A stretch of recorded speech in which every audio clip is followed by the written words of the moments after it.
Two Vanrevels by Booth Tarkington. Chapter 1. A cat can do more than look at a king. It was long ago, in the days when men sighed when they fell in love, when people danced by candle and lamp, and did dance, too, instead of solemnly gliding about, in that mellow time so long ago, when the young were romantic and summer was roses and wine. Old Care brought his lovely daughter home from the convent to wreck the hearts of the youth of Rouen. That was not a far journey, only an afternoon's drive through the woods and by the river, in an April, long ago. Miss Betty's harp carefully strapped behind the great lumbering carriage, her guitar on the front seat, half buried under a mound of bouquets and oddly shaped little bundles, farewell gifts of her comrades and the good sisters. In her left hand she clutched a small lace handkerchief, with which she now and then touched her eyes, brimmed with the parting from Sister Cecilia, Sister Mary Basilde, the old stone steps, and all the girls, but for every time that she lifted the dainty kerchief to brush away the edge of a tear, she took a deep breath of the western woodland air and smiled at least twice, for the years of strict enclosure with Incent, Mary's walls and still gardens were finished and done with, and at last the many-colored world flashed and danced in a mystery before her. This mystery was brilliant to the convent girl because it contained men. She was eager to behold it. They rumbled into town after sunset, in the fair twilight, the dogs barking before them, and everyone would have been surprised to know that Tom Vanrevel, instead of Mr. Crayley Gray, was the first to see her. By the merest accident, Tom was strolling near the Carroll place at the time, and when the carriage swung into the gates, with rattle and clink and clouds of dust at the finish, it was not too soon lost behind the shrubbery and trees for Tom to catch something more than a glimpse of a gray skirt behind a mound of flowers, and of a charming face with parted lips and dark eyes beneath the scuttle of an enormous bonnet. It happened, perhaps it is more accurate to say that Tom thought it happened, that she was just clearing away her veil when he turned to look. She blushed suddenly, so much was not to be mistaken, and the eyes that met his were remarkable for other reasons than the sheer loveliness of them, in that, even in the one flash of them he caught, they meant so many things at one time. They were sparkling, yet mournful, and they were wistful, although undeniably lively with the gayest comprehension of the recipient of their glance, seeming to say, "Oh, it's you, young man, is it?" And they were shy and mysterious with youth, full of that wonder at the world which has the appearance, sometimes, of wisdom gathered in the unknown out of which we came. But, above all, these eyes were fully conscious of Tom Vanrevel. Without realizing what he did, Mr. Vanrevel stopped short. He had been swinging a walking-stick, which, describing a brief arc, remained poised halfway in its descent. There was only that one glance between them, and the carriage disappeared, leaving a scent of spring flowers in the air. The young man was left standing on the wooden pavement in the midst of a great loneliness, yet enveloped in the afterglow, his soul roseate, his being quavering, his expression, like his cane, instantaneously arrested. With such promptitude and finish was he disposed of, that, had Miss Kerr been aware of his name and the condition wrought in him by the single stroke, she could have sought only the terse Richard of England for a like executive ability. Off with his head. So much for Vanrevel. She had lifted a slender hand to the fluttering veil, a hand in a white glove with a small lace gauntlet at the wrist.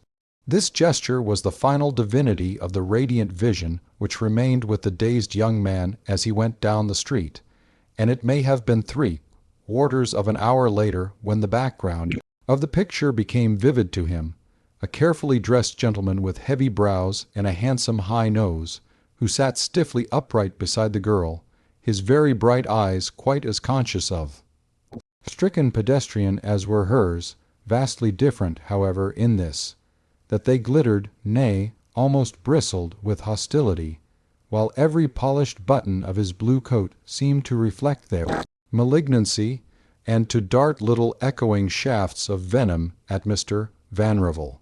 Tom was dismayed by the acuteness of his perception that a man who does not speak to you has no right to have a daughter like the lady in the carriage, and the moment of this realization occurring as he sat making a poor pretense to eat his evening meal at the Rowan house, he dropped his fork rattling upon his plate and leaned back, staring at nothing, a proceeding of which his table mate, Mr.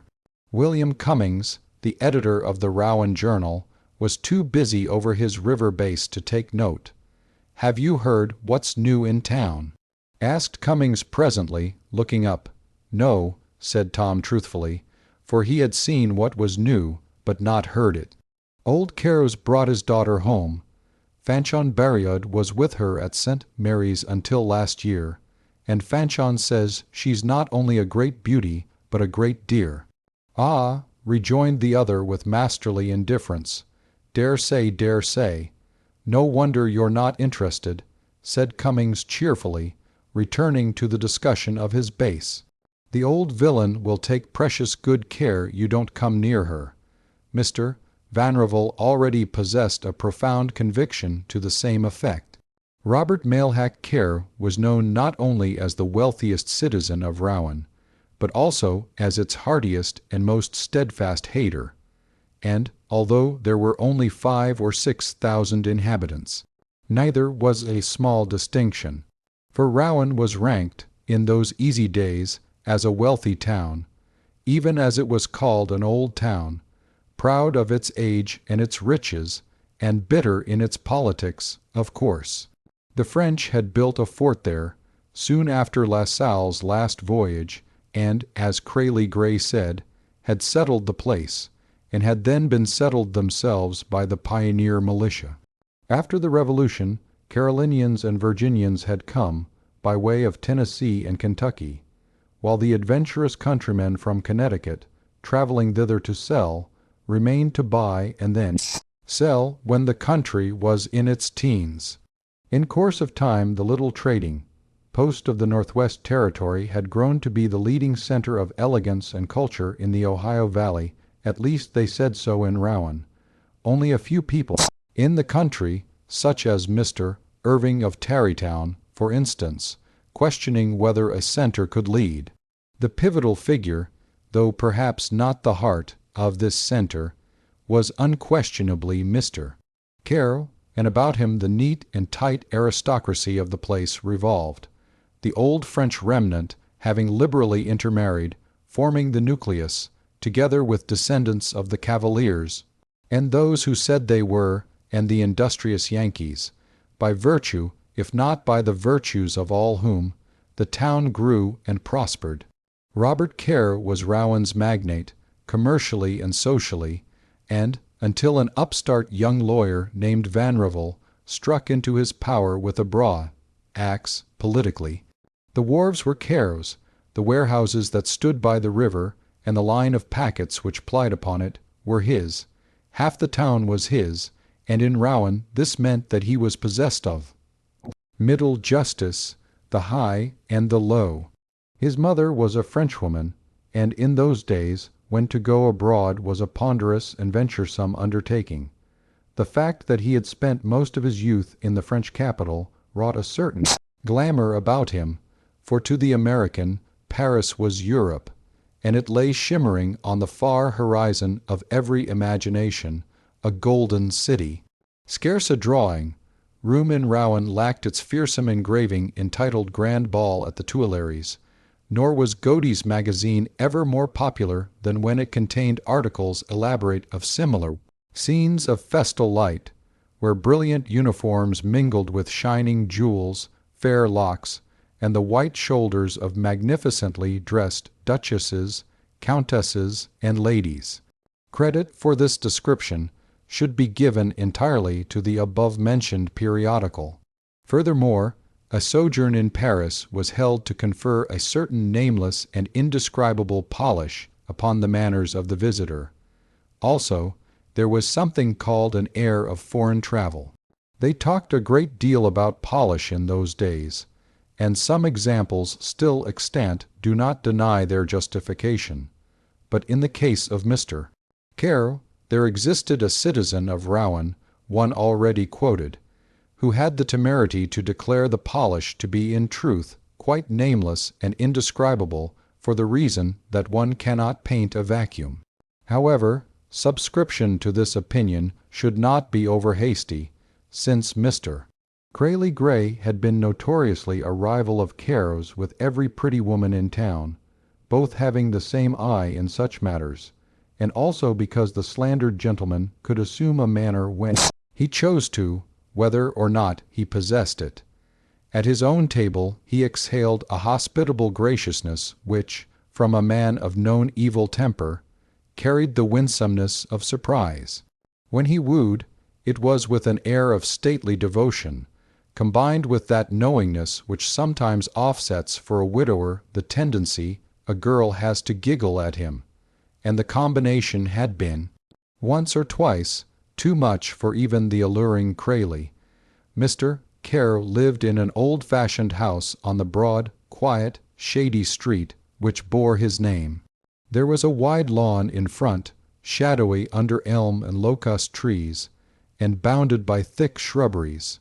A long garden, fair with roses and hollyhocks, lay outside the library windows, an old-time garden with fine gravel paths and green arbors, drowsed over in summer time by the bees, while overhead the locust rasped his rusty cadences the livelong day, and a faraway sounding love note from the high branches brought to mind the line, like an old refrain, the voice of the turtle was heard in land. Between the garden and the carriage gates there was a fountain where a bronze boy with the dropsy, but not minding it, lived in a perpetual bath from a green goblet held over his head. Near by, a stone sun dial gleamed against a clump of lilac bushes, and it was upon this spot that the white kitten introduced Thomas Vanrevel to Miss Carew. Upon the morning after her arrival, having finished her piano-forte practice, touched her harp twice, and arpeggioed the Spanish fandango on her guitar, Miss Betty read 2 paragraphs of Gilbert, for she was profoundly determined to pursue her tasks with diligence, but the open windows disclosing a world all sunshine and green leaves, she threw the book aside with a good conscience, and danced out to the garden. There, coming upon a fuzzy, white ball rolling into itself spirally on a lazy pathway, she pounced at it, whereupon the thing uncurled with lightning swiftness, and fled, more like a streak than kitten, down the drive, through the open gates and into the street, Miss Betty in full cry. Across the way there chanced to be strolling a young lady in blue, accompanied by a gentleman whose leisurely gait gave no indication of the maneuvering he had done to hasten their walk into its present direction. He was apparently 30 or 31, tall, very straight, dark, smooth, shaven, his eyes keen, deep, set and thoughtful, and his high white hat, white satin cravat, and careful collar were evidence of an elaboration of toilet somewhat unusual in Rouen for the morning. Also, he was carrying a pair of white gloves in his hand, and dangled a slender ebony cane from his wrist. The flying kitten headed toward the couple, when, with a celerity only to be accounted for on the theory that his eye had been fixed on the Carew gateway for some time previous to this sudden apparition, the gentleman leaped in front of the fugitive. The kitten attempted a dodge to pass. The gentleman was there before it. The kitten fainted. The gentleman was altogether too much on the spot. Immediately, and just as Miss Carew, flushed and glowing, ran into the street, the small animal doubled, evaded Miss Betty's frantic clutch, re-entered the gateway, and attempted a disappearance into the lilac bushes instead of going round them, only to find itself, for a fatal 2 seconds, in difficulties with the close, set thicket of stems. In regard to the extraordinary agility of which the pursuing gentleman is capable, it is enough to say that he caught the cat. He emerged from the lilacs holding it in one hand, his gloves and white hat in the other, and presented himself before Miss Betty with a breathlessness not entirely attributable to his exertions.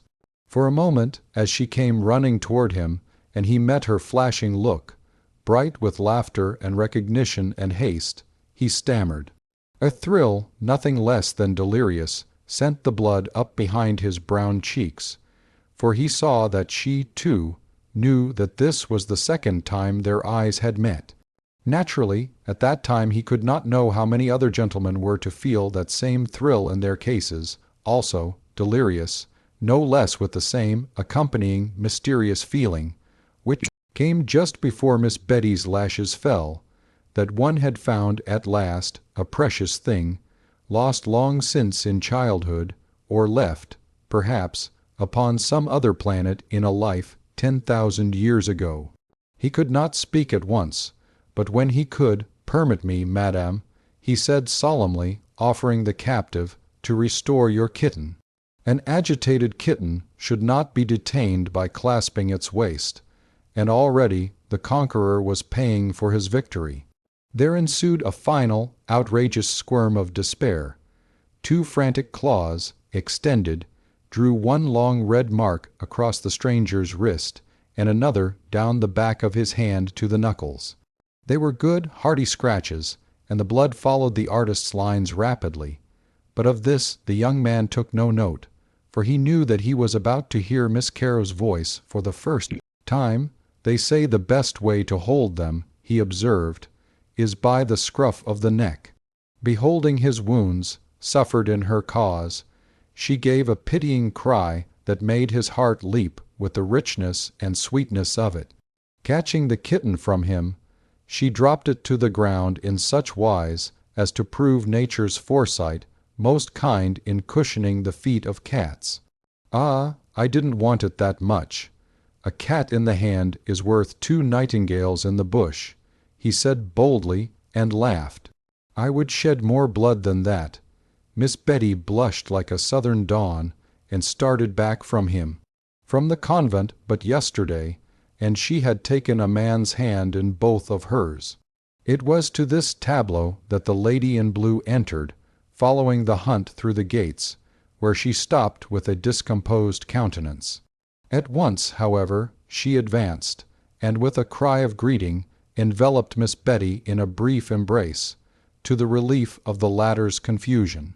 It was Fanchon Beriod, now 2 years emancipated from St. Mary's, and far gone in taffeta.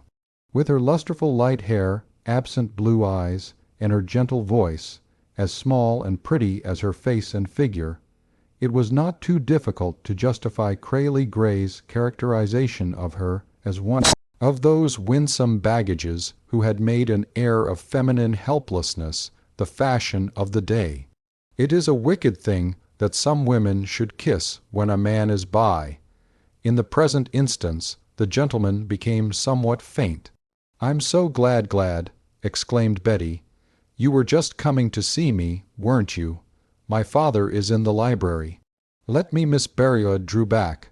No, she interrupted hastily and with evident perturbation. We must be on our way immediately."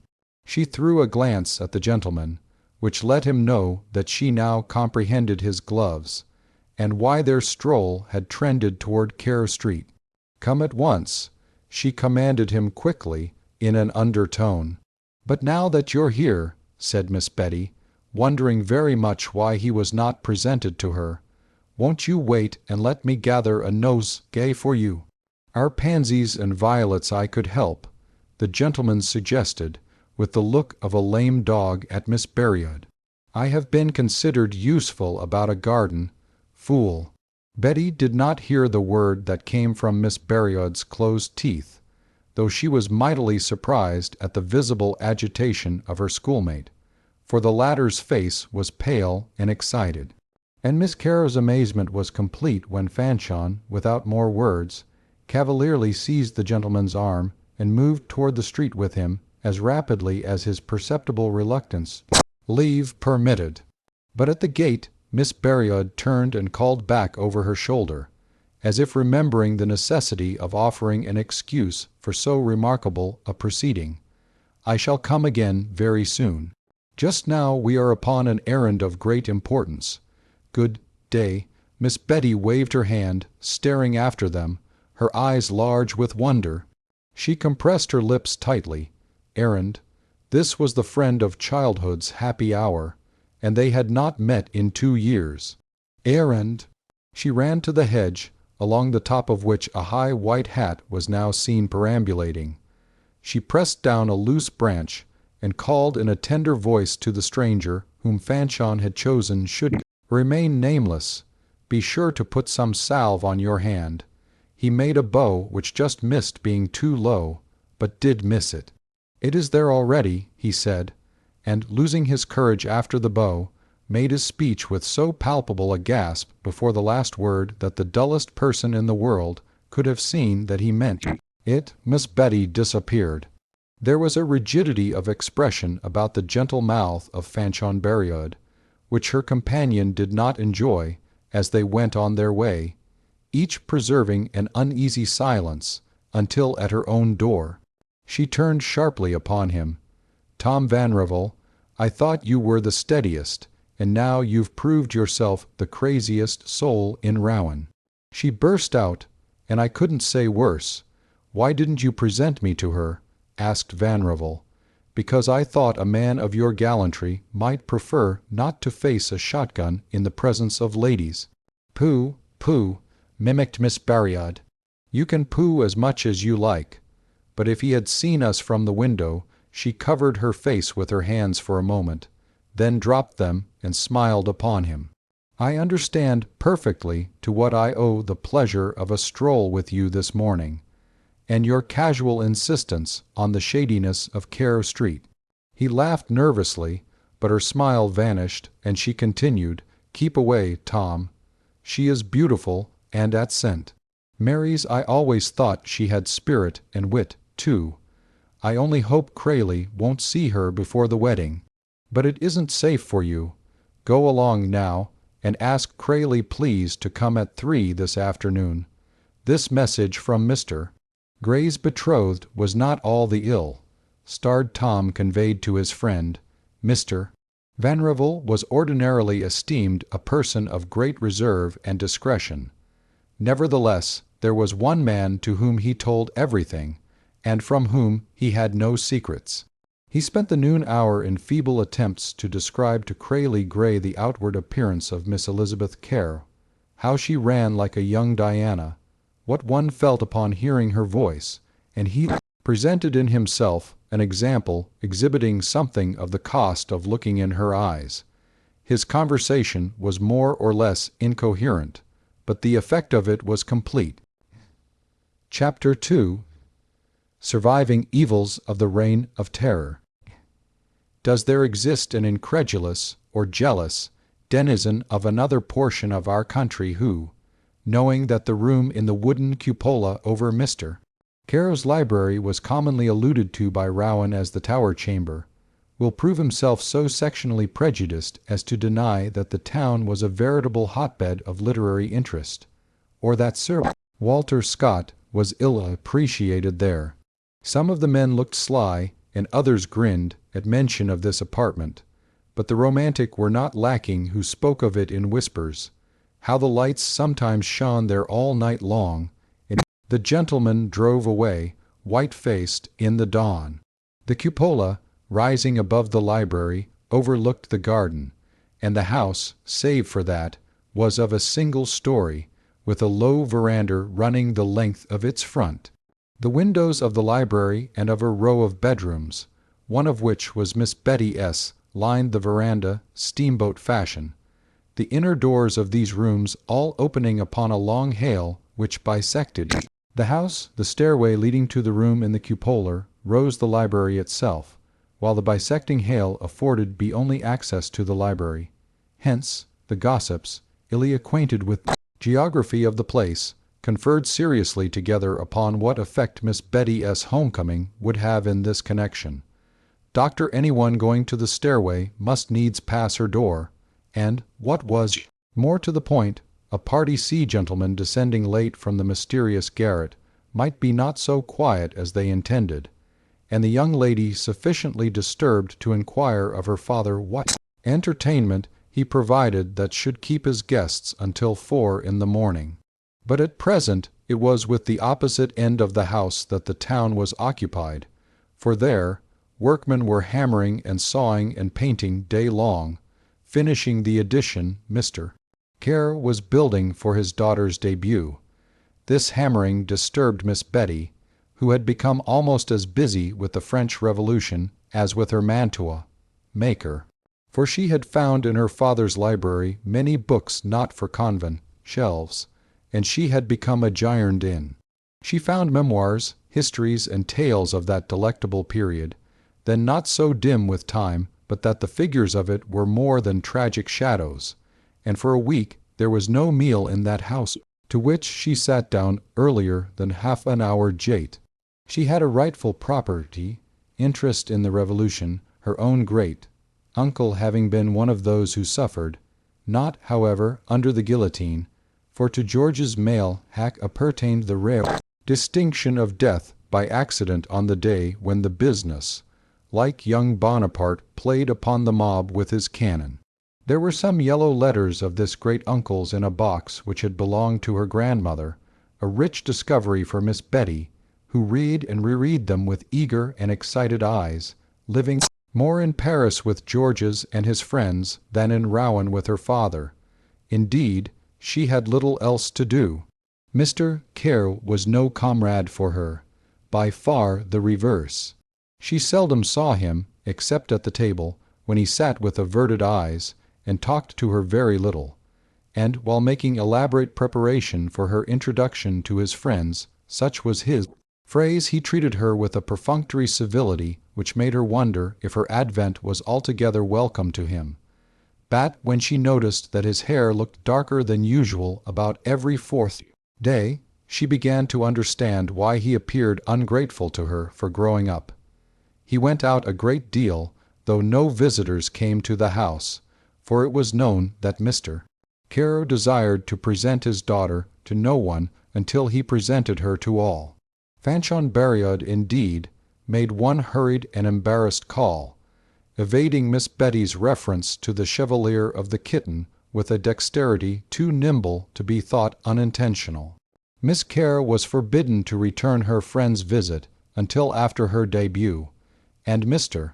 Kerr explained that there was always some worthless young men hanging about the Berriods, where he did not add they interfered with a worthy '01 who desired to honor Fanchon's older sister, Virginia, with his attentions. This was no great hardship for Miss Betty, as, since plunging into the Revolution with her great uncle, she had lost some curiosity concerning the men of today, doubting that they would show forth as heroic, as debonair, gay, and tragic as he. He was the legendary hero of her childhood. She remembered her mother's stories of him perhaps more clearly than she remembered her mother, and one of the older sisters had known him in Paris and had talked of him at length, giving the flavor of his dandyism and his beauty at first hand to his young relative. He had been one of those hardy young men wearing unbelievable garments, who began to appear in the garden of the Tuileries with knives in their sleeves and cudgels in their hands, about April 1794, and whose dash and recklessness in many matters were the first intimations that the citizen Tallien was about to cause the citizen Robespierre to shoot himself through the jaw. In the library hung a small, full-length drawing of George's, done in color by Miss Betty's grandmother, and this she carried to her own room and studied long and ardently, until sometimes the man himself seemed to stand before her, in spite of the fact that Methach had not a distinguished talent, and Mailhack's features might have been anybody's. It was to be seen, however, that he was smiling. Miss Betty had an impression that her grandmother's art of portraiture would have been more successful with the profile than the full face. Nevertheless, nothing could be more clearly indicated than that the hair of Meilhac was very yellow, and his short, huge-lapelled waistcoat white, striped with scarlet. An enormous cravat covered his chin. The heavy collar of his yellow coat rose behind his ears, while its tails fell to his ankles, and the tight trousers of white and yellow stripes were tied with white ribbons about the middle of the calf. He wore white stockings and gold, buckled yellow shoes, and on the back of his head a jauntily cocked black hat. Miss Betty innocently wondered why his letters did not speak of Peshen, of Vergniaud, or of Dumouriez, since in the historical novels which she read, the hero's lot was inevitably linked with that of everyone of importance in his generation. Yet Georges appeared to have been unacquainted with these personages, Robespierre being the only name of consequence mentioned in his letters, and then it appeared in much the same fashion practiced by her father in alluding to the governor of the state, who had the misfortune to be unpopular with Mr. Care, but this did not dim her great Tunkle's luster in Miss Betty's eyes, nor lessen for her the pathetic romance of the smile he wore. Beholding this smile, one remembered the end to which his light footsteps bad led him, and it was unavoidable to picture him left lying in the empty street behind the heels of the flying crowd, carefully forming that same smile on his lips, and taking much pride in passing with some small, cynical speech, murmured to himself, concerning the futility of a gentleman's getting shot by his friends for merely being present to applaud them. So, fancying him thus, with his yellow hair, his scarlet, striped waistcoat, and his tragedy, the young girl felt a share of family greatness, or at least of picturesqueness, descend to her, and she smiled sadly back upon the smile in the picture, and dreamed about its original night after night. Whether or no another figure, that of a dark young man in a white hat, with a white kitten etching his wrist in red, found any place in her dreams at this period, it is impossible to determine. She did not see him again. It is quite another thing, hazardous to venture, to state that he did not see her. At all events, it is certain that many people who bad never beheld her were talking of her, that Rouen was full of contention concerning her beauty and her gift of music, for a song can be heard through an open window. And how did it happen that Crayley Gray knew that it was Miss Caro's habit to stroll in her garden for half an hour or so, each evening before retiring, and that she went to Mass every morning soon after sunrise? Crayley Gray never rose at, or near, sunrise in his life, though he sometimes beheld it, from another point of view, as the end of the evening. It appears that someone must have told him. One night when the moon lay white on the trees and housetops, Miss Betty paused in her evening promenade and seated herself upon a bench on the borders of the garden, touched, as the books of time would have put it, by the sweet tranquillity of the scene, and wrought upon by the tender incentive to sighs and melancholy which youth in loneliness finds in a loveliness of the earth. The breeze bore the smells of the old-fashioned garden, of violets and cherry blossoms, and a sound of distant violins came on the air, playing the new song from the new opera. But I also dreamt, which pleased me most, that you loved me just the same they sang, and with the lilt of them and the keen beauty of the night, the inherited pain of the ages rose from the depths of the young girl's heart, so that she thought it must break, for what reason she could not have told, since she was without care or sorrow that she knew, except the French Revolution, yet tears shone upon the long lashes. She shook them off and looked up with a sudden odd consciousness. The next second she sprang to her feet with a gasp and a choked outcry, her bands pressed to her breast. 10 paces in front of her, a gap in the shrubbery where tall trees rose left a small radiant area of illumination like that of a lime light in a theater, its brilliancy intensified by the dark foliage behind. It was open to view only from the bench by which she stood, and appeared, indeed, like the stage of a little theater, a stage occupied by a bizarre figure.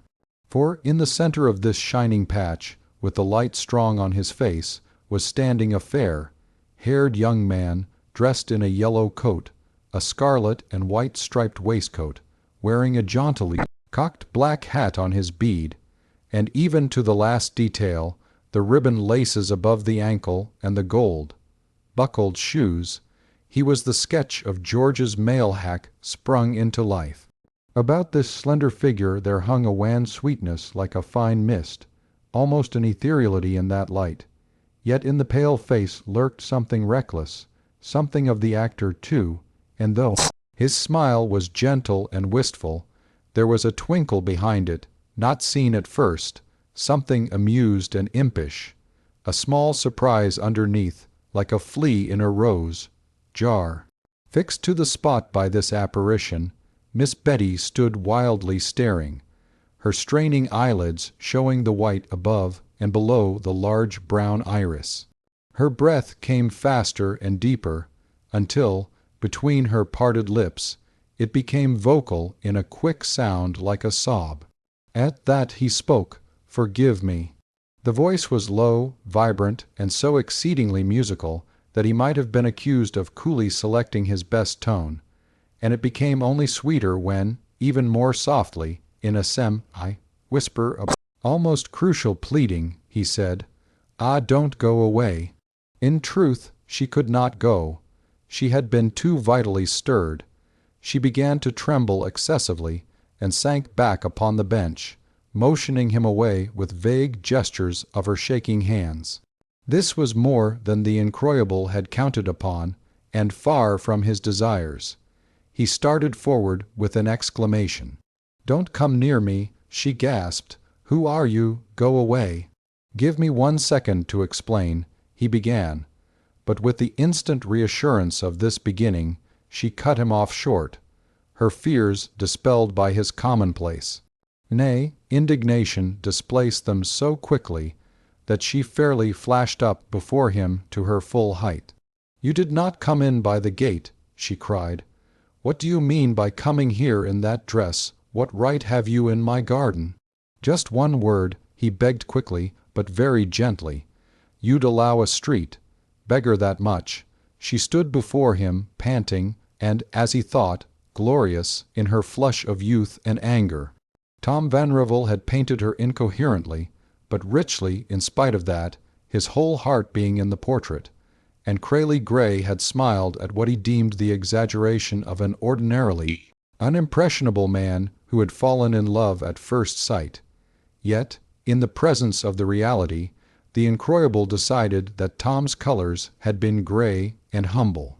It was not that she was merely lovely, that her nose was straight, and her chin dexterously wrought between square and oval, that her dark hair lay soft as a shadow on her white brow. Not that. Trembling hand she held against her breast sprang from a taper wrist and tapered again to the tips of the long fingers, nor that she was of that slenderness as strong as it is delicate. Not all the exquisite regularity of line and mold, nor simplicity of color, gave her that significance which made the incroyable declare to himself that he stood for the first time in the presence of beauty, and that now he knew the women he had been wont to call beautiful were but pretty, and yet her beauty, he told himself, was the least of her loveliness, for there was a glamour about her. It was not only the richness of her youth, but there was an ineffable exhalation which seemed to be made partly of light, partly of the very spirit of her, and, oddly enough, partly of the scent of the little fan that hung by a ribbon from her waist. This was a woman like a wine, he felt. There was a bouquet.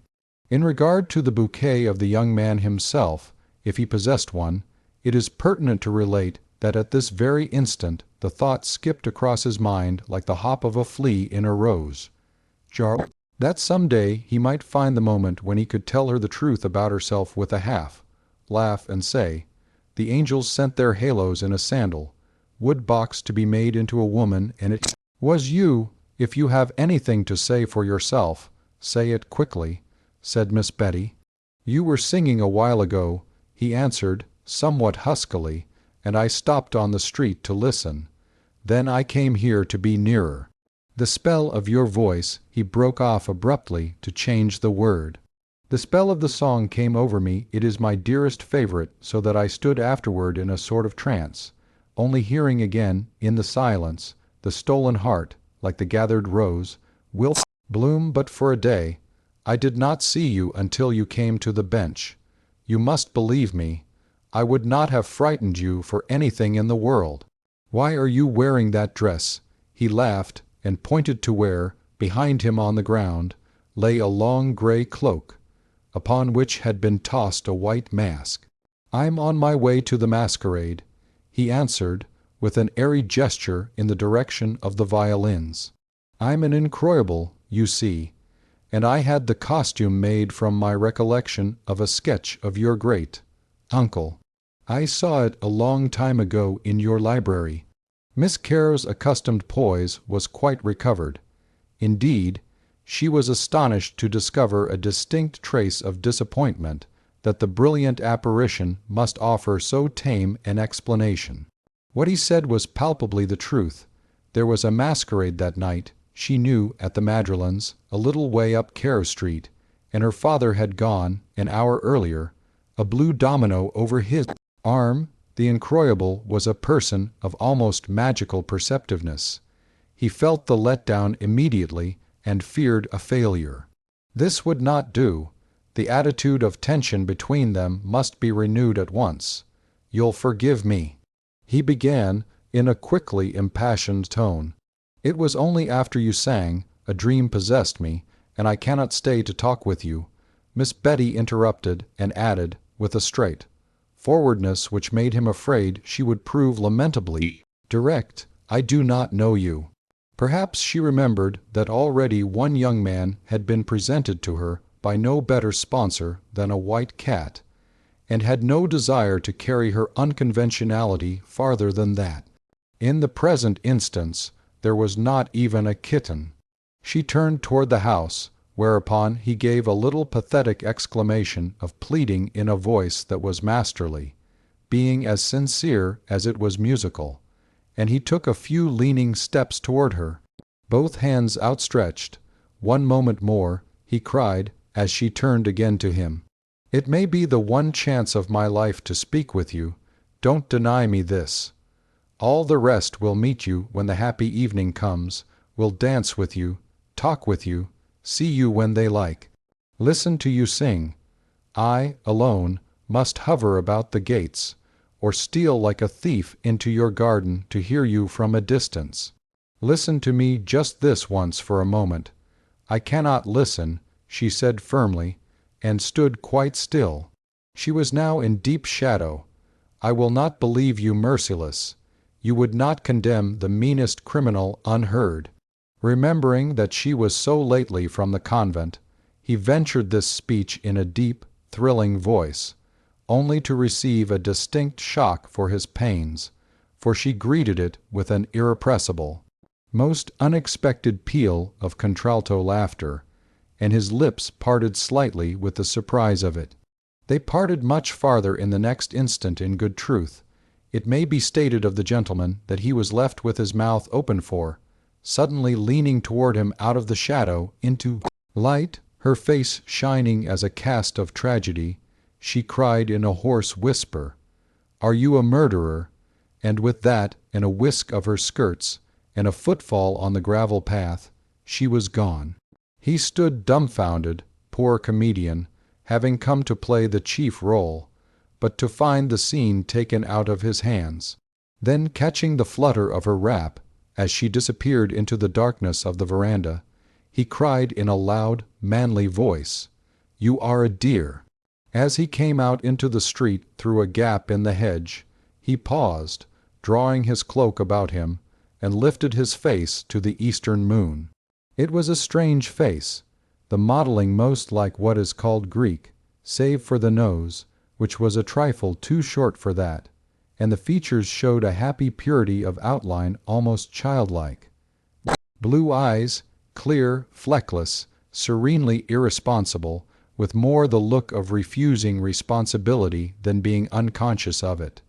Eyes without care, without prudence, and without evil. A stranger might have said he was about 25, and had never a thought in his life. There were some blossoms on the hedge, and he touched one lightly, as though he chucked it under the chin. He smiled upon it then, but not as he had smiled upon Miss Betty, for this was his own smile that came when he was alone, and when it came, the face was no longer joyous as it had been in repose. There was an infinite patience and worn tolerance, possibly for himself. This incongruous and melancholy smile was astonishing. One looked for the laughter of a boy and found instead a gentle, worldly old prelate. Standing there, all alone in the moonlight, by the hedge, he lifted both hands high and waved them toward the house, as children wave to each other across lawns at twilight. After that he made a fantastic bow to his corrugated shadow on the board sidewalk. "Again, you rogue!" he exclaimed aloud.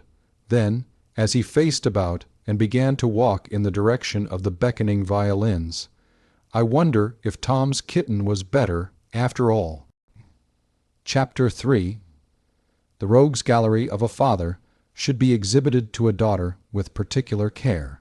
Those angels appointed to be guardians of the merry people of Rouen, poising one night between earth and stars, discovered a single brilliant and resonant spot, set in the midst of the dark, quiet town like a jeweled music box on a black cloth. Sounds of revelry and the dance from the luminous spot came up through the summer stillness to the weary guardians all night long, until at last, when a red glow stole into the east, and the dance still continued, nay, grew faster than ever, the celestial watchers found the work too heavy for their strength, and forthwith departed, leaving the dancers to their own devices. For, as everyone knows, when a dance lasts till daylight, guardian angels flee. All night long the fiddles had been swinging away at their best. All night long the candles had shone in thin rows of bright orange through the slits of the window blinds, but now, as the day broke, over the maples the shutters were flung open by laughing young men, and the drivers of the carriages, waiting in the dusty street, pressed up closer to the hedge, or came within and stretched themselves upon the lawn, to see the people waltzing in the daylight. The horses, having no such desires, stood with loosened check reins, slightly twitching their upper lips, wistful of the tall grass which bordered the wooden sidewalk, though now and then one would lift his head high, sniffing the morning air and bending an earnest gaze not upon the dancers but upon the florid east. Over the unwearied plaint of French horn, violin, and bassoon rose a silvery confusion of voices and laughter, and the sound of 100 footfalls in unison, while from the open windows there issued a warm breath, heavily laden with the smell of scented fans, of rich fabrics, of dying roses, to mingle with the spicy perfume of a wild crab tree in fullest blossom, which stood near enough to peer into the ball room and, like a brocaded belle herself, challenge the richest to show raiment as fine, the loveliest to look as fair and joyful in the dawn. Believe me, of all those endearing young charms, which I gaze on so fondly today, were to fade by tomorrow and fleet from my arms, like fairy gifts fading away, so ran the violins in waltz time, so bassoon and horn to those dulcet measures, and then, with one accord, 100 voices joined them in the old, sweet melody. Thou wouldst still be adored as this moment thou art, let thy loveliness fade as it will, and around the dear rue, in each wish of my heart would entwine itself verdantly still, and the jealous crab tree found but one to overmatch itself in beauty, a lady who was the focus of the singing, for, by the time the shutters were flung open, there was not a young man in the room, lacked he never so greatly in music or in voice, who did not heartily desire to sing to Miss Betty Care, and who did not now craning neck over partner's shoulder seek to fix her with his glittering eye, while he sang, oh, believe me, most directly and conspicuously at her. For that night was the beginning of Miss Betty's famous career as the Belle of Rouen, and was the date from which strangers were to hear of her as the beautiful Miss Kerr. Until beautiful was left off, visitors to the town being supposed to have heard, at least, that much before they came. There had been much discussion of her, though only one or two had caught glimpses of her. But most of the gallants appeared to agree with Crayley Gray, who aired his opinion in an exceedingly casual way at the little club on Main Street. Mr. Gray held that when the daughter of a man as rich as Bob Kerr was heralded as a beauty, the chances were that she would prove disappointing, and, for his part, he was not even interested enough to attend and investigate. So he was going down the river in a canoe, and preferred the shyness of Base to that of a girl of 18 just from the convent, he said. Tom Vanrevel was not present on the occasion of these remarks, and the general concurrence with Crayley may be suspected as a purely verbal one, since, when the evening came, two of the most enthusiastic dancers and love-makers of the town, the handsome Tappingham Marsh and that doughty ex-dragoon and Indian fighter, stout old General Trumbull, were upon the field before the enemy appeared, that is to say, they were in the new ball-room before their host. Indeed, the musicians had not arrived, and Nelson, an aged Negro servitor, was engaged in lighting the house. The crafty pair had planned this early descent with a view to monopoly by right of priority, in case the game proved worth the candle, and they were leaning effectively against the little railing about the musicians' platform when Mr. Kerr entered the room with his daughter on his arm. She was in white, touched with countless small lavender flowers. There were rows and rows of wonderful silk and lace flounces on her skirt, and her fan hung from a rope of great pearls. Ah, hideous, blue, rough cloth of the convent, unforgotten, but laid aside forever, what a chrysalis you were! Tappingham twitched his companion's sleeve, but the general was already posing, and neither heard the words of presentation, because Miss Betty gave each of them a quick look, then smiled upon them. As they bowed, the slayers were prostrated before their prey. Never were killers more instantaneously tamed and subjugated by the power of the feminine eye. Will Cummings came in soon, and, almost upon his heels, Eugene Madrelin and young Frank Chenoweth. No others appeared for half an hour, and the five gentlemen looked at one another aside, each divining his own diplomacy in his fellow's eye, and each laboriously explaining to the others his own mistake in regard to the hour designated upon Mr. Kerr's cards of invitation. This small embarrassment, however, did not prevent General Trumbull and young Mr. Chenoweth from coming to high words over Miss Kerr's little gilt filigree program of dances. It may be not untimely to remark, also, of these five redoubtable beaux, that during the evening it occurred to every one of them to be glad that Crayley Gray was betrothed to Fanchon Berriod, and that he was down on the Rowan River with a canoe, a rod, and a tent. Nay, without more words, to declare the truth in regard to Crayley, they felt greater security in his absence from the field than in his betrothal. As Mr. Chenoweth, a youth as open as out of doors, both in countenance and mind, observed plaintively to Tappingham Marsh in a corner, while they watched Miss Betty's lavender flowers miraculously swirling through a quadrille. Crayley, you know, well, Crayley's been engaged before. It was not Mr. Chenoweth's habit to disguise his apprehensions, and Crayley Gray would not fish for Base forever. The same Chenoweth was he, who, maddened by the General's triumphantly familiar way of toying with Miss Betty's fan between two dances, attempted to propose to her during the sunrise waltz. Having sung "Oh, Believe Me" in her ear as loudly as he could, he expressed the wish quite as loudly that this waltz might last for always.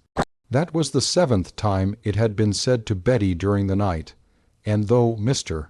Chenoweth's predecessors had revealed their desires in a guise lacking this prodigious artlessness, she already possessed no novel acquaintance with the exclamation. But she made no comment. Her partner's style was not a stimulant to repartee. It would be heaven, he amplified earnestly. It would be heaven to dance with you forever on a desert isle where the others couldn't come. He finished with sudden acerbity as his eye caught the general's. He proceeded, and only the cessation of the music aided Miss Kerr in stopping the declaration before it was altogether out. And at that point Frank's own father came to her rescue, though in a fashion little saving of her confusion. The elder Chenoweth was one of the gallant and kindly southern colony that made it natural for Rowan always to speak of Miss Kerr as Miss Betty. He was a handsome old fellow, whose hair, long moustache, and imperial were as white as he was proud of them. A Virginian with the admirable southern fearlessness of being thought sentimental. Mounting a chair with complete dignity, he lifted a glass of wine high in the air, and when all the other glasses had been filled, proposed the health of his young hostess. He made a speech of some length, pronouncing himself quite as hopelessly in love with his old friend's daughter as all could see his own son was, and wishing her long life and prosperity, with many allusions to fragrant bowers and the Muses. It made Miss Betty happy, but it was rather trying, too, for she could only stand with downcast eyes before them all, trembling a little, and receiving a mixed impression of Mr.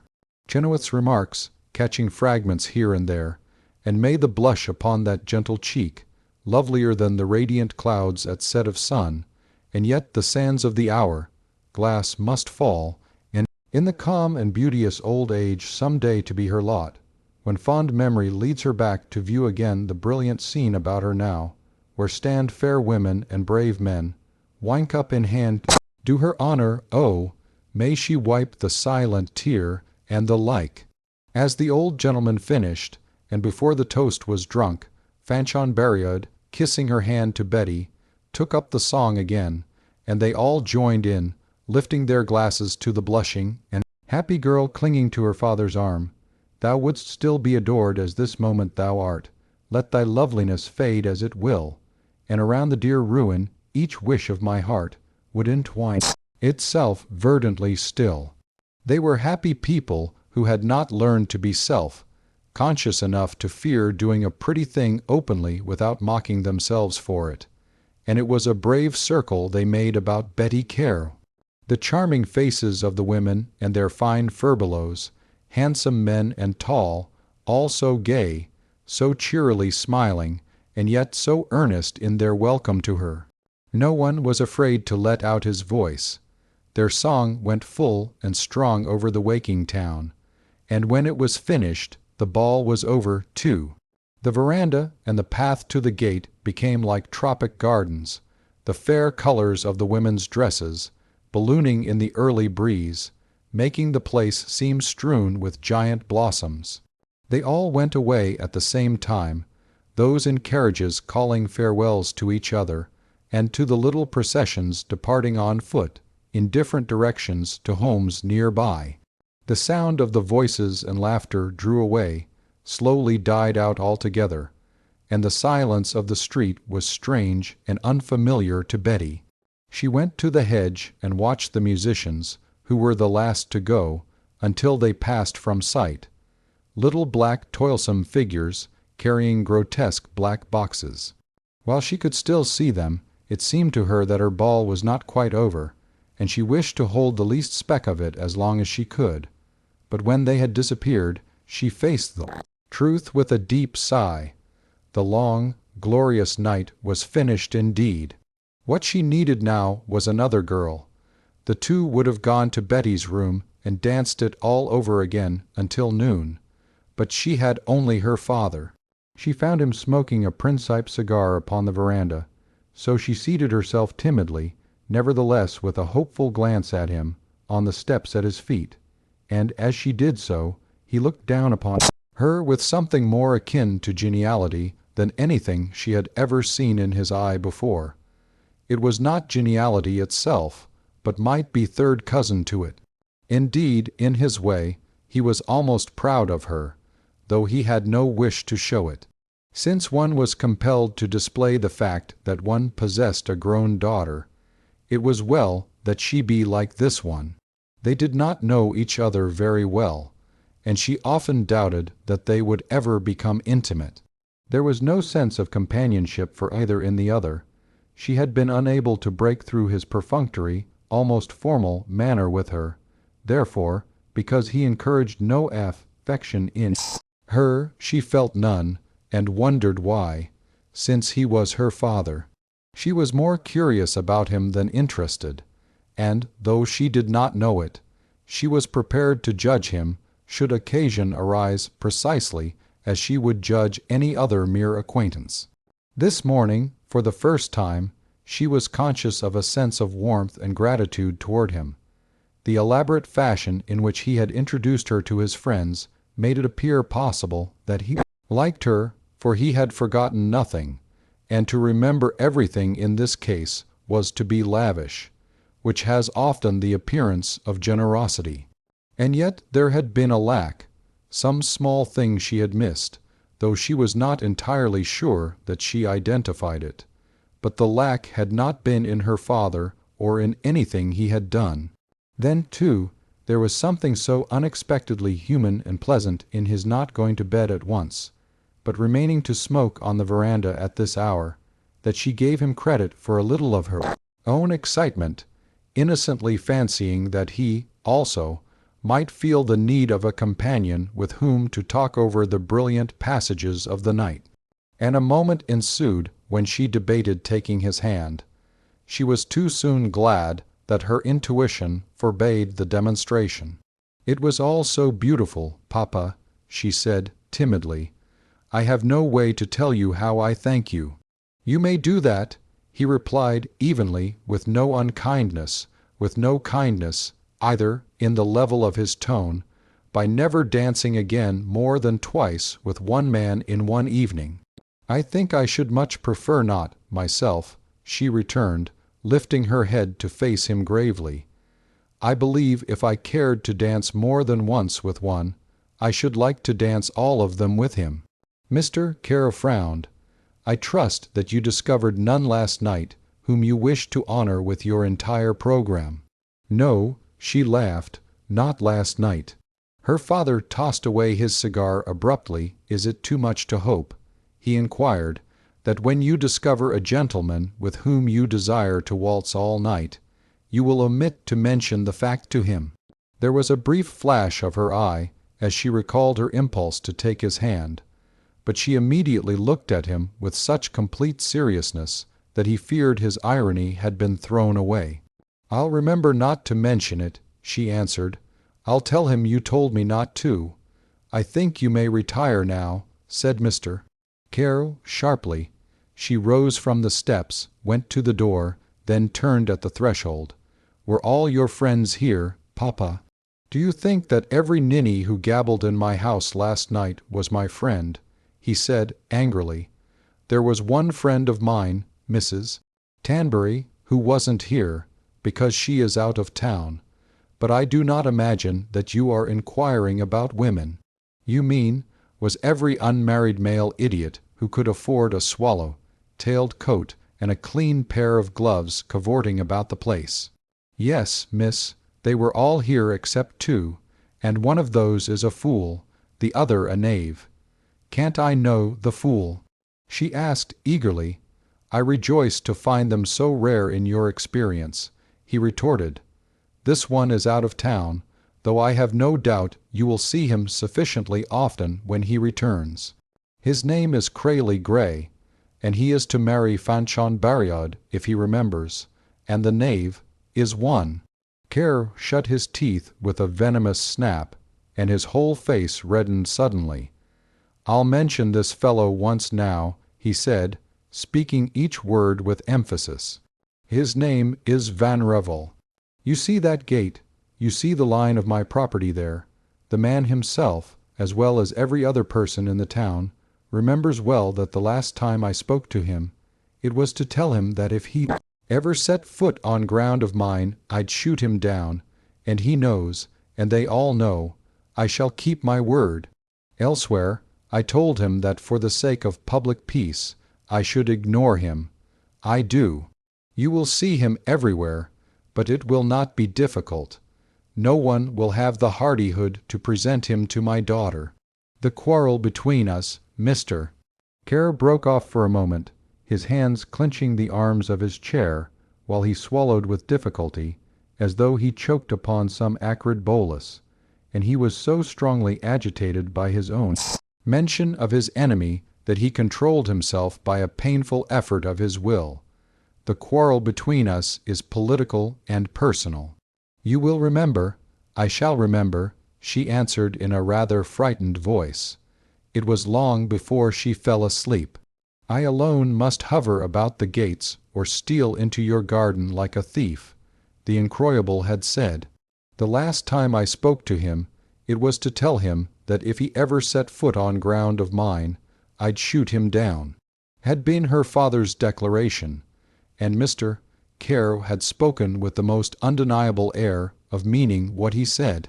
Yet she knew that the incroyable would come again. Also, with hot cheeks pressed into her pillow, Miss Betty had identified the young man in the white hat, that dark person whose hand she had far too impetuously seized in both of hers. Aha! It was this gentleman who looked into people's eyes and stammered so sincerely over a pretty speech that you almost believed him. It was he who was to marry Fanchon Buriad, if he remembers. No wonder Fanchon had been in such a hurry to get him away. If he remembers, such was that young man's character, was it? Miss Kerr laughed aloud to her pillow, for was one to guess the reason, also, of his not having come to her ball? Had the poor man been commanded to be out of town? Then, remembering the piquant and generous face of Fanchon, Betty clenched her fingers tightly and crushed the imp who had suggested the unworthy thought, crushed him to a wretched pulp, and threw him out of the open window. He immediately sneaked in by the back way, for, in spite of her victory, she still felt a little sorry for poor Fanchon. Chapter 4. But spare your country's flag. If it be true that love is the great incentive to the useless arts, the number of gentlemen who became poets for the sake of Miss Betty Kerr need not be considered extraordinary. Of all that was written of her dancing Tom Vanrevel's lines, I danced with her beneath the lights, which he certainly had not done when he wrote them, were, perhaps, next to Crayley Gray's in merit, though Tom burned his rhymes after reading them to Crayley. Other troubadours were not so modest, and the Rowan Journal found no lack of tuneful offering, that spring, generously printing all of it, even at the period when it became epidemic. The public had little difficulty in recognizing the work of Mr. Francis Chenoweth in an anonymous sonnet of 23 lines which appeared in the issue following Miss Kerr's debut. Mr. Chenoweth wrote that while dancing the mazurka with a lovely being, the sweetest feelings of his soul, in a celestial stream, bore him away beyond control in a seraphic dream, and he untruthfully stated that at the same time he saw her wipe the silent tear, omitting, however, to venture any explanation of the cause of her emotion. Old General Trumbull boldly signed his poem in full. It was called an ode upon Miss C.S. waltzing, and it began, "When Bettina found fair Rowan's shore, and her aged father to us bore her from the cloister neat, she waltzed upon the ball room floor, and lightly twirled upon her feet." Mr. Kerr was rightfully indignant, and refused to acknowledge the general's salutation at their next meeting. Trumbull was 15 years older than he. As Crayley Gray never danced with Miss Kerr, it is somewhat singular that she should have been the inspiration of his swinging verses in waltz measure, heart, strings on a violin, the sense of which was that when a violin had played for her dancing, the instrument should be shattered as wine. Glasses are after a great toast. However, no one, except the author himself, knew that Betty was the subject, for Crayley certainly did not mention it to Miss Buriad, nor to his best friend, Vanrevel. It was to some degree a strange comradeship between these two young men. Their tastes led them so often in opposite directions. They had rooms together over their offices in the Madrilyn block on Main Street, and the lights shone late from their windows every night in the year. Sometimes that would mean only that the two friends were talking, for they never reached a silent intimacy, but, even after several years of companionship, were rarely seen together when not in interested, often eager, conversation, so that people wondered what in the world they still found to say to each other. But many a night the late shining lamp meant that Tom sat alone, with a brief or a book, or wooed the long hours with his magical guitar, for he never went to bed until the other came home, and if daylight came without Kraily, Vanrevel would go out, yawning mightily, to look for him, and when there was no finding him, Tom would come back, sleepless, to the day's work. Kraily was called peculiar, and he explained, with a kind of jovial helplessness, that he was always prepared for the unexpected in himself, nor did such a view detract from his picturesqueness, his own perusal of himself, though it was not only to himself that he was interesting. To the vision of the lookers on in Rouen, quiet souls who hovered along the walls at merry-makings and cheerfully counted themselves spectators at the play, Kraily Gray held the center of the stage and was the chief comedian of the place. Wit, poet, and scapegrace, the small society sometimes seemed the mere background set for his performances, spectacles which he, also, enjoyed, and from the best seat in the house, for he was not content as the actor, but must be the prince in the box as well. His friendship for Tom Vanrevel was, in a measure, that of the vine for the oak. He was full of levities at Tom's expense, which the other bore with a grin of sympathetic comprehension, or, at long intervals, returned upon Kraily with devastating effect. Vanrevel was the one steadying thing in his life, and, at the same time, the only one of the young men upon whom he did not have an almost mesmeric influence. In good truth, Kraily was the ringleader in all the devilries of the town. Many a youth swore to avoid the roisterer's company for all time, and within 2 hours of the vow found himself, flagon in hand, engaged in a bout that would last the night, with Mr. Gray out, bumpering the heartiest, at the head of the table. And the next morning the fevered, scarlet-eyed perjurer might creep shaking to his wretched tasks, only to behold the cause of his folly and headache tripping merrily along the street, smiling, clean, shaven, and fresh as a dew-born primrose, with, perchance, 2 or 3 of the prettiest girls in town at his elbow to greet his sallies with approving laughter. Kraily had been so long in the habit of following every impulse, no matter how mad, that he enjoyed an almost perfect immunity from condemnation, and, whatever his deeds, Rouen had learned to say, with a chuckle, that it was only Kraily Gray again, but his followers were not so privileged. Thus, when Mr. Gray, who in his libations sometimes developed the humor of an urchin, went to the pound at 3 in the morning of New Year's Day, hung sleigh bells about the necks of the cattle, and drove them up and down the streets, himself hideously blowing a bass horn from the back of a big brown steer, those roused from slumber ceased to rage, and accepted the exploit as a rare joke, on learning that it was only Kraily Gray, but the unfortunate young Chenoweth was heavily frowned upon and properly upbraided because he had followed in the wake of the bovine procession, mildly attempting to play upon a flageolet. Kraily never denied a folly nor defended an escapade.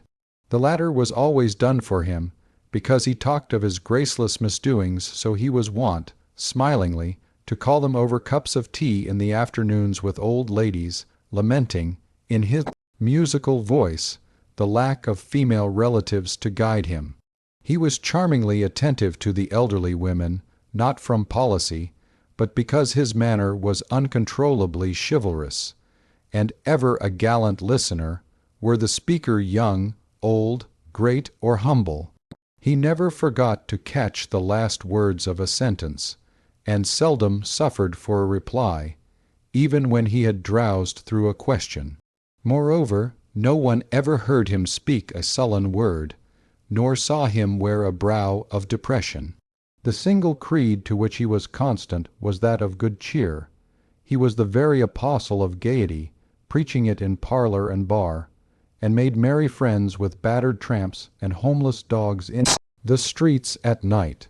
Now and then he would spend several days in the offices of Gray and Vanrevel, attorneys and counselors, at law, wearing an air of unassailable virtue, though he did not far overstate the case when he said, "Tom does all the work, and gives me all the money not to bother him when he's getting up a case." The working member of the firm got up cases to notable effect, and few lawyers in the state enjoyed having Tom Vanrevel on the other side.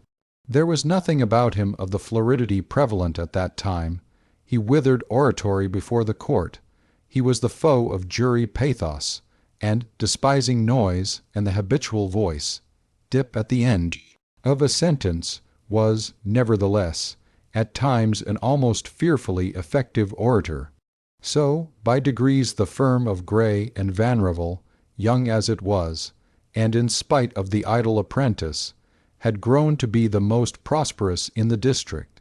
For this eminence Crayley was never accused of assuming the credit, nor did he ever miss an opportunity of making known how much he owed to his partner. What he owed, in brief, was everything. How well Vanrevel worked was demonstrated every day, but how hard he worked only Crayley knew.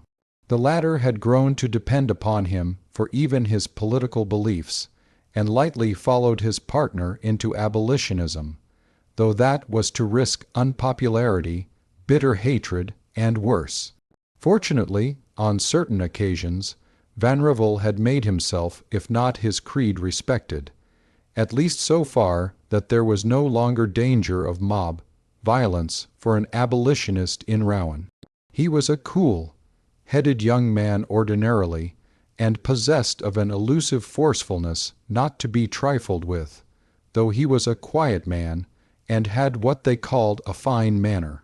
And not in the latter, but in his dress, there was an echo of the beau, which afforded Mr. Gray a point of attack for sallies of wit. There was a touch of the dandy about Vanrevel. He had a large and versatile wardrobe, and his clothes always fit him not only in line but in color.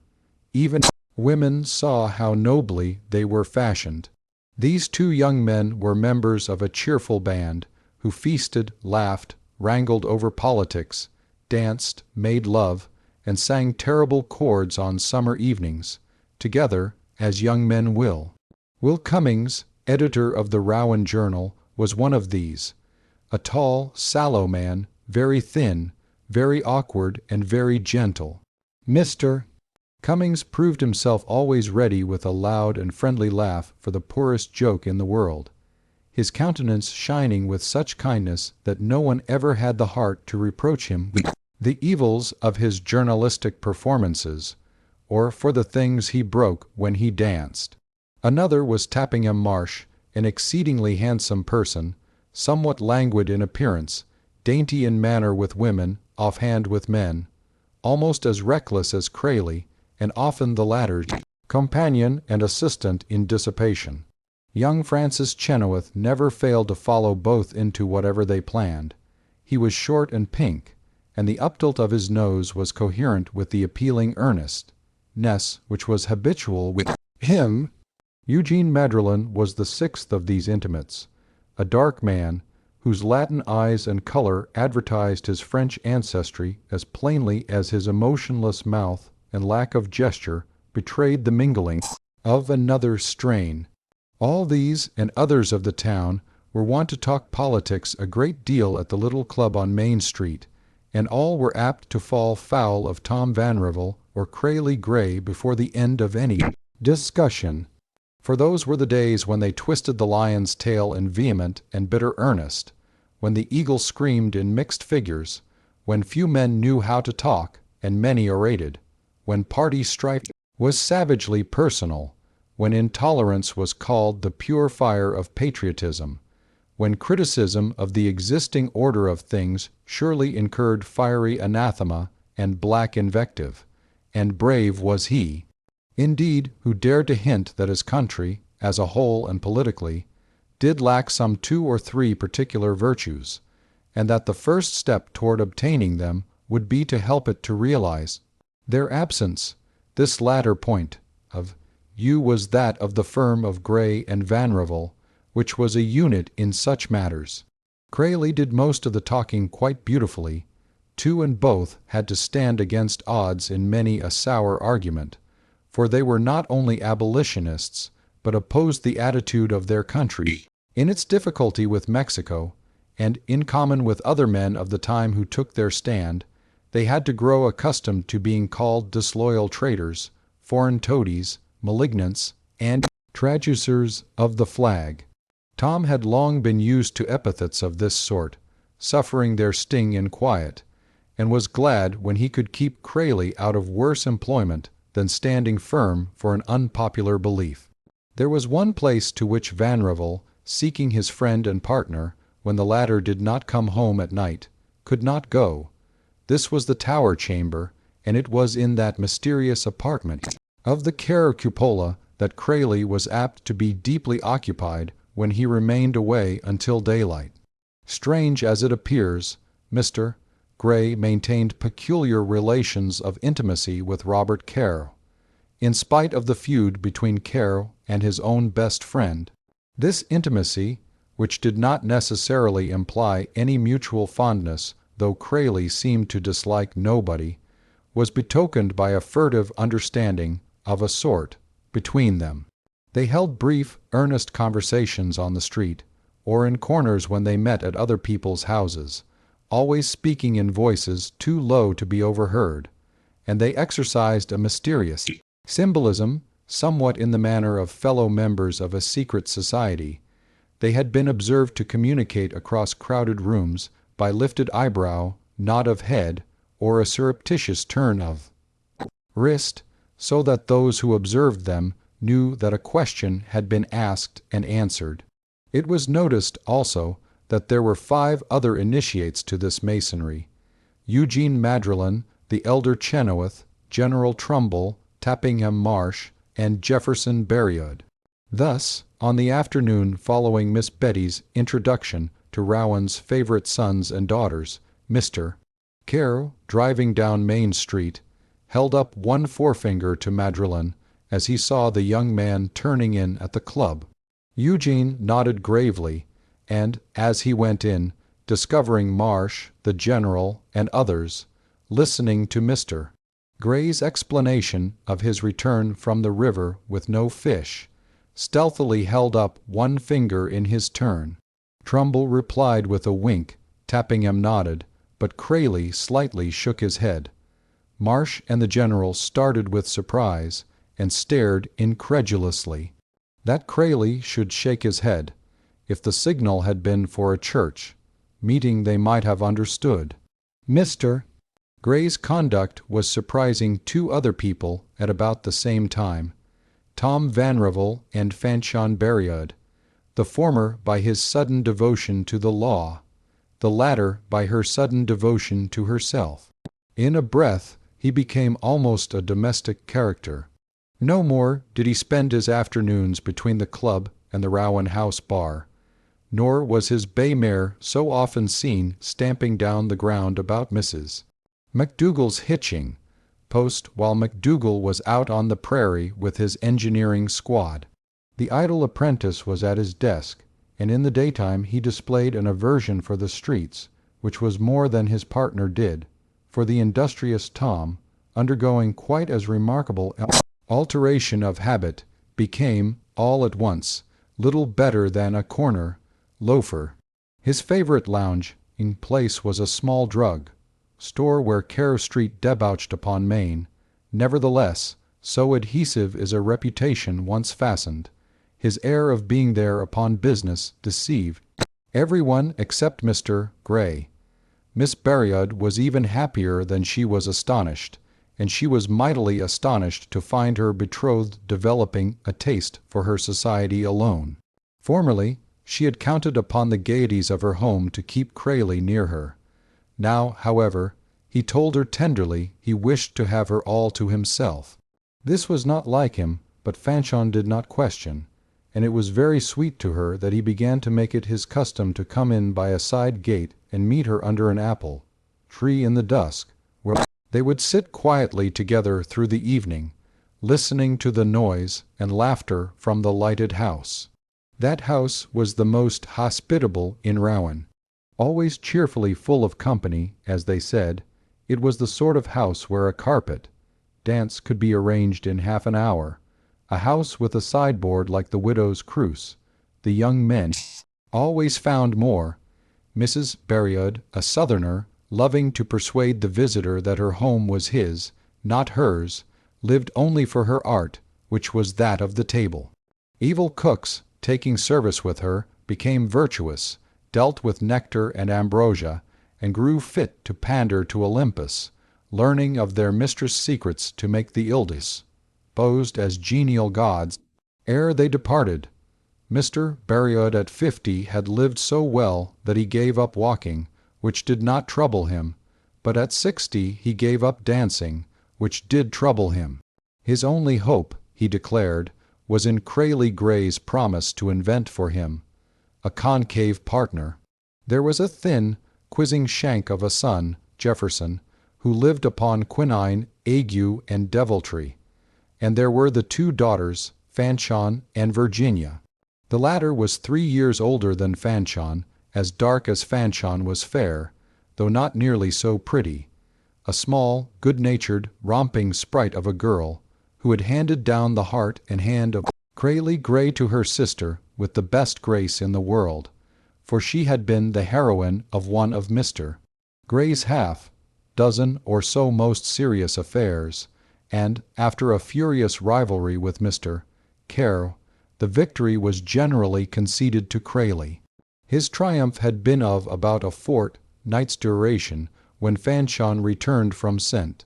Mary's, and, with the advent of the younger sister, the elder, who had decided that Kraily was the incomparable she had dreamed of since infancy, was generously allowed to discover that he was not that vision, that she had fallen in love with her own idea of him, whereas Fanchon cared only that he be Kraily Gray, whatever kind of vision that was.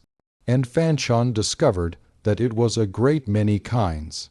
The transfer was made comfortably, with nice judgment of a respectable interregnum, and to the greater happiness of each of the 3 young people, no objection ensuing from the easygoing parents, who were devotedly fond of Kraily, while the town laughed and said it was only that absurd Kraily Gray again. He and Virginia were the best of friends, and accepted their new relation with a preposterous lack of embarrassment. To be in love with Kraily became Fanchon's vocation. She spent all her time at it, and produced a blurred effect upon strangers. The only man with whom she seemed quite alive was Vanrevel, a little because Tom talked of Kraily, and a great deal because she could talk of Kraily to Tom, could tell him freely, as she could tell no one else, how wonderful Kraily was, and explain to him her lover's vagaries on the ground that it was a necessity of geniuses to be unlike the less gifted. Nor was she alone in suspecting Mr. Gray of genius. In the first place, he was so odd. In the second, his poems were already attracting more than local attention, as the journal remarked generously, for Kraily had ceased to present his rhymes to that valuable paper. Boston, no less, was his mart. He was rather radical in his literary preferences, and hurt the elder Chenoweth's feelings by laughing heartily at some poems of the late Lord Byron, offended many people by disliking the style of Sir Edward Bulwer, and even refused to admit that James Fenimore Cooper was the greatest novelist that ever lived.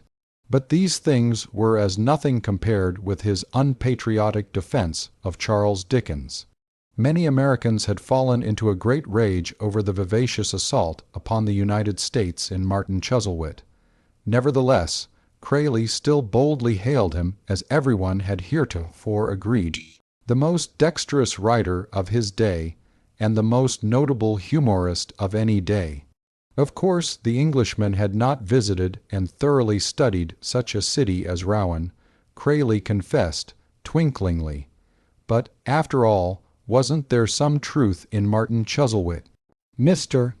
Dickens might have been far from a clear understanding of our people, but didn't it argue a pretty ticklish vanity in ourselves that we were so fiercely resentful of satire? And was not this very heat over Martin Chuzzlewit a confirmation of one of the points the book had presented against us? General Trumbull replied to this suggestion with a personal one to the effect that a man capable of saying a good word for so monstrous a slander, that a man, sir, capable of declaring his native country to be vain or sensitive ought to be horsewhipped, and at this Crayley laughed consumedly.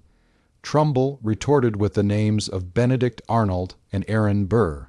And if it comes to a war with these greasers, he spluttered apoplectically, and it is coming, mighty soon, we'll find Mr.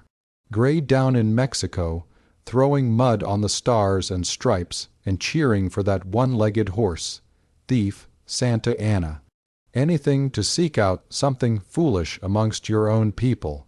Don't have to seek far, sometimes, General, murmured Crayley, from the depths of the best chair in the club, whereupon Trumbull, not trusting himself to answer, went out to the street. And yet, before that same evening was over, the General had shed honest tears of admiration and pity for Crayley Gray, and Miss Betty saw her incroyable again, for that night, the second after the Care Dance Rouen beheld the great warehouse tire. Chapter 5. Nero not the last violinist of his kind. Miss Care was at her desk, writing to Sister Cecilia, whom she most loved of all the world, when the bells startled her with their sudden clangor. The quill dropped from her hand. She started to her feet. Why? Died, not understanding, while the whole town, drowsing peacefully a moment ago, resounded immediately with a loud confusion.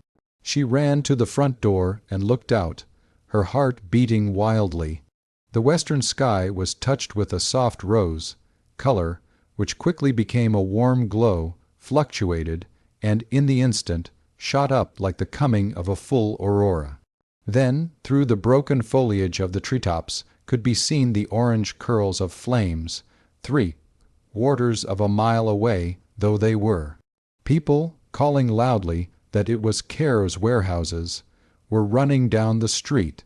From the stable, old Nelson, on her father's best horse, came galloping, and seeing the white figure in the doorway, cried out in a quavering voice, without checking his steed, "I go and tell yo' pa, Miss Betty, he in de kentry on land busness. Go back in de house, missy." The other servants, like ragged sketches in the night, flitted by, with excited ejaculations, to join the runners, and Miss Betty followed them across the dews-strewn turf in her night slippers, but at the gate she stopped. From up the street came the sound of a bell smaller than those of the churches and courthouse, yet one that outdid all others in the madness of its appeal to clear the way. It was borne along by what seemed at first an indefinite black mass, but which, as the aurora grew keener, producing even here a faint, yellow twilight, resolved itself into a mob of hoarsely shouting men and boys, who were running and tugging at ropes, which drew along 3 extraordinary vehicles. They came rapidly down the street and passed Miss Betty with a hubbub and din beyond all understanding. One line of men, most of them in red shirts and oil-cloth helmets, at a dead run with hose, cart, a second line with the hand engine, the third dragging the ladder, wagon. One man was riding, a tall, straight gentleman in evening clothes and without a hat, who stood precariously in the hose, cart, calling in an annoyed tone through a brazen trumpet. Miss Betty recognized him at once. It was he who caught her kitten, and she thought that if she had been Fanchon she must have screamed a warning, for his balance appeared a thing of mere luck, and if he fell, he would be trampled underfoot and probably run over by the engine. But, happily she remembered, she was not Fanchon. Before, behind, and beside the department raced a throng of boys, wild with the joy experienced by their species when property is being handsomely destroyed. After them came panting women, holding their sides and gasping with the effort to keep up with the flying procession. Miss Betty trembled, for she had never seen the like in her life. She stood close to the hedge and let them go by. Then she turned in after them and ran like a fleet young deer. She was going to the fire. Over all the uproar could be heard the angry voice through the trumpet, calling the turns of the streets to the men in the van, upbraiding them and those of the other two companies impartially. And few of his hearers denied the chief his right to express some chagrin, since the department organized a half-year hard, drilled, and this its first fire worth the name was late on account of refusal of the members to move until they had donned their new uniforms, for the uniforms had arrived from Philadelphia 2 months ago, and tonight offered the first opportunity to display them in public. Hail Vanrevel, panted Tappingham Marsh to Eugene Madrelin, as the two, running in the van of the hose company, splattered through a mud puddle. You'd think he was was only son and heir instead of his worst enemy. Hark to the man. I'd let it burn if I were he, returned the other. It was all Crayley's fault, said Tappingham, swinging an arm free to wipe the spattered mud from his face. He swore he wouldn't budge without his uniform, and the rest only backed him up. That was all. Crayley said Caro could better afford to lose his shanties than the overworked department, its first chance to look beautiful and earnest. Tom asked him why he didn't send for a fiddle. Marsh finished with a chuckle. Caro might afford to lose a little, even a warehouse or two, if only out of what he's taken from Crayley and the rest of us, these 3 years. Taken from Vanrevel, you mean. Who doesn't know where Crayley's here's Main Street? Look out for the turn. They swung out of the thick shadows of Kerr Street into full view of the fire, and their faces were illuminated as by sunrise. The warehouses stood on the river bank at the foot of the street, just south of the new covered bridge. There were 4 of them, huge, bare-sided buildings, the 2 nearer the bridge of brick, the others of wood, and all of them rich with stores of every kind of river, merchandise, and costly freight, furniture that had voyaged from New England down the long coast, across the Mexican Gulf, through the flat delta, and had made the winding journey up the great river 1,000 miles, and almost 8,000 more, following the greater and lesser tributaries, cloth from Connecticut that had been sold in Philadelphia, then carried over mountains and through forests by steam, by canal, by stage, and 6 mule freight wagons to Pittsburgh down the Ohio and thence up to Rowan on the packet. Tennessee cotton, on its way to Massachusetts and Rhode Island spindles, lay there beside huge mounds of raw wool from Illinois, ready to be fed to the Rowan mill, dates and nuts from the Caribbean Sea, lemons from groves of the faraway tropics, cigars from the Antilles, tobacco from Virginia and Kentucky, most precious of all, the great granary of the farmers' wheat from the level fields at home, and all the rich stores and the houses that held them, as well as the wharves upon which they had been landed, and the steamers that brought them up the Rowan River, belonged to Robert Caro. That it was her father's property which was imperiled attested to the justification of Miss Betty in running to a fire, and as she followed the crowd into Main Street, she felt a not unpleasant proprietary interest in the spectacle. Very opposite sensations animated the breast of the man with the trumpet, who was more acutely conscious than any other that these were Robert Caro's possessions which were burning so handsomely. Nor was he the only one among the firemen who ground his teeth over the folly of the uniforms, for now they could plainly see the ruin being wrought, the devastation threatened. The two upper stories of the southernmost warehouse had swathed themselves in one great flame. The building next on the north, also of frame, was smoking heavily, and there was a wind from the southwest which, continuing with the fire unchecked, threatened the town itself. There was work for the volunteer brigade that night.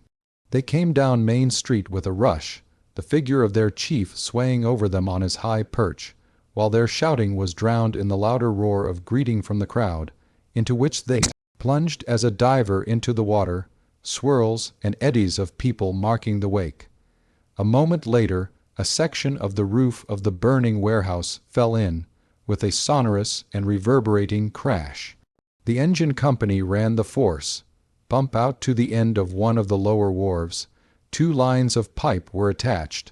2 rows of men mounted the planks for the pumpers, and, at the word of command, began the up and down of the hand machine with admirable vim.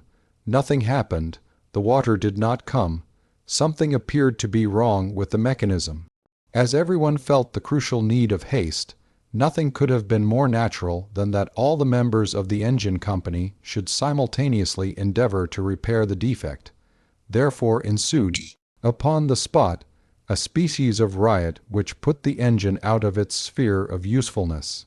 In the meantime, 50 or 60 men and boys who ran with the machines, but who had no place in their operation, being the bucket brigade, had formed a line and were throwing large pails of water in the general direction of the southernmost warehouse, which it was now impossible to save, while the gentlemen of the hook and ladder company, abandoning their wagons and armed with axes, heroically assaulted the big door of the granary, the second building, whence they were driven by the exasperated chief, who informed them that the only way to save the wheat was to save the building. Crayley Gray, one of the berated axemen, remained by the shattered door after the others had gone, and, struck by a sudden thought, set his hand upon the iron latch and opened the door by this simple process. It was not locked. Crayley leaned against the casement and laughed with his whole soul and body. Meanwhile, by dint of shouting in men's ears when near them, through the trumpet when distant, tearing axes from their hands, imperiously gesticulating to subordinate commanders, and lingering in no one spot for more than a second, Mr. Vanrevel reduced his forces to a semblance of order in a remarkably short time, considering the confusion into which they had fallen. The space between the burning warehouse and that next it was not more than 50 feet in width, but 50 feet so hot no one took thought of entering there, an area as discomfiting in appearance as it was beautiful with the thick rain of sparks and firebrands that fell upon it. But the chief had decided that this space must be occupied, and more, must be held, since it was the only point of defense for the second warehouse. The roof of this building would burn, which would mean the destruction of the warehouse, unless it could be mounted, because the streams of water could not play upon it from the ground, nor, from the ladders, do much more than wet the projecting eaves. It was a gable roof, the eaves 20 feet lower on the south side than on the north, where the ladders could not hope to reach them. Vanrevel swung his line of bucketeers round to throw water, not upon the flames, but upon the ladder, men. Miss Kerr stood in the crowd upon the opposite side of the broad street. Even there her cheeks were uncomfortably hot, and sometimes she had to brush a spark from her shoulder, though she was too much excited to mind this. She was watching the beautiful fiery furnace between the north wall of the burning warehouse and the south wall of its neighbor, the 50 feet brilliant and misty with vaporous rose, color dotted with the myriad red stars, her eyes shining with the reflection of their fierce beauty. She saw how the vapors moved there, like men walking in fire, and she was vaguely recalling Shadrach, Meshach, and Abednego, when, over the silhouetted heads of the crowd before her, a long black ladder rose, wobbled, tilted crazily, then lamely advanced and ranged itself against the south wall of the second warehouse. its top rung striking 10 feet short of the eaves. She hoped that no one had any notion of mounting that ladder. A figure appeared upon it immediately, that of a gentleman, bareheaded and in evening dress, with a brass trumpet swinging from a cord about his shoulders. The noise grew less, the shouting died away, and the crowd became almost silent as the figure, climbing slowly, drew up above their heads. 2 or 3 rungs beneath came a man in helmet and uniform. The clothes of both men, drenched by the buccaneers, clung to them, steaming. As the second figure mounted, a third appeared, but this was the last, for the ladder was frail, and sagged toward the smoking wall with the weight of the 3. The chief, 3/4 of the way to the top, shouted down a stifled command, and a short grappling ladder, fitted at one end with a pair of spiked iron hooks, was passed to him. Then he toiled upward until his feet rested on the 3rd rung from the top. Here he turned, setting his back to the wall, lifted the grappling ladder high over his head so that it rested against the eaves above him, and brought it down sharply, fastening the spiked hooks in the roof. As the eaves projected fully 3 feet, this left the grappling ladder hanging that distance out from the wall, its lowest rung a little above the level of the chief's shoulders. Miss Betty drew in her breath with a little choked cry. There was a small terraced hill of piled-up packing boxes near her, possession of which had been taken by a company of ragamuffinish boys, and she found herself standing on the highest box and sharing the summit with these questionable youths, almost without noting her action in mounting thither. So strained was the concentration of her attention upon the figure high up in the rows, against the warehouse wall. The man, surely, was not going to trust himself to that bit of wooden web hanging from the roof. Where was Miss Barriod that she permitted it? Ah, if Betty had been Fanchon and madwoman enough to have accepted this madman, she would have compelled him to come down at once, and thereafter would lock him up in the house whenever the bells rang. But the roof was to be mounted or Robert Care's property lost. Already little flames were dancing up from the shingles, where firebrands had fallen, their number increasing with each second. So Vanrevel raised his arms, took a hard grip upon the lowest rung of the grappling ladder, and tried it with his weight. The iron hooks bit deeper into the roof. They held. He swung himself out into the air with nothing beneath him, caught the rung under his knee, and for a moment hung there while the crowd held from breathing.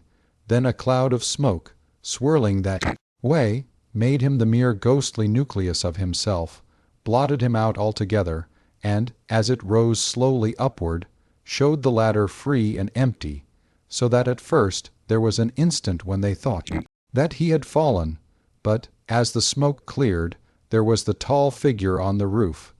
It was an agile and daring thing to do, and the man who did it was mightily applauded.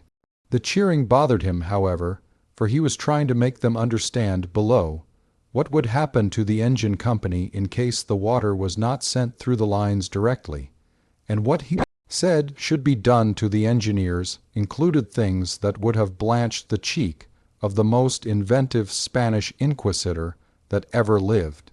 Miss Betty made a gesture as if to a person within whispering distance. "Your coat is on fire," she said in an ordinary conversational tone, without knowing she had spoken aloud, and Mr.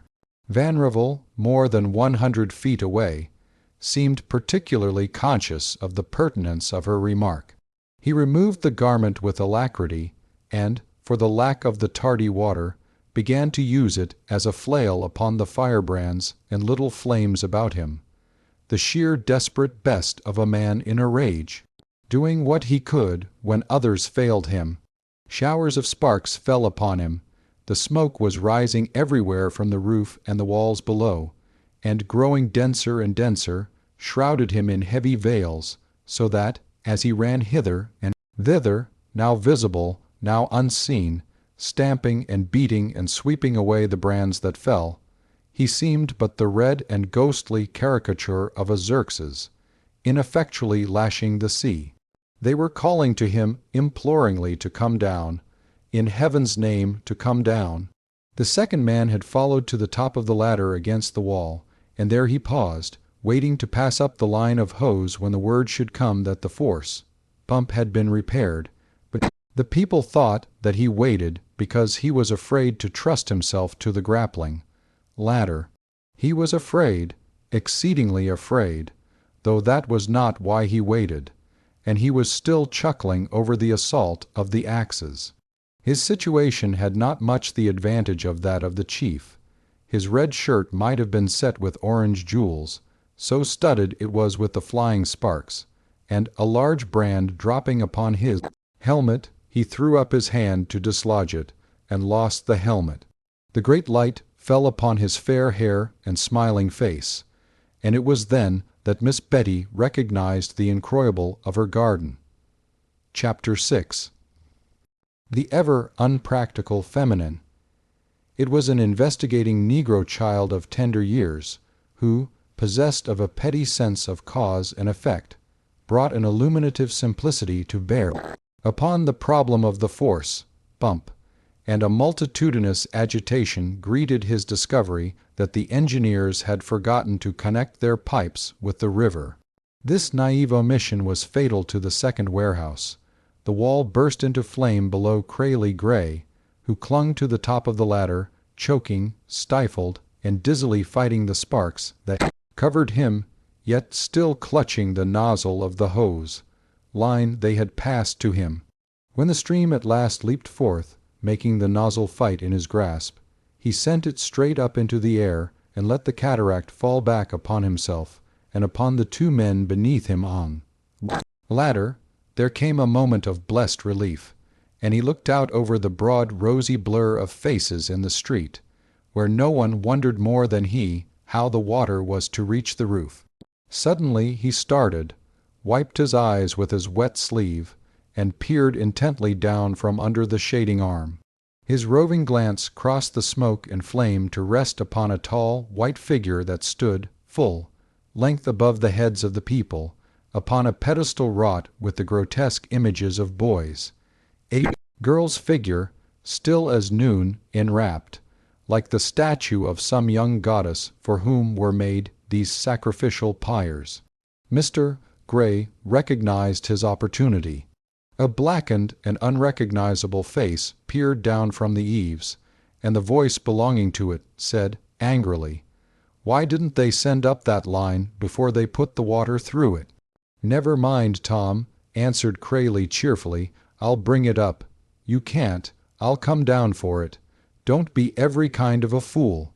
You want a monopoly, do you?"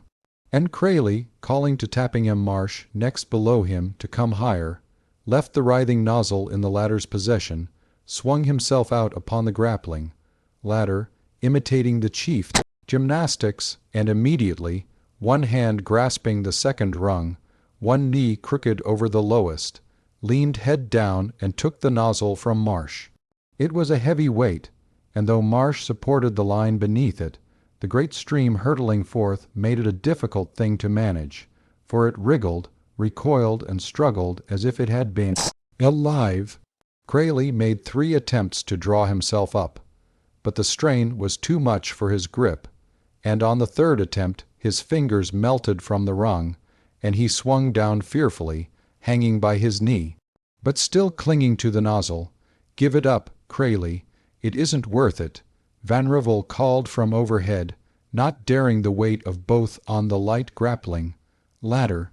But though Crayley cared no more for the saving of Robert Caro's property than for a butterfly's wing in China, he could not give up now, any more than as a lad he could have forborne to turn somersaults when the prettiest little girl looked out of the school-house window. He passed the nozzle to Tappingham, caught the second rung with his left hand, and, once more hanging head downward, seized the nozzle. Then, with his knee hooked tight, as the gushing water described a huge semicircle upon the smoke and hot vapor, he made a mad lurch through the air, while women shrieked, but he landed upright, sitting on the lowest rung. He climbed the grappling ladder swiftly, in spite of the weight and contortions of the unmanageable beast he carried with him. Tom leaned far down and took it from him, and Crayley, passing eaves, fell, exhausted, upon the roof. Just as he reached this temporary security, a lady was borne, fainting, out of the acclaiming crowd. Fan Chun was there. Word had been passed to the gentlemen of the engine company to shut off the water in order to allow the line to be carried up the ladder, and they received the command at the moment Tom lifted the nozzle so that the stream dried up in his hands. This was the last straw, and the blackened, singed, and scarred chief, setting the trumpet to his lips, gave himself entirely to wrath. It struck Crayley, even as he lay, coughing and weeping with smoke, that there was something splendid and large in the other's rage. Vanrevel was ordinarily so steady and cool that this was worth seeing, this berserker gesture, worth hearing, this wonderful profanity, like Washington's one fit of cursing, and Crayley, knowing, Tom knew too, that it had not come upon him because care had a daughter into whose eyes Tom had looked. Nor did he rage because he believed that Crayley's life and his were in the greater hazard for the lack of every drop of water that should have issued from the empty nozzle. Their lungs were burdened with smoke, while the intolerable smarting of throat, eyes, and nostrils was like the incision of 1,000 needles in the membranes. Their clothes were luminous with glowing circles where the sparks were eating. The blaze widened on the wall beneath them, and Marsh was shouting hoarsely that he could no longer hold his position on the ladder. Yet Crayley knew that none of this was in Tom's mind as he stood, scorched, blistered, and haggard, on the edge of the roof, shaking his fist at the world. It was because his chance of saving the property of a man he despised was being endangered. Crayley stretched forth a hand and touched his friend's knee. "Your side of the conversation is a trifle loud, Tom," he said. "Miss Kerr was down there, across the street, on a pile of boxes." Tom stopped in the middle of a word, for which he may have received but half a black stroke from the recording angel. He wheeled toward the street, and, shielding his inflamed eyes with his hand, gazed downward in a stricken silence. From that moment Mr. Vanrevel's instructions to his followers were of a decorum at which not the meekest Sundays school scholar dare have cavilled. The three men now on the long ladder, Marsh, Eugene Madrelin, and Will Cummings, found their position untenable, for the flames, reaching all along the wall, were licking at the ladder itself. Between Marsh and Eugene, "I can't stand this any longer," gasped Tappingham, "but I can't leave those two up there, either." "Not alone," shouted Cummings from beneath Madrelin. "Let's go up." Thus it happened that when the water came again, and Vanrevel let it fall in a grateful cascade upon Crayley and himself, 3 manly voices were heard singing, as 3 men toiled through the billows of rosy gray below the beleaguered pair. Oh, the noble Duke of York, he had 10,000 men. He marched them up the side of a house, and marched them down again. A head appeared above the eaves, and Marsh, then Eugene, then Cummings, came crawling over the cornice in turn, to join their comrades. They were a gallant band, those young gentlemen of Rouen, and they came with the ironical song on their lips, and, looking at one another, ragged and scarified, burst into hoarse but indomitable laughter. 2 others made an attempt to follow, and would not be restrained. It was noticed that parts of the lower ladder had been charring, and the latter, men were preparing to remove it to a less dangerous point, when old General Trumbull and young Jefferson Barryad made it rush to mount it, and were well upon their upward way before the ladder, weakened at the middle, sagged, splintered, and broke, Trumbull and Barryad falling with it. And there was the grappling ladder dangling 40 feet above the ground, and there were the 5 upon the roof. The department had no other ladder of more than half the length of the shattered one. Not only the department, but every soul in Rouen knew that, and there rose the thick, low sigh of a multitude, a sound frightful to hear. It became a groan, then swelled into a deep cry of alarm and lamentation. And now, almost simultaneously, the west wall of the building, and the south wall, and all the southwestern portions of the roof, covered themselves with voluminous mantles of flame, which increased so hugely, and with such savage rapidity, that the one stream on the roof was seen to be but a ridiculous and useless opposition. Everybody began to shout advice to his neighbor, and nobody listened even to himself. The firemen were in as great a turmoil as was the crowd, while women covered their eyes. Young Frank Chenoweth was sobbing curses upon the bruised and shaking Trumbull and Jefferson Berryud, who could only stand remorseful, impotently groaning, and made no answer. The walls of the southernmost warehouse followed the roof, crashing inward one after the other, a sacrificial pyre with its purpose consummated, and in the seeth and flare of its passing, Tom Vanrevel again shaded his eyes with his hand, and looked down across the upturned faces. The pedestal with the grotesque carvings was still there, but the crowning figure had disappeared, the young goddess was gone. For she of all that throng had an idea in her head, and after screaming it to every man within reach, only to discover the impossibility of making herself understood in that Babel, she was struggling to make her way toward the second warehouse, through the swaying jam of people. It was a difficult task, as the farther in she managed to go, the denser became the press, and the more tightly she found the people wedged, until she received involuntary aid from the firemen. In turning their second stream to play ineffectually upon the lower strata of flame, they accidentally deflected it toward the crowd, who separated wildly, leaving a big gap, of which Miss Betty took instant advantage. She darted across, and the next moment, unnoticed, had entered the building through the door which Crayley Gray had opened.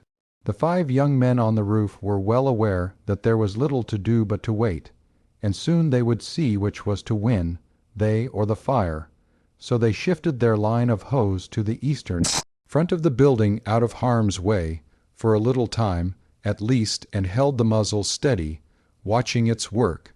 And in truth, it was not long before they understood which would conquer. The southern and western portions of the building had flung out great flames that fluttered and flared on the breeze like titanic flags, and steadily, slowly at first, then faster as the seconds flew, the 5 were driven backward, up the low slope of the roof toward the gable ridge. Tom Vanrevel held the first joint of the nozzle, and he retreated with a sulky face, lifting his foot grudgingly at each step. They were all silent now, and no one spoke until Will Cummings faltered, "Surely they'll get a rope up to us some way." Will knew as well as did the others that there was no way, but his speech struck the sullen heart of the chief with remorse. He turned, "I hope you'll all forgive me for getting you up here." A sound, half sob, half giggle, came from the parched lips of Eugene Madrelin, as he patted Tom on the shoulder without speaking, and Crayley nodded quietly, then left the group and went to the eastern edge of the roof and looked out upon the crowd. Cummings dropped the line and sat down, burying his hot face in his arms, for they all saw that Vanrevel thought it was no use, but a question of a few minutes, and they would retreat across the gable and either jump or go down with the roof. Since the world began, idle and industrious philosophers have speculated much upon the thoughts of men about to die. Yet it cannot be too ingenuous to believe that such thoughts vary as the men. Their characters and conditions of life vary. Nevertheless, pursuant with the traditions of minstrelsy and romance, it is conceivable that young, unmarried men called upon to face desperate situations might, at the crucial moment, rush to a common experience of summoning the vision, each of his heart's desire, and to meet, each his doom, with her name upon his lips. An extraordinary thing occurred in the present instance, for, by means of some fragmentary remarks let fall at the time, and afterward recalled such as Tappingham Marsh's gasping, "At least it will be on her father's roof," And from other things later overheard, an inevitable deduction has been reached that 4 of the 5 gentlemen in the perilous case herein described were occupied with the vision of the same person, to wit, Miss Elizabeth Kerr, the last the prettiest to come to town. Crayley Gray, alone, spoke not at all. But why did he strain and strain his eyes toward that empty pedestal with the grotesque carvings? Did he seek Fanchon there, or was Miss Kerr the last sweet apparition in the fancies of all 5 of the unhappy young men? The coincidence of the actual appearance of the lady among them, therefore, seemed the more miraculous, when, wan and hopeless, staggering desperately backward to the gable ridge, they heard a clear contralto voice behind them. "Hadn't you better all come down now?" it said. "The stairway will be on fire before long." Only one thing could have been more shockingly unexpected to the 5 than that there should be a 6th person on the roof, and this was that the 6th person should be Miss Betty Kerr. They turned, aghast, agape, chopfallen with astonishment, stunned, and incredulous. She stood just behind the gable ridge, smiling amiably, a most incongruous little pink fan in her hand, the smoke wreaths partly obscuring her and curling between the 5 and her white dress, like mists floating across the new moon. Was it but a kindly phantasm of the brain? Was it the incarnation of the last vision of the lost volunteers? Was it a Valkyrie assuming that lovely likeness to perch upon this eyrie, waiting to bear their heroic souls to Valhalla? Or was it Miss Betty Kerr? To the chief she spoke. All of them agreed to that afterward, but it was Crayley who answered, while Tom could only stare and stand wagging his head at the lovely phantom, like a mandarin on a shelf. "My mother in heaven," gasped Crayley. "How did you come up here?" "There's a trap in the roof on the other side of the ridge," she said, and she began to fan herself with the pink fan. "A stairway runs all the way down. Old Nelson showed me through these buildings yesterday, and that side isn't on fire yet. I'm so sorry I didn't think of it until a moment ago, because you could have brought the water up that way. But don't you think you'd better come down now?" Chapter 7. The Comedian. Not Savage Hun, nor barbarous Vandyke, nor demon Apache could wish to dwell upon the state of mind of the chief of the Rowan Volunteer Fire Department. Therefore, let the curtain of mercy descend. Without a word, he turned and dragged the nozzle to the eastern eaves, whence, after a warning gesture to those below, he dropped it to the ground. And, out of compassion, it should be little more than hinted that the gesture of warning was very slight. When the rescued band reached the foot of the last flight of stairs, they beheld the open doorway as a frame for a great press of intent and contorted faces, every eye still strained to watch the roof, none of the harrowed spectators comprehending the appearance of the girl's figure there, nor able to see whither she had led the 5 young men, until Tappingham Marsh raised a shout as he leaped out of the door and danced upon the solid earth again. Then, indeed, there was a mighty uproar. Cheer after cheer ascended to the red vault of heaven. Women wept, men whooped, and the people rushed for the heroes with open, welcoming arms. Jefferson Berryud and Frank Chenoweth and General Trumbull dashed at Tom Vanrevel with incoherent cries of thanksgiving, shaking his hands and beating him hysterically upon the back. He greeted them with bitter laughter. "Help get the water into the next warehouse. This one is beyond control, but we can save the other 2. Take the lines in through the door." He brushed the rejoicing friends off abruptly and went on in a queer, hollow voice. "There are stairs, and I'm so sorry I didn't think of it until a moment ago, because you could have brought the water up that way." A remarkable case of desertion had occurred the previous instant under his eyes. As the party emerged from the warehouse into the street, Tom heard Crayley say hurriedly to Miss Kerr, "Let me get you away, come quickly," saw him suddenly seize her band, and, eluding the onrushing crowd, run with her round the corner of the building. And somehow, through what inspiration, or through what knowledge of his partner's temperament, heaven knows, the prophetic soul of the chief was unhappily assured that Crayley would offer himself as escort to her home and find acceptance. But why not? Was it Crayley who had publicly called his fellow man fool, idiot, imbecile at the top of his lungs, only to find himself the proven numbskull of the universe? Tom stood for a moment staring after the vanishing pair, while over his face stole the strangest expression that ever man saw there. Then, with meekly bowed shoulders, he turned again to his work. At the corner of the warehouse, Miss Kerr detached her hand from Crayley's, yet still followed him as he made a quick detour round the next building. A minute or two later they found themselves, undetected, upon Main Street in the rear of the crowd. There Crayley paused. "Forgive me," he said breathlessly, "for taking your hand. I thought you would like to get away."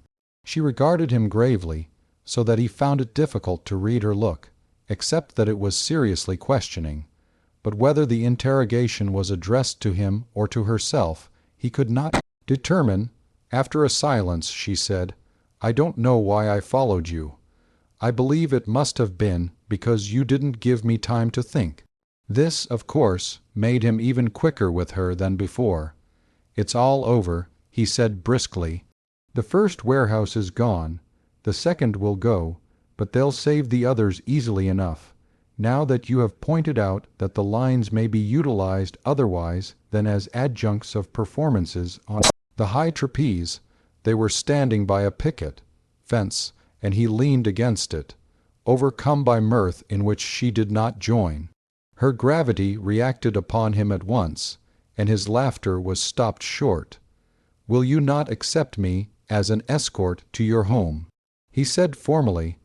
"I do not know," she returned simply, the sort of honest trouble in her glance that is seen only in very young eyes. "What reason in the world?"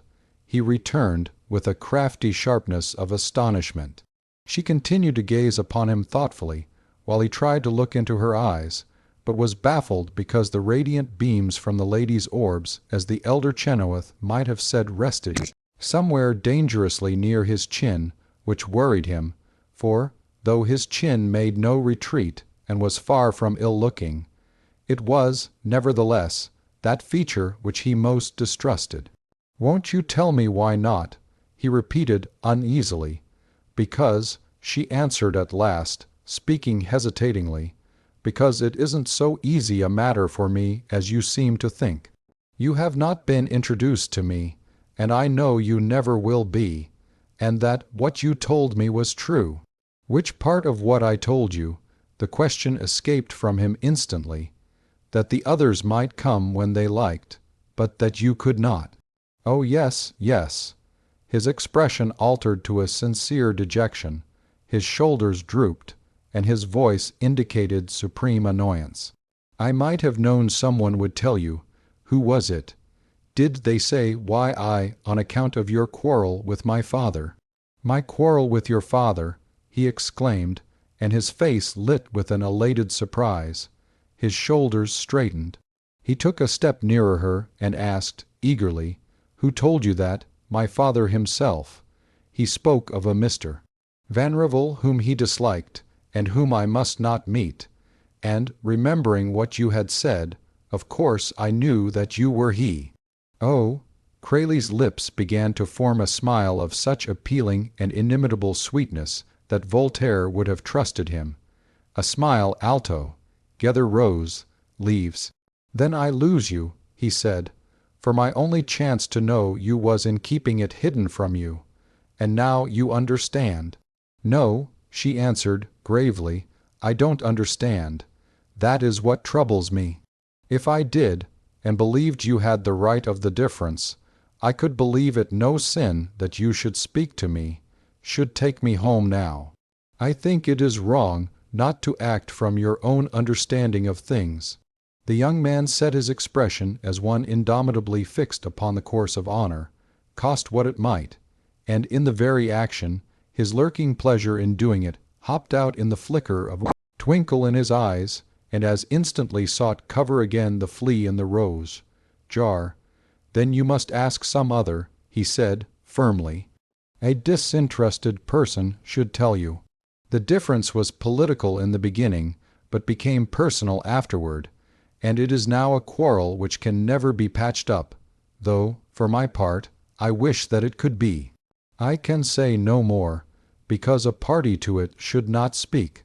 She met his level look squarely at last, and no man ever had a more truthful pair of eyes than Crayley Gray, for it was his great accomplishment that he could adjust his emotion, his reason, and something that might be called his faith, to fit any situation in any character.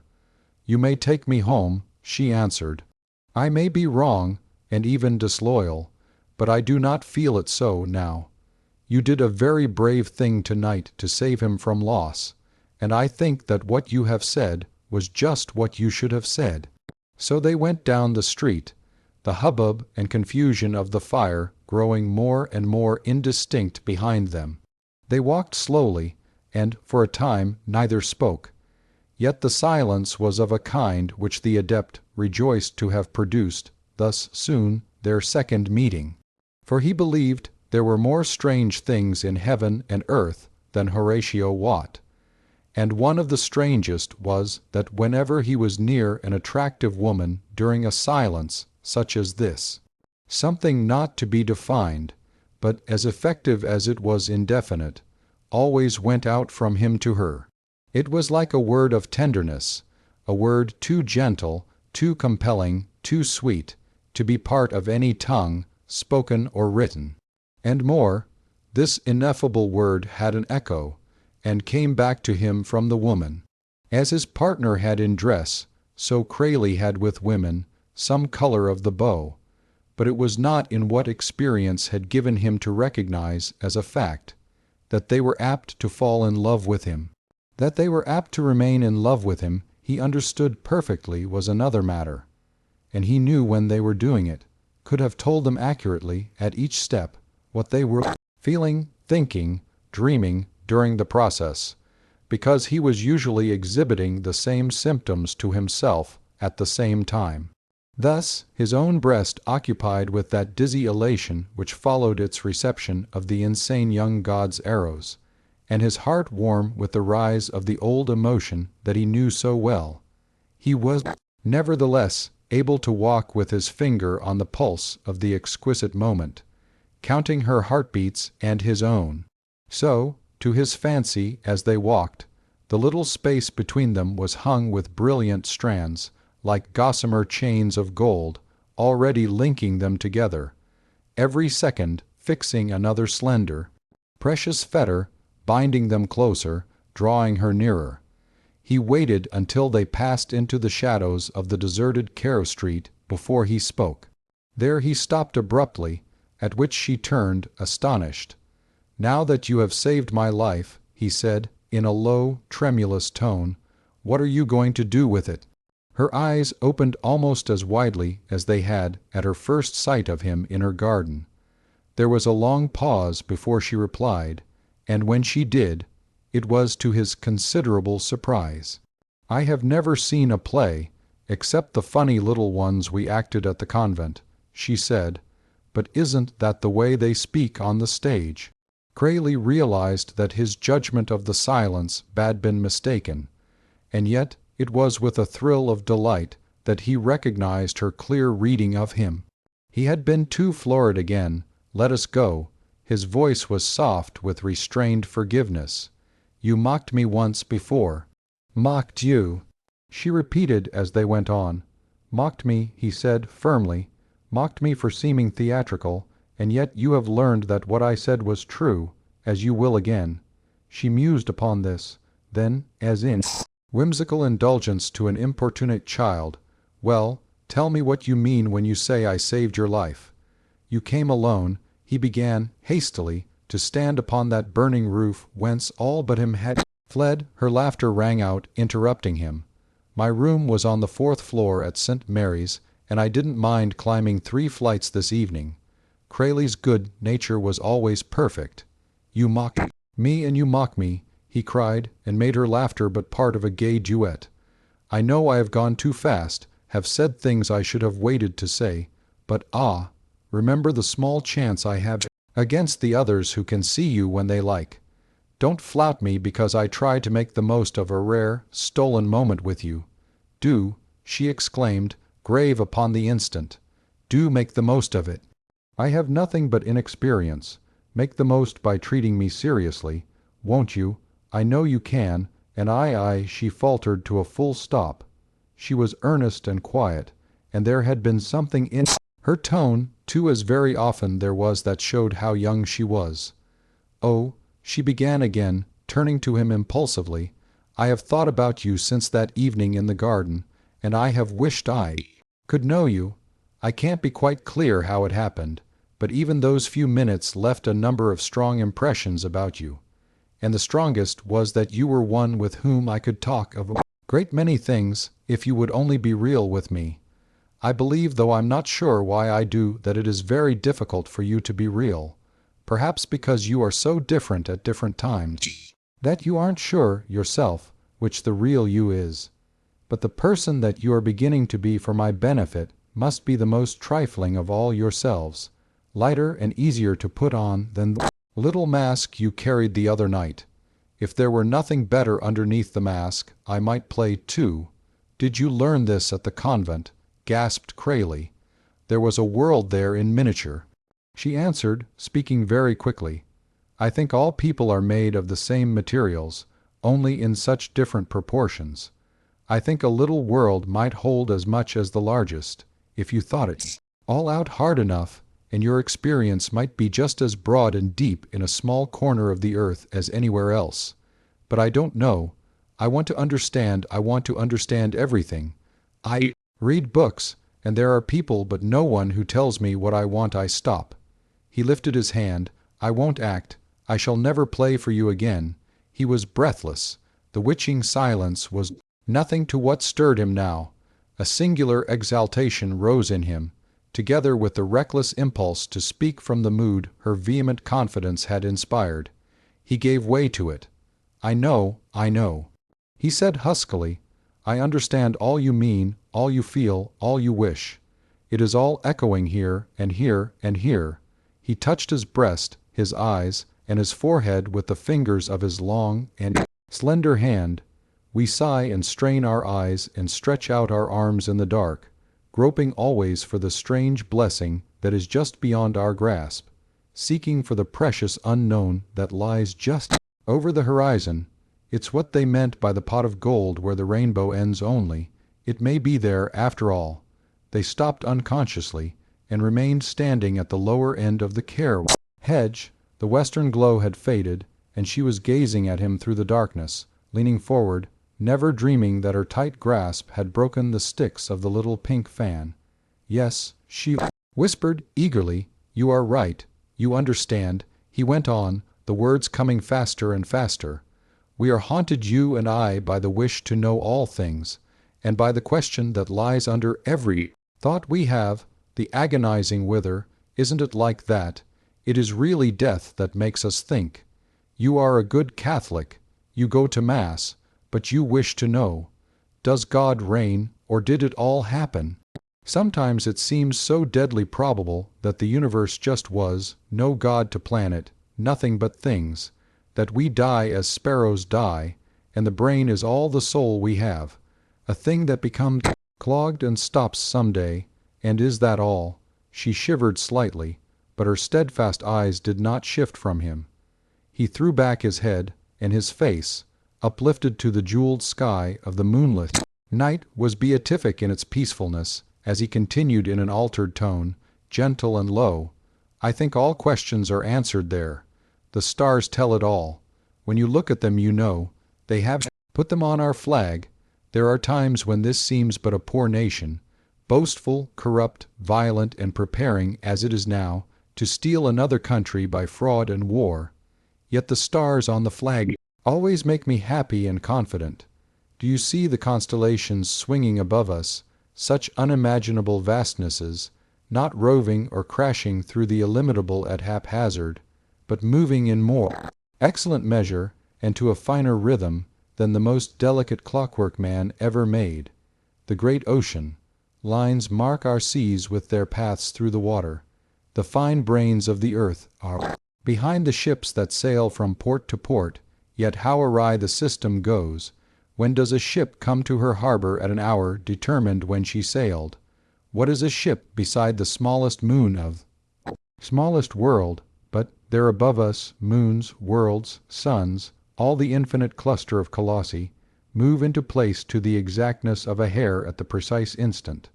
That instant has been planned. You see, it is part of a system, and can a system exist that no mind made? Think of the mind that made this one. Do you believe so inconceivably majestic an intelligence as that could be anything but good? Ah, when you wonder, look above you. Look above you in the night, I say, he cried, his hand upraised like his transfigured face. Look above you, and you will never fear that a sparrow's fall could go unmarked. It was not to the stars that she looked, but to the orator, as long as he held that pose, which lasted until a ridden horse came galloping down the street. As it dashed by, though the rider looked neither to right nor left, Miss Betty unconsciously made a feverish clutch at her companion's sleeve, drawing him closer to the hedge. "It is my father," she said hurriedly in a low voice. "He must not see you. You must never come here." Perhaps she paused, then quickly whispered, "You have been very kind to me. Good night." He looked at her keenly, and through the dimness saw that her face was shining with excitement. He did not speak again, but, taking a step back, Ward smiled faintly, bent his head in humble acquiescence, and made a slight gesture of his hand for her to leave him. She set her eyes upon his once more, then turned swiftly and almost ran along the hedge to the gate, but there she stopped and looked back. He was standing where she had left him, his face again uplifted to the sky. She waved him an uncertain farewell and ran into the garden, both palms against her burning cheeks. Night is the great necromancer, and strange are the fabrics he weaves. He lays queer spells, breathes so eerie an intoxication through the dusk. He can cast such glamours about a voice. He is the very king of fairyland. Miss Betty began to walk rapidly up and down garden paths, her head bent and her bands still pressed to her cheeks. Now and then an unconscious exclamation burst from her, incoherent, more like a gasp than a word. A long time she paced the vigil with her stirring heart, her skirts sweeping the dew from the leaning flowers. Her lips moved often, but only the confused, vehement "oh, oh" came from them, until at last she paused in middle of the garden, away from the trees, where all was open to the sparkling firmament, and extended her arms over her head. "Oh, strange teacher," she said aloud, "I take your beautiful stars. I shall know how to learn from them." She gazed steadily upward, enrapt, her eyes resplendent with their own starlight. "Oh, stars, stars, stars," she whispered. "In the teeth of all wizardry, night's spells pass at sunrise, marvelous poems sink to doggerel, mighty dreams to blown ashes and solids regain weight." Miss Betty, waking at daybreak, saw the motes dancing in the sun at her window, and watched them with a placid, unremembering eye. She began to stare at them in a puzzled way, while a look of wonder slowly spread over her face. Suddenly she sat upright, as though something had startled her. Her fingers clenched tightly. Ah, if that was playing! Chapter 8. A Tale of a Political Difference. Mr. Kerr was already at the breakfast table, but the light of his countenance, hidden behind the Rowan journal, was not vouchsafed to his daughter when she took her place opposite him, nor did he see fit to return her morning greeting, from which she generously concluded that the burning of the 2 warehouses had meant a severe loss to him. "I am so sorry, father," she said gently. She had not called him papa since the morning after her ball. "I hope it isn't to be a great trouble to you."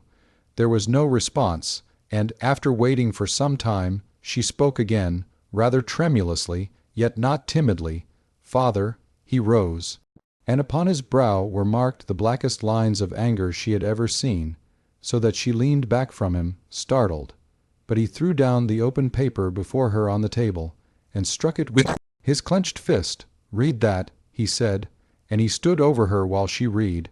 There were some grandiloquent headlines: Miss Elizabeth Kerr, an angel of mercy. Charming Belle saves the lives of 5 prominent citizens. Her presence of mind prevents conflagration from wiping out the city. It may be noted that Will Cummings, editor and proprietor of the journal, had written these tributes, as well as the whole account of the evening's transactions, and Miss Betty loomed as large in Will's narrative as in his good and lovelorn heart. There was very little concerning the fire in the journal. It was nearly all about Betty. That is one of the misfortunes which pursue a lady who allows an editor to fall in love with her. However, there was a scant mention of the arrival of the volunteers upon the scene, though none at all at the cause of their delay, and an eloquent paragraph was devoted to their handsome appearance, Mr. Cummings having been one of those who insisted that the new uniforms should be worn soon, said the journal, through the daring of the chief of the department and the captain of the hook and ladder company, one of whom placed and mounted the grappling ladder, over which he was immediately followed by the other carrying the hose.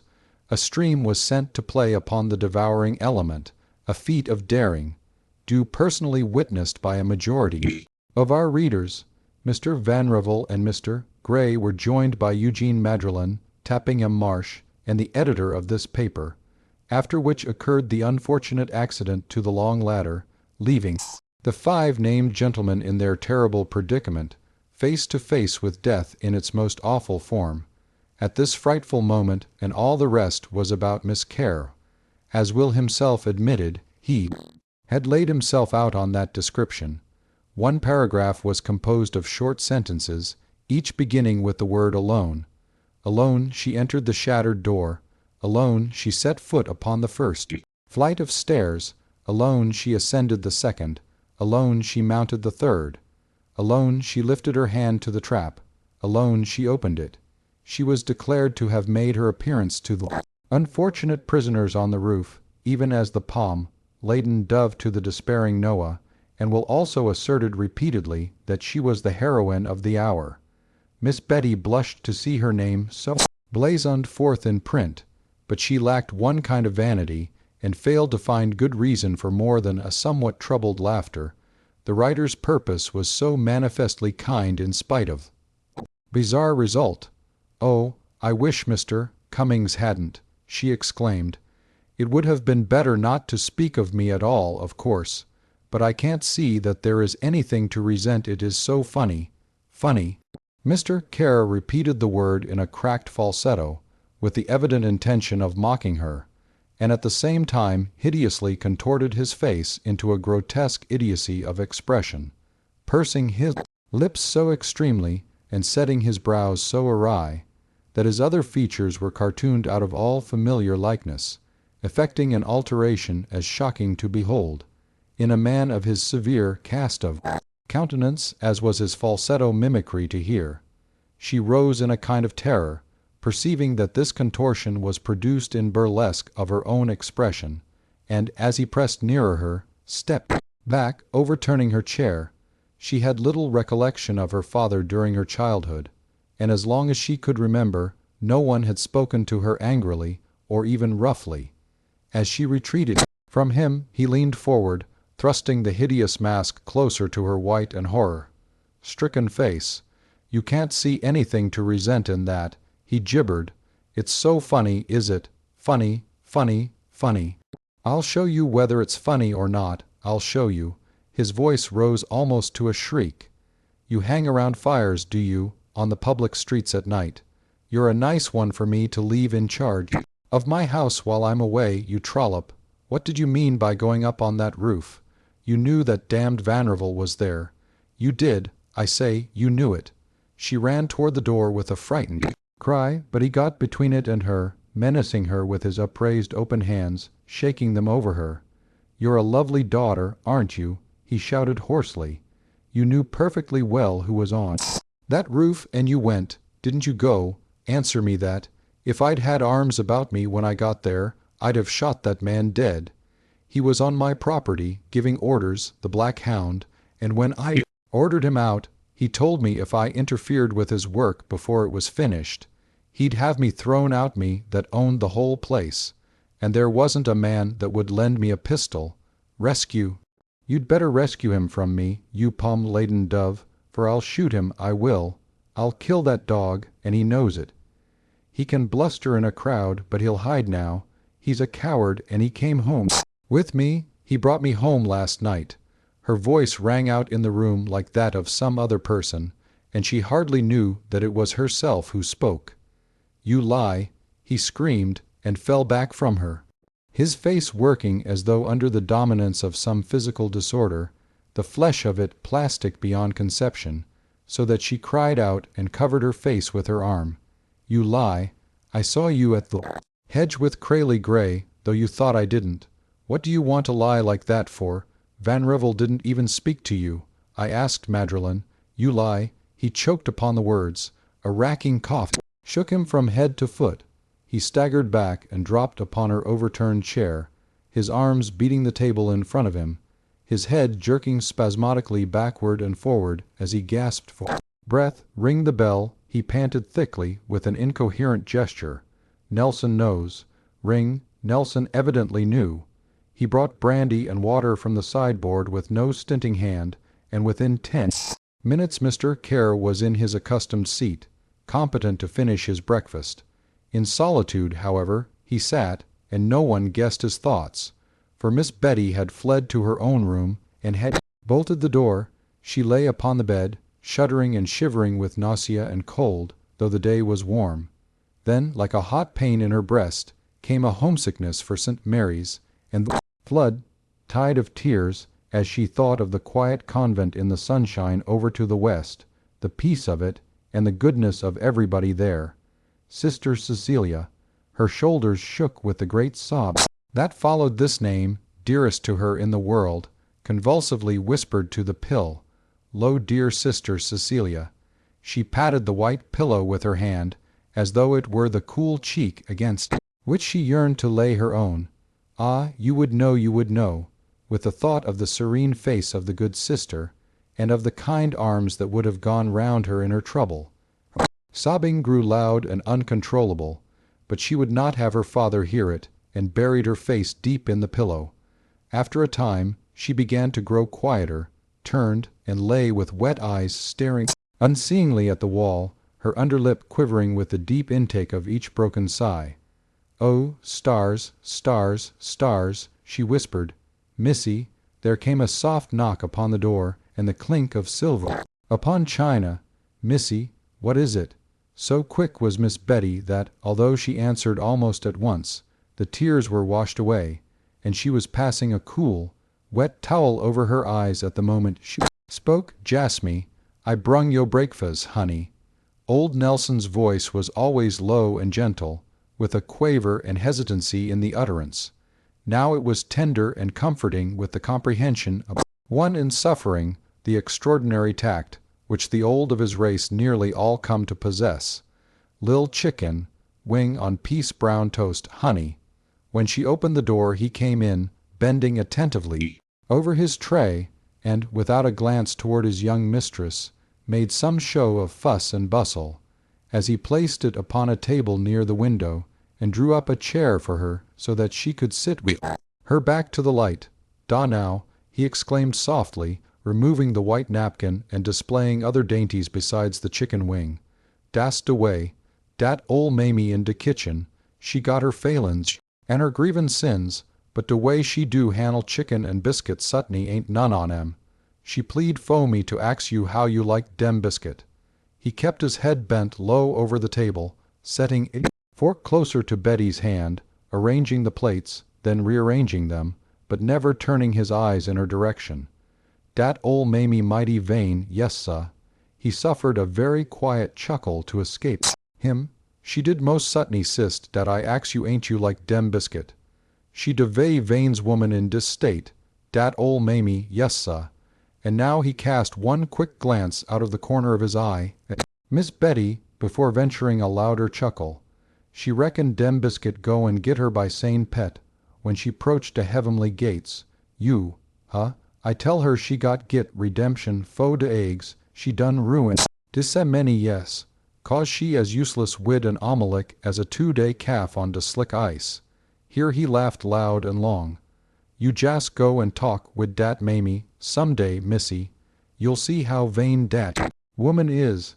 Has father gone out, Nelson? Asked Betty in a low voice. Yes'm, he uptown.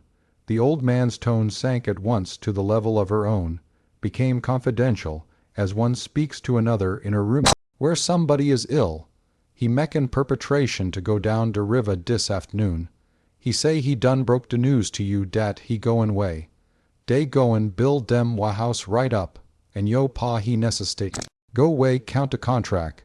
He be gone 2 week, honey, Nelson finished, without too much the air of imparting cheery tidings, but with just enough. I am to stay here alone. Law no, missy. Dat big Miss Tanbury, das de best frien we all got. She home agin, and yo pa go and invite her visit at de house, whiles he gone, and to stay a month aft. He get back, too, so's she kin go to all doin's and junketins wid you, and talk wid de young mens dat you don like whiles you talks wid dem you does like.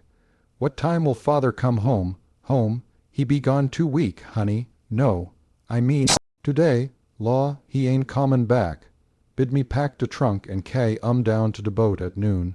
Den he bid me say far well and a kind good. Bye fo him, honey. Say he think you ain't feelin' well, so's he won't sturb ye hisself, and dat he honestly do hope you go and have splendid time whiles he travelin'.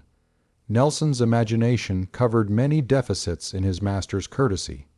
Say he reckon you and ole Miss Tanbury go and get long mighty nice wid one and das what me and Mamie reckon specially bound to take place, cause dat a mighty gay lady, dat big Miss Tanbury, and ole frien o a fambly, she us a frien yo mamma's, honey.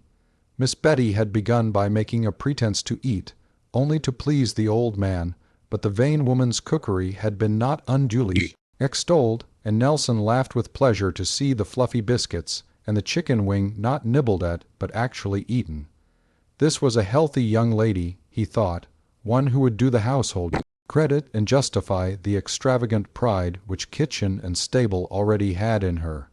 He was an old house servant, therefore he had seen many young ladies go through unhappy hours, and he admired Miss Betty the more because she was the first who had indulged in strong weeping and did not snuffle at intervals afterward.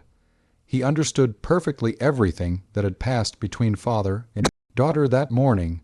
When her breakfast was finished, she turned slowly to the window, and, while her eyes did not refill, a slight twitching of the upper lids made him believe that she was going over the whole scene again in her mind, whereupon he began to move briskly about the room with a busy air, picking up her napkin, dusting a chair with his hand, exchanging the position of andirons in the fireplace, and apparently discovering that the portrait of George's mail hack was out of line, he set it awry, then straight again, the while he hummed an old spiritual of which only the words chained a lion down were allowed to be quite audible.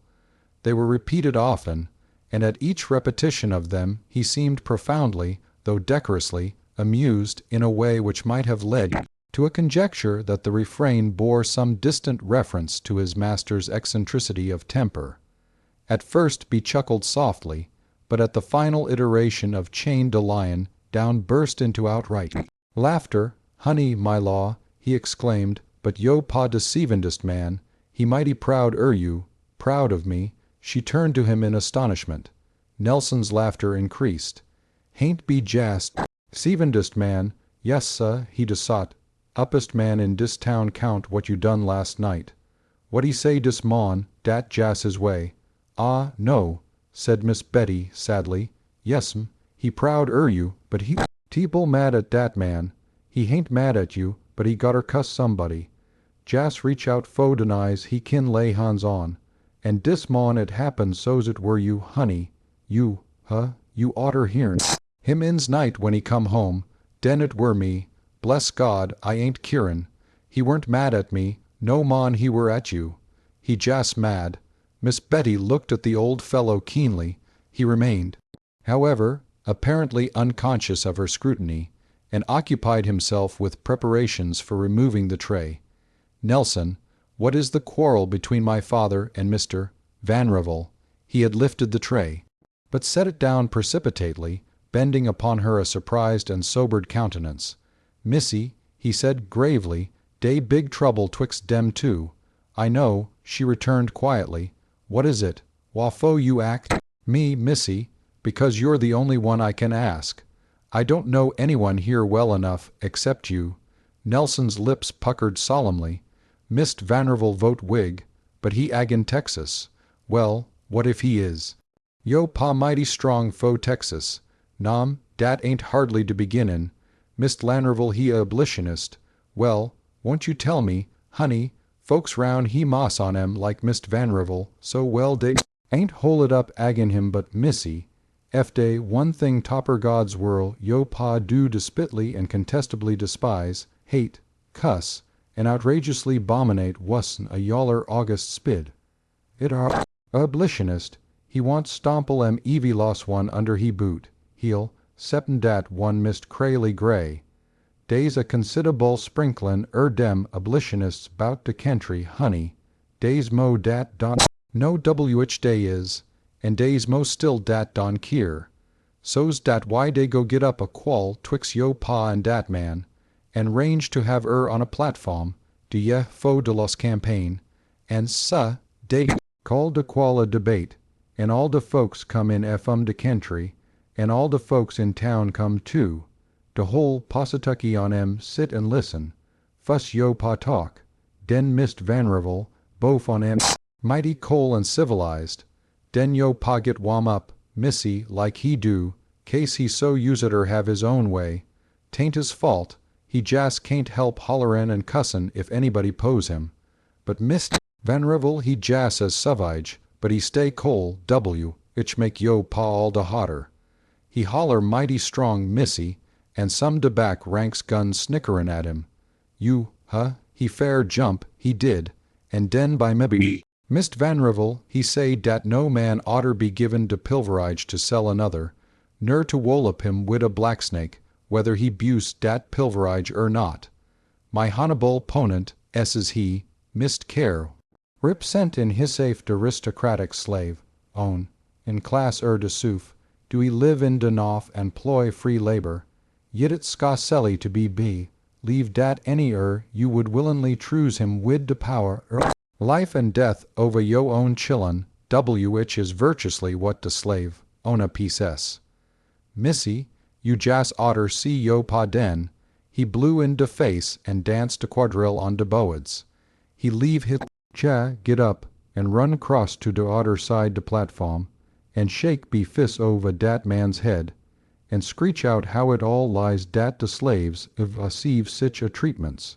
Dat all lies, you pudja, he holler, all lies, you missable thief, he holler, all lies and you know it, you low, bond slander and scown, and wid dat Mist Vanrevel be laugh in yo pa face, and tune to crowd he did, and say, you reckon dat if dish ya man a slave, Ona, and a slave had angud him as I have angud him tonight, does any you be, leave dat slave wouldn't be tied up and whipped, tell de blood run, and den sold down de riv a tomorrer.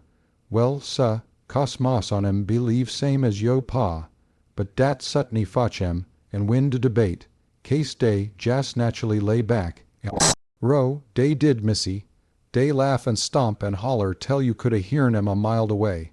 And honey, yo paw'd a million times druther Mist Vanrevel a kilt him dan tune to laugh on him. He'd shoot a man, honey, ef he jas suspicion him to grin out to cornder his eye at him, and to stan up daw wid de whole county fair row hin at him, it's de gods mussy be didn't have no alms wid him, dat night. Ol' Miss Chenneth Dunn brung him home, and yo pa reach out and kick me squaw out'n de liberty winder soon's he catch sight me. The old man's gravity gave way to his enjoyment of recollection, and he threw back his head to laugh. he sho did, honey, you. Ho, ho, ho, he sho did, honey, he sho did. Nevertheless, as he lifted the tray again and crossed the room to go, his solemnity returned. Missy, he said earnestly, ef dat young gelman fall in love wid you, ich I knows he will ef he catch sight you, lemme say dis, and please fo to ba in mine. Better have nuttin do wid him fo he own sake, and bove all, keep him first way ef diseppiamizes. Don let him come in a mild dis house. Nelson, was that all the quarrel between them? Blessed mussy. Ain't dat nuff? Ef days any mo I ain't hearn what dat part were, he answered quickly, but with a dogged tightening of the lips which convinced Miss Betty that he knew very well. Nelson, what was rest of it? Please, missy, I got pack yo' pa trunk, and at time, long ago, fur me to be at my wuck. He was half out of the door. What was the rest of it? She repeated quietly. Now, honey, he returned, with a deprecatory shake of his head, I got my own wuck tend to, and I ain't never ax nobody what 'twas, and I ain't goin' ax 'em. And lemme jas' beg you ef oiler de ol' man's advice. You do de same. Case nobody ain't goin' tell you. All I know is dat it come later, and were somethin' 'bout dat ripperin' Crayley Gray. Yo' pa, he sent a channelge to Mist Vanrevel, and Mist Vanrevel fused to fight him cause he say he don believe shoot, in yo' pa go, and do yo' pa any good, and he still got hope meckin' good citizen outer him. Dat brung de laugh on yo' pa agin, and he 'clare to God, ef he catch Vanrevel on any ground hissin', he shoot him like a mad dog. Pon my livin' soul he mean dem wuds, missy. Dey had hard 'nuff time lost night keepin' him fum in dat man to pieces at de fire. You mus' keep dat young gelman way fum he. He came home with me last night, Nelson. I told father so. Yes'm. Yo' pa tole me you say dat, but he reckon you done it to mek him madder, cause you mad. Too, he say he done see dat Crayley Gray comin' long de hedge wid you. He was mistaken. It was Mr. Vanrevel. Nelson rolled his eyes fervently to heaven. Den dat young man run pintedly on he death. Ef you want keep us all dis side or de Jordan River, don let him set foot in dis neighborhood when yo' pa come back. And, honey, his voice sank to a penetrating whisper, fo, I do a lick wuck I. Goin' out in de stable and git down on my knees and return, thanksgiving to de good God case, he whole care street in de darkness lost night. This was the speech he chose for his exit, but after closing the door behind him, he opened it again and said, cheerfully, Soon's I git de trunk fix ef yo' pa, I bring round dat bay colt wid side saddle. You better set 'bout gittin' on yo' ridden habit, missy. De roads is mighty good dis sunshiny weather. Nelson, do you think such an attack as father had this morning is dangerous? He had hoped for another chance to laugh violently before he left her, and this completely fitted his desire. Ho, ho, he shouted. Nom, no, honey, he jas' get so mad it mek him sick. You couldn't kill dat man wid a broad axe, missy. And he went down the hale, leaving the reverberations of his hilarity behind him. The purpose of his visit had been effected, for when Miss Betty appeared upon the horse, Block in her green habit and gauntlets, she was smiling, so that only a woman or a wise old man could have guessed that she had wept bitterly that morning. She cantered out to the flat, open country to the east, where she found soft dirt, roads that were good for the bay colt's feet, and she reached across, rode several miles from town before she was overcome by the conviction that she was a wicked and ungrateful girl. She could not place the exact spot of her guilt, but she knew it was there, somewhere, since she felt herself a guilty thing. For the picture which Nelson had drawn rose before her, the one man standing alone in his rage on the platform, overwhelmed by his calm young adversary, beaten and made the butt of laughter for 1,000. Her father had been in the wrong in that quarrel, and somehow she was sure, too, he must have been wrong in the personal one, as well, the mysterious difficulty over Fanchon's Mr. Gray, who had looked so ashamed last night. What feud could they make over him, of all people in the world? He looked strong enough to take care of his own quarrels, even if he was so rigorously bound by Fanchon's apron. String when it came to a word with another girl. But the conclusion that her father had been in error did not lessen the pathetic appeal of the solitary figure facing the ridicule of the crowd. She felt that he always honestly believed himself in the right. She knew that he was vain, that he had an almost monstrous conception of his dignity, and, realizing the bitterness of that public humiliation which he had undergone, she understood the wrath, the unspeakable pain and sense of outrage which must have possessed him. And now she was letting him go forth upon a journey his way beset with the chances of illness and accident whence he might never return. She was letting him go without seeing him again, letting him go with no word of farewell from his daughter.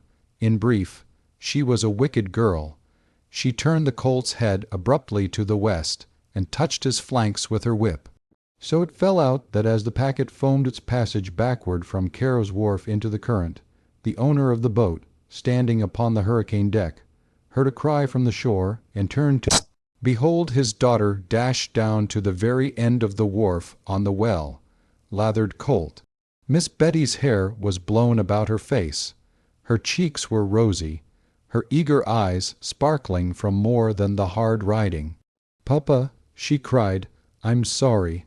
She leaned forward out of the saddle, extending her arms to him appealingly in a charming gesture, and, absolutely ignoring the idlers on the wharf and the passengers on the steamer, was singly intent upon the tall figure on the hurricane deck. "Papa, good-bye. Please forgive me, by the Almighty, but that's a fine woman," said the captain of the boat to a passenger from Rowan. "Is she his daughter? Please forgive me." The clear voice came again, with its quaver of entreaty, across the widening water, and then, as Mr. Caro made no sign, by word or movement, of hearing her, and stood without the slightest alteration of his attitude, she cried to him once more, "Good-bye." The paddle wheels reversed. The boat swung down the river, Mr. Caro still standing immovable on the hurricane deck, while, to the gaze of those on the steamer, the figure on the bay colt at the end of the wharf began to grow smaller and smaller. She was waving her handkerchief in farewell, and they could see the little white speck in the distance, dimmer and dimmer, yet fluttering still as they passed out of sight round the bend nearly 3/4 of a mile below. Chapter 9. The Rule of the Regent. Betty never forgot her first sight of the old friend of her family. Returning with a sad heart, she was walking the colt slowly through the carriage gates when an extravagantly stout lady, in green muslin illustrated with huge red flowers, came out upon the porch and waved a fat arm to the girl. The visitor wore a dark green turban and a cashmere shawl, while the expanse of her skirts was nothing short of magnificent. Some cathedral dome seemed to have been misplaced, and the lady dropped into it. Her outstretched hand terrified Betty. How was she to approach near enough to take it? Mrs. Tanbury was about 60, looked 40, and at first you might have guessed she weighed nearly 300, but the lightness of her smile and the actual buoyancy which she somehow imparted to her whole dominion lessened that by at least 100 weight. She ballooned out to the horse block with a billowy rush somewhere between bounding and soaring, and Miss Betty slid down from the colt, who shied violently, to find herself enveloped, in spite of the dome, in a vast surf of green and red muslin. "My charming girl!" exclaimed the lady vehemently, in a voice of such husky richness, of such merriment and unction of delight, that it fell upon Miss Betty's ear with more of the quality of sheer gaiety than any she had ever heard. "Beautiful child, what a beautiful child you are!" She kissed the girl resoundingly on both cheeks, stepped back from her and laughed, and clapped her fat hands, which were covered with flashing rings. "Oh, but you are a true blue beauty. You're a princess. I am Mrs. Tanbury, Jane Tanbury, young Janey Tanbury. I haven't seen you since you were a baby, and your pretty mother was a girl like us. You are so kind to come," said Betty hesitatingly. "I shall try to be very obedient." "Obedient," Mrs. Tanbury uttered the word with a shriek. "You'll be nothing of the kind. I am the light, mindedest woman in the universe, and anyone who obeyed me would be embroiled in everlasting trouble every second in the day. You'll find that I am the one that needs looking after, my charmer." She tapped Miss Betty's cheek with her jeweled fingers as the two mounted the veranda steps. "It will be worry enough for you to obey yourself. A body sees that at the first blush. You have conscience in your forehead and rebellion in your chin." "Ha, ha, ha!" Here Mrs. Tanbury sat upon and obliterated a large chair, Miss Carew taking a stool at her knee. "People of our age oughtn't to be bothered with obeying. There'll be time enough for that when we get old and can't enjoy anything." "Ha, ha!" Mrs. Tanbury punctuated her observations with short volleys of husky laughter, so abrupt in both discharge and cessation that, until Miss Betty became accustomed to the habit, she was apt to start slightly at each salvo. "I had a husband once," the lady resumed, "but only once, my friend. He had ideas like your father's. Your father is such an imbecile. And he thought that wives, sisters, daughters, and such like ought to be obedient. That is, the rest of the world was wrong unless it was right, and right was just his own little, teeny, squeeny prejudices and emotions dressed up for a crazy masquerade as facts. Poor man, he only lasted about a year." And Mrs. Tanbury laughed heartily. "They've been at me time and again to take another." She lowered her voice and leaned toward Betty confidentially. "Not I. I'd be willing to engage myself to Crayley Gray, though Crayley hasn't got round to me yet, for I don't mind just being engaged, my dear. But they'll have to invent something better than a man before I marry any one of 'em again. But I love 'em, I do, the charming Billies, and you'll see how they follow me." She patted the girl's shoulder, her small eyes beaming quizzically. "We'll have the gayest house in Rowan, Ladybird. The young men all go to the Berryuds, but they'll come here now, and we'll have the Berryuds along with 'em. I've been away a long time. Just finished unpacking yesterday night when your father came in after the fire. Woo! What a state he was in with that devilish temper of his. Didn't I snap him up when he asked me to come and stay with you?" "Ha, ha!" "I'd have come even if you hadn't been beautiful, but I was wild to be your playmate, for I'd heard nothing but Miss Betty Care from everybody I saw, since the minute my stage came in. You set 'em all mad at your ball, and I knew we'd make a glorious house, full, you and I. Some of the vagabonds will turn up this very evening, you'll see if they don't. Ha, ha, the way they follow me." Mrs. Tanbury was irresistible. She filled the whole place otherwise than by the mere material voluminousness of her, bubbling over with froth of nonsense which flew through the house, driven by her energy like sea foam on a spring gale, and the day, so discordantly begun for Miss Betty, grew musical with her own laughter, answering the husky staccato of the vivacious newcomer. Nelson waited upon them at table, radiant, his smile like the keyboard of an ebony piano, and his disappearances into the kitchen were accomplished by means of a surreptitious double, shuffle, and followed by the cachinating echoes of the vain Mamie's reception of the visitors' sallies, which Nelson hastily retailed in passing. Nor was Mrs. Tanbury's prediction allowed to go unfulfilled regarding the advent of those persons whom she had designated as vagabonds. It may have been out of deference to Mr. Care's sense of decorum, or from a cautious regard of what he was liable to do when he considered that sense outraged that the gallants of Rowan had placed themselves under the severe restraint of allowing 3 days to elapse after their introduction to Miss Kerr before they paid their respects at the house. But, be that as it may, the dictator was now safely under way down the Rowan River, and Mrs. Tanbury reigned in his stead. Thus, at about 8 o'clock that evening, the two ladies sat in the library engaged in conversation, though, for the sake of accuracy, it should be said that Mrs. Tanbury was engaged in conversation, Miss Betty in giving ear, when their attention was arrested by sounds of a somewhat musical nature from the lawn, which sounds were immediately identified as emanating from a flute and violin. Mrs. Tanbury bounded across the room like a public building caught by a cyclone, and, dashing at the candles, "Blow 'em out! Blow 'em out!" she exclaimed, suiting the action to the word in a fluster of excitement. "Why?" asked Miss Kerr, startled, as she rose to her feet. The candles were out before the question. "Why?" repeated the merry, husky voice in the darkness. "My goodness, child precious, those vagabonds are here. To think of your never having been serenaded before." She drew the girl to the window and pointed to a group of dim figures near the iliac bushes. "The dear, delightful vagabonds," she chuckled. "I knew they'd come.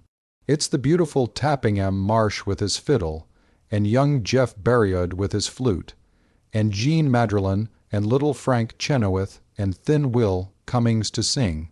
Hark to the rascals!" It is perfectly truthful to say that the violin and flute executed the prelude, and then the trio sounded full on the evening air, the more effective chords obligingly drawn out as long as the breath in the singers could hold them, in order to allow the two fair auditors complete benefit of the harmony. They sang the harp that once throwed Terrace Halls, and followed it with Long, Long Ago. That, Mrs. Tanbury whispered, between stifled gusts of almost uncontrollable laughter, is meant for just me. "Tell me the tales that to me were so dear," entreated the trio. "I told 'em plenty," gurgled the enlivening widow. "And I expect between us we can get up some more. Now you are come my grief is removed," they sang. "They mean your father is on his way to St. Louis," remarked Mrs. Tanbury. "Let me forget that so long you have roved. Let me believe that you love as you loved, long, long ago, long ago." "Applaud, applaud," whispered Mrs. Tanbury, encouraging the minstrels by a hearty clapping of hands. Hereupon dissension arose among the quintet, evidently a dispute in regard to their next selection, one of the gentlemen appearing more than merely to suggest a solo by himself, while the others frankly expressed adverse opinions upon the value of the offering. The argument became heated, and in spite of many "sh," and not so loud, the ill-suppressed voice of the intending soloist, Mr. Chenoweth, could be heard vehemently to exclaim, "I will. I learned it especially for this occasion. I will sing it." His determination, patently, was not to be balked without physical encounter. Consequently, he was permitted to advance some paces from the lilac bushes, where he delivered himself, in an earnest and plaintive tenor, of the following morbid instructions, to which the violin played an obligato in tremulo, so execrable and so excruciatingly discordant, that Mr. Chenoweth's subsequent charge that it was done with a deliberately evil intention could never be successfully opposed. Go. Forget me, why should sorrow o'er that brow a shadow fling? Go, forget me, and tomorrow brightly smile and sweetly sing. Smile, though I may not be near thee. Smile, though I may never see thee. May thy soul with pleasure shine lasting as this gloom of mine. Miss Kerr complied at once with the request, while her companion, unable to stop with the slight expression of pleasure demanded by the songster, threw herself upon a sofa and gave way to the mirth that consumed her. Then the candles were relit, the serenaders invited within, Nelson came bearing cake and wine, and the house was made merry. Presently the romp, Virginia Berriod, making her appearance on the arm of General Trumbull, Mrs.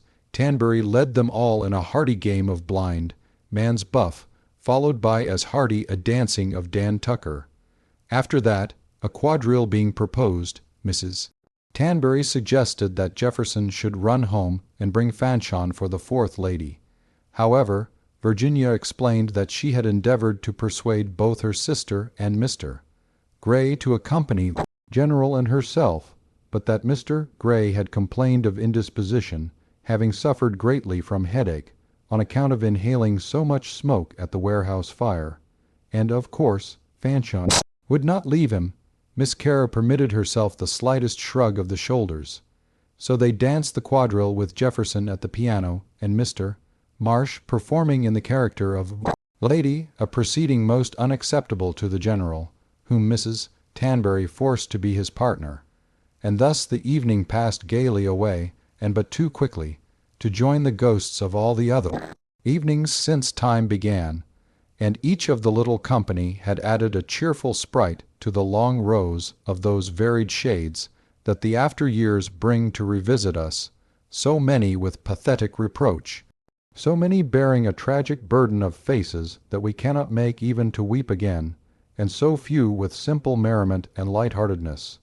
Tappingham Marsh spoke the truth indeed when he exclaimed in parting, "O rare Mrs. Tanbury!" But the house had not done with serenades that night. The guests had long since departed. The windows were still and dark under the wan old moon, which had risen lamely, looking unfamiliar and not half itself.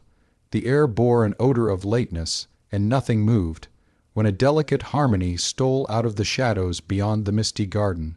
Low but resonant chords sounded on the heavier strings of a guitar, while above them, upon the lighter wires, rippled a slender, tinkling melody that wooed the slumberer to a delicious wakefulness, as dreamily and tenderly as the croon of rain on the roof soothes a child to sleep.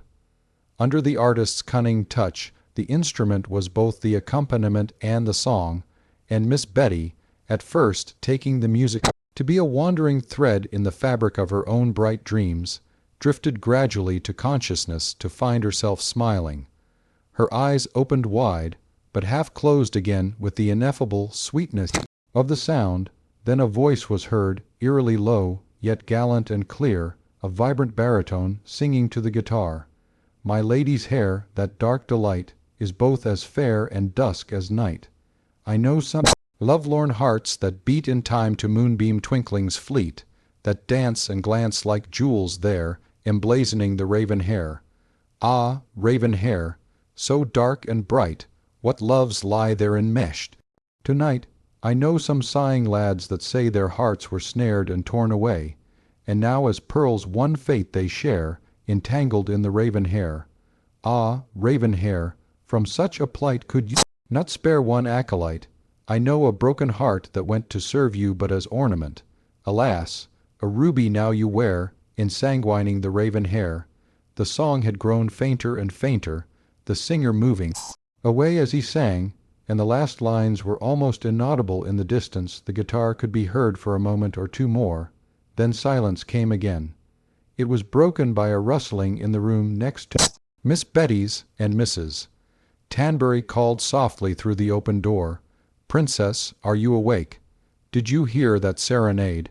After a pause, the answer came hesitatingly in a small, faltering voice. "Yes, if it was one.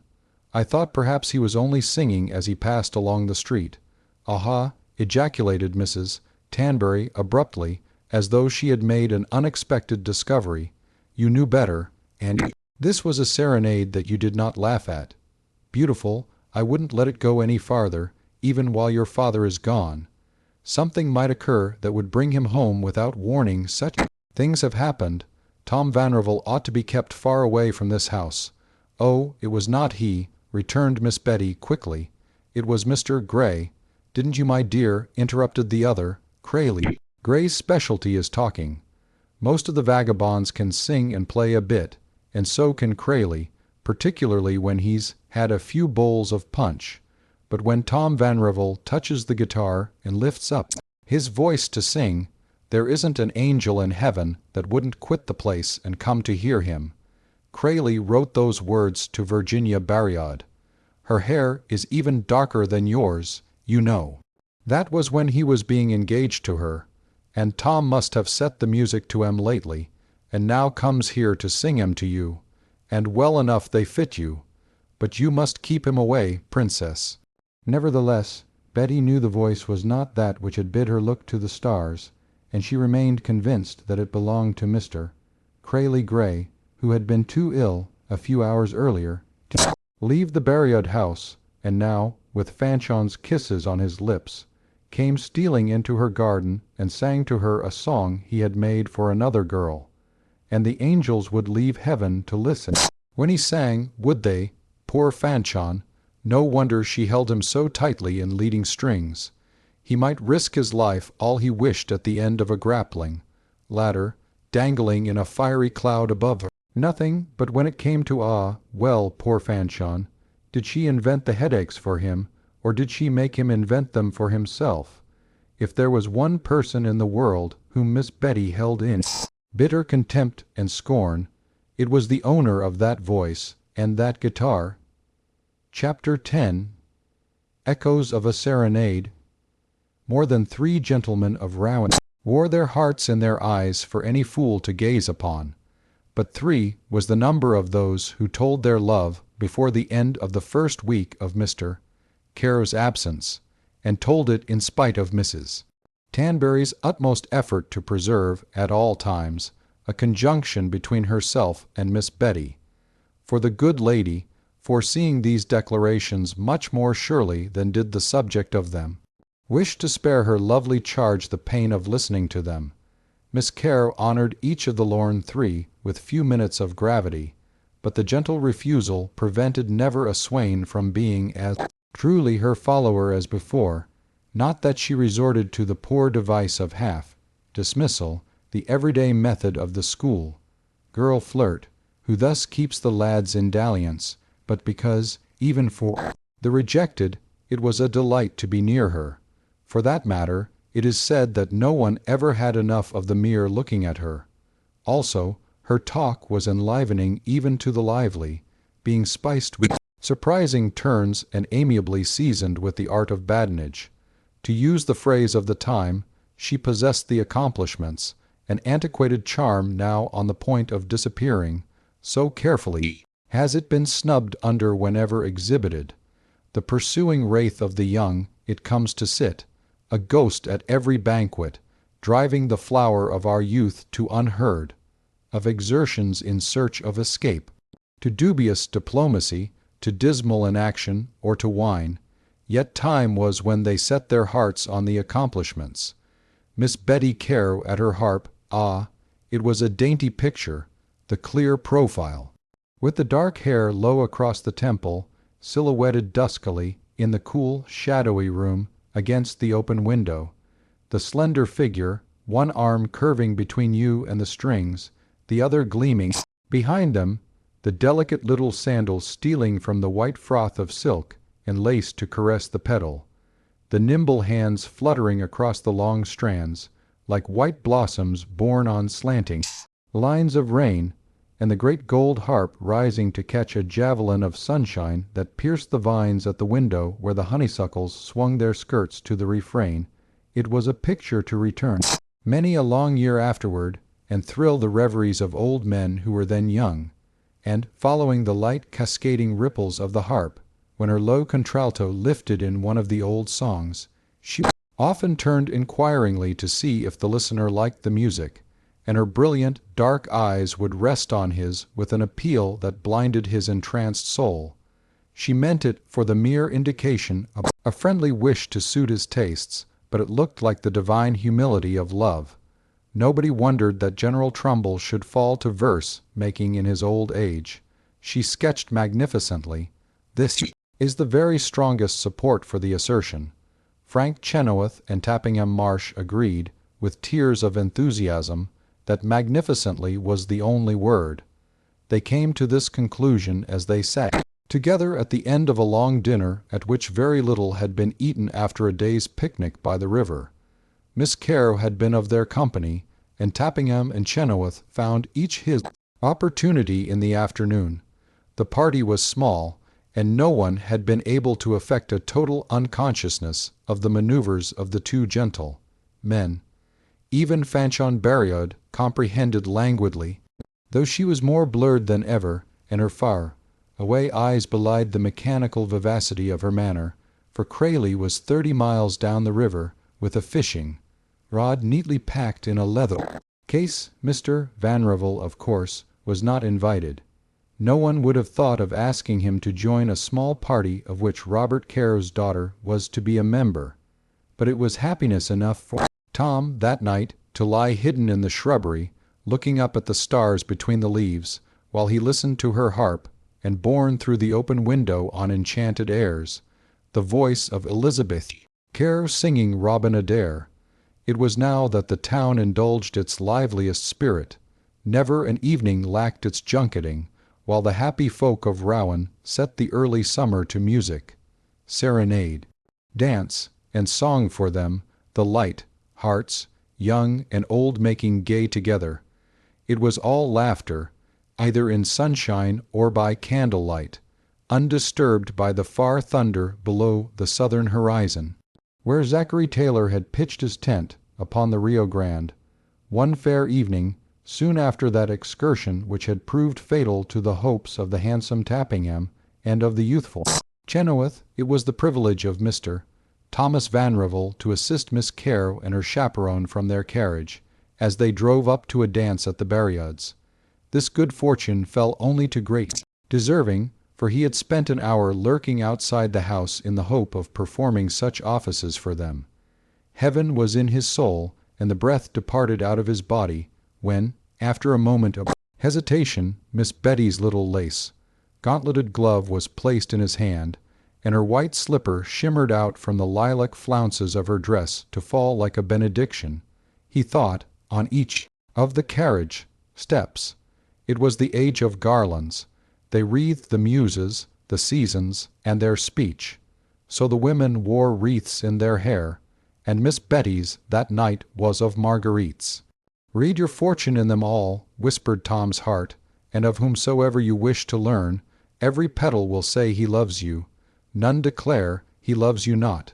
She bowed slightly, but did not speak to him, which was perhaps a better reception than that accorded the young man by her companion. "Oh, it's you, is it?" was Mrs.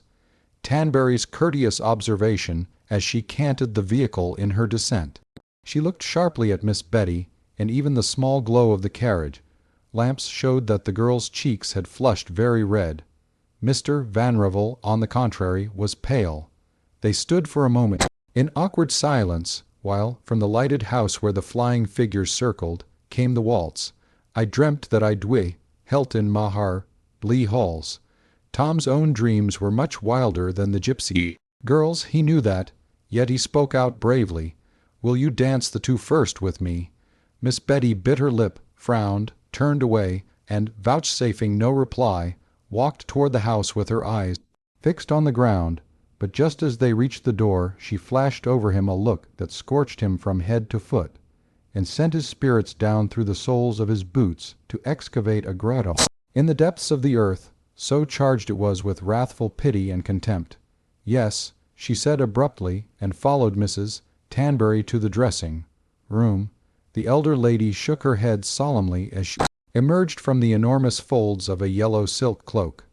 "Ah, Princess," she said, touching the girl's shoulder with her jeweled hand, "I told you I was a very foolish woman, and I am, but not so foolish as to offer advice often. Yet, believe me, it won't do. I think that is one of the greatest young men I ever knew, and it's a pity, but it won't do." Miss Betty kept her face away from her guardian. For a moment, no inconsiderable amount of information had drifted to her, from here and there, regarding the career of Crayley Gray, and she thought how intensely she would have hated any person in the world except Mrs. Tanbury for presuming to think she needed to be warned against the charms of this serenading lady killer who was the property of another girl. "You must keep him away, I think," ventured Mrs. Tanbury gently. At that Betty turned to her and said, sharply, "I will. After this, please let us never speak of him again."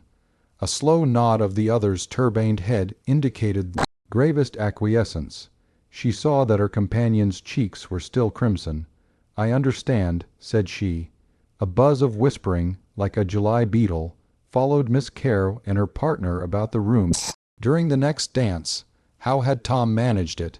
Had her father never told her? Who had dared to introduce them?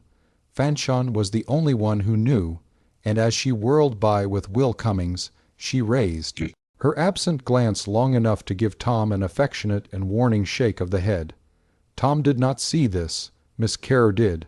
Alas, she smiled upon him instantly and looked deep into his eyes. It was the third time. She was not afraid of this man. Flirt. He was to be settled with once and forever. She intended to avenge both Fanchon and herself, yet it is a hazardous game, this piercing of eye with eye, because the point which seeks to penetrate may soften and melt, leaving one defenseless. For perhaps 10 seconds that straight look lasted, while it seemed to her that she read clear into the soul of him, and to behold it, through some befooling magic, as strong, tender, wise, and true, as his outward appearance would have made an innocent stranger believe him. For he looked all the things, she admitted that much, and he had an air of distinction and resource beyond any she had ever known. Even in the wild scramble for her kitten he had not lost it. So, for 10 seconds, which may be a long time, she saw a man such as she had dreamed, and she did not believe her sight, because she had no desire to be as credulous as the others, to be as easily cheated as that poor Fanchon. The luckless Tom found his own feet beautiful on the mountains, and, treading the heights with airy steps, appeared to himself wonderful and glorified. He was waltzing with Miss Betty. He breathed entrancing words to himself over and over. It was true, he was waltzing with Miss Betty Kerr. Her glove lay warm and light within his own. His fingers clasped that ineffable lilac and white brocade waist. Sometimes her hair came within an inch of his cheek, and then he rose outright from the hilltops and floated in a golden mist. The glamour of which the incroyable had planned to tell her some day surrounded Tom, and it seemed to him that the whole world was covered with a beautiful light like a carpet, which was but the radiance of this adorable girl whom his gloves and coat's sleeve were permitted to touch. When the music stopped, they followed in the train of other couples seeking the coolness of out-of-doors for the interval, and Tom, in his soul, laughed at all other men with illimitable condescension. "Stop here," she said as they reached the open gate. He was walking out of it, his head in the air and Miss Betty on his arm. Apparently he would have walked straight across the state. It was the happiest moment he had ever known.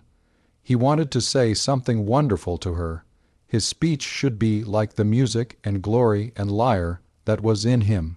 Therefore he was shocked to hear himself remarking, with an inanity of utterance that sickened him, "Oh, here's the gate, isn't it?" Her answer was a short laugh. "You mean you wish to persuade me that you had forgotten it was there?" "I did not see it," he protested lamentably. "No, I wasn't thinking of it. Indeed, you were lost in thoughts of you," he said, before he could check himself. "Yes." Her tone was as quietly contemptuous as she could make it. "How very frank of you, may I ask? Are you convinced that speeches of that sort are always to a lady's liking?" "No," he answered humbly, and hung his head. Then she threw the question at him abruptly. "Was it you who came to sing in our garden?" There was a long pause before a profound sigh came tremulously from the darkness, like a sad and tender confession. "Yes, I thought so," she exclaimed. "Mrs. Tanbury thought it was someone else, but I knew that it was you." "Yes, you are right," he said quietly. "It was I. It was my only way to tell you what you know now. Of course." She set it all aside with those 2 words and the slightest gesture of her hand. "It was a song made for another girl, I believe," she asked lightly, and with an icy smile inquired farther. "For the one before the last, I understand." He lifted his head, surprised. "What has that to do with it? The music was made for you, but then I think all music was made for you. Leave the music out of it, if you please, she said impatiently. Your talents make you modest. No doubt you consider it unmaidenly in me to have referred to the serenade before you spoke of it, but I am not one to cast down my eyes and let it pass. No, nor one too sweet to face the truth, either, she cried with sudden passion. To sing that song in the way you did meant, oh, you thought I would flirt with you. What right had you to come with such a song to me? Tom intended only to disclaim the presumption, so far from his thoughts, that his song had moved her, for he could see that her attack was prompted by her inexplicable impression that he had assumed the attitude of a conqueror. But his explanation began unfortunately. Forgive me. I think you have completely misunderstood. You thought it meant something I did not intend at all, and what? She said, and her eyes blazed, for now she beheld him as the errant sneak of the world. He, the lady, killer, with his hypocritical air of strength and melancholy sweetness, the leader of drunken revels, and, by reputation, the town Lothario and light. Oh, love, under promise of marriage to Fanchon Beriud, had tried to make love to another girl, and now his cowardice in trying to disclaim what he had done lent him the insolence to say to this other, "My child, you are betrayed by your youth and conceit. You exaggerate my meaning. I had no intention to distinguish you by coquetting with you." This was her interpretation of him, and her indignation was not lessened by the inevitable conclusion that he, who had been through so many scenes with women, secretly found her simplicity diverting. Miss Betty had a little of her father in her, while it was part of her youth, too, that, of all things she could least endure the shadow of a smile at her own expense. "Oh, oh," she cried, her voice shaking with anger, "I suppose your bad heart is halved, choked with your laughter at me." She turned from him swiftly, and left him. Almost running, she entered the house, and hurried to a seat by Mrs. Tanbury, nestling to her like a young sapling on a hillside.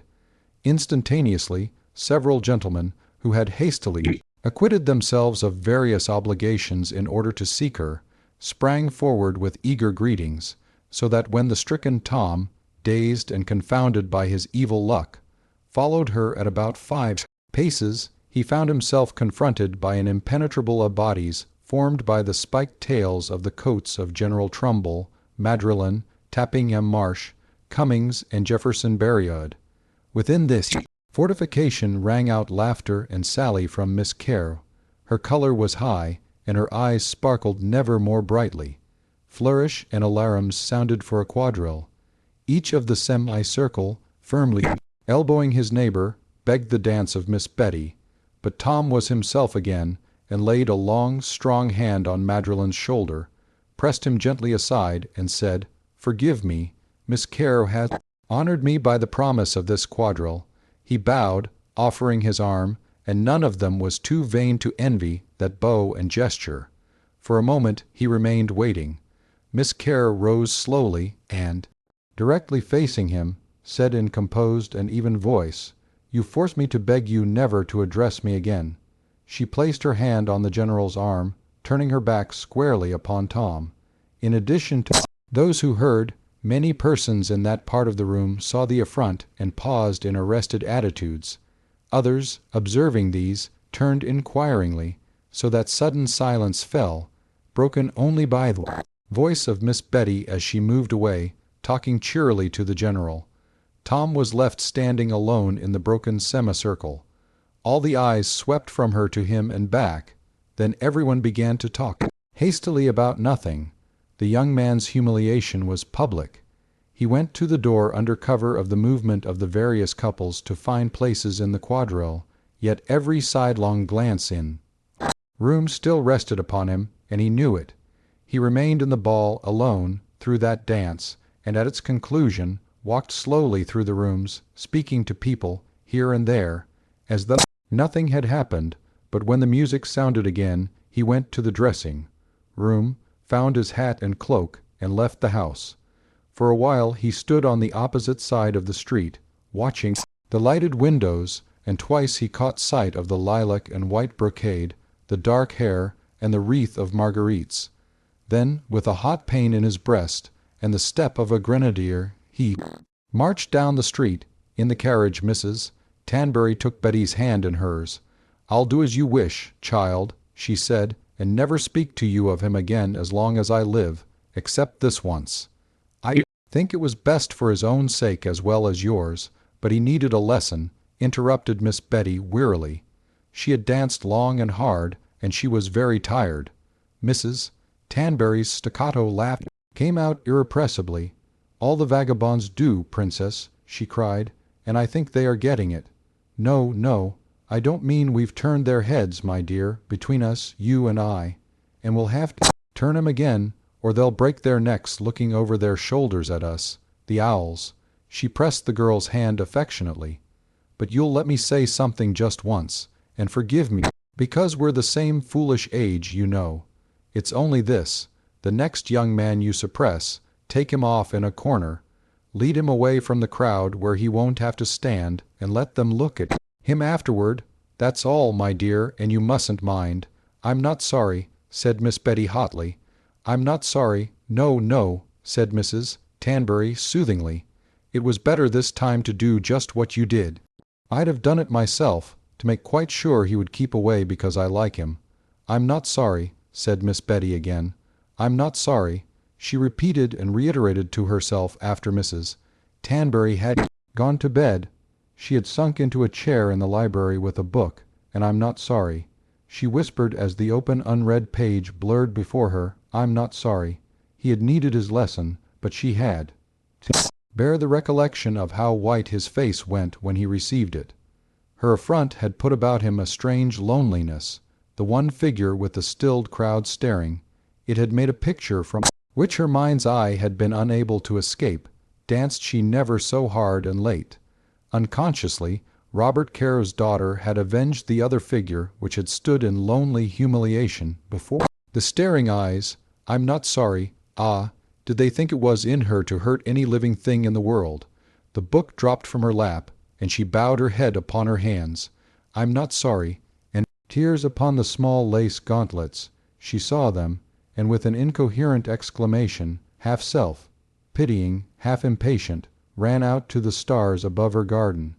She was there for perhaps half an hour, and just before she returned to the house she did a singular thing.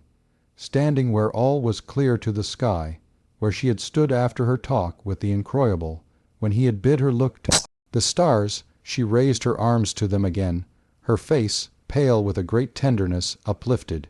You, she whispered, "I love you," and yet it was to nothing definite, to no man, nor outline of a man, to no phantom nor dream, lover, that she spoke, neither to him she had affronted, nor to him who had bidden her look to the stars, nor was it to the stars themselves. She returned slowly and thoughtfully to the house, wondering what she had meant. Chapter 11. A Voice in a Garden. Crayley came home the next day with a new poem, but no fish. He lounged up the stairs, late in the afternoon, humming cheerfully to himself, and, dropping his rod in a corner of Tom's office, laid the poem on the desk before his partner, produced a large, newly replenished flask, opened it, stretched himself comfortably upon a capacious horse-hair sofa, drank a deep draught, chuckled softly, and requested Mr. Vanrevel to set the rhymes to music immediately. "Try it on your instrument," he said. "It's a simple verse about nothing but stars, and you can work it out in 20 minutes with the guitar." "It is broken," said Tom, not looking up from his work. "Broken when, last night, who broke it? It fell from the table in my room. How easily mended, isn't it? I think I shall not play it soon again." Crayley swung his long legs off the sofa and abruptly sat upright. "What's this?" he asked gravely. Tom pushed his papers away from him, rose and went to the dusty window that looked to the west, where, at the end of the long street, the sun was setting behind the ruin of charred timbers on the bank of the shining river. "It seems that I played once too often," he said. Crayley was thoroughly astonished. He took a long, affectionate pull at the flask and offered it to his partner. "No," said Tom, turning to him with a troubled face, "and if I were you, I wouldn't either. These fishing trips of yours fishing," Crayley laughed. "Trips of poetaster? It's then I write best, and write I will. There's a poem, and a damned good one, too, old preacher, in every gill of whiskey, and I'm the lad that can extract it.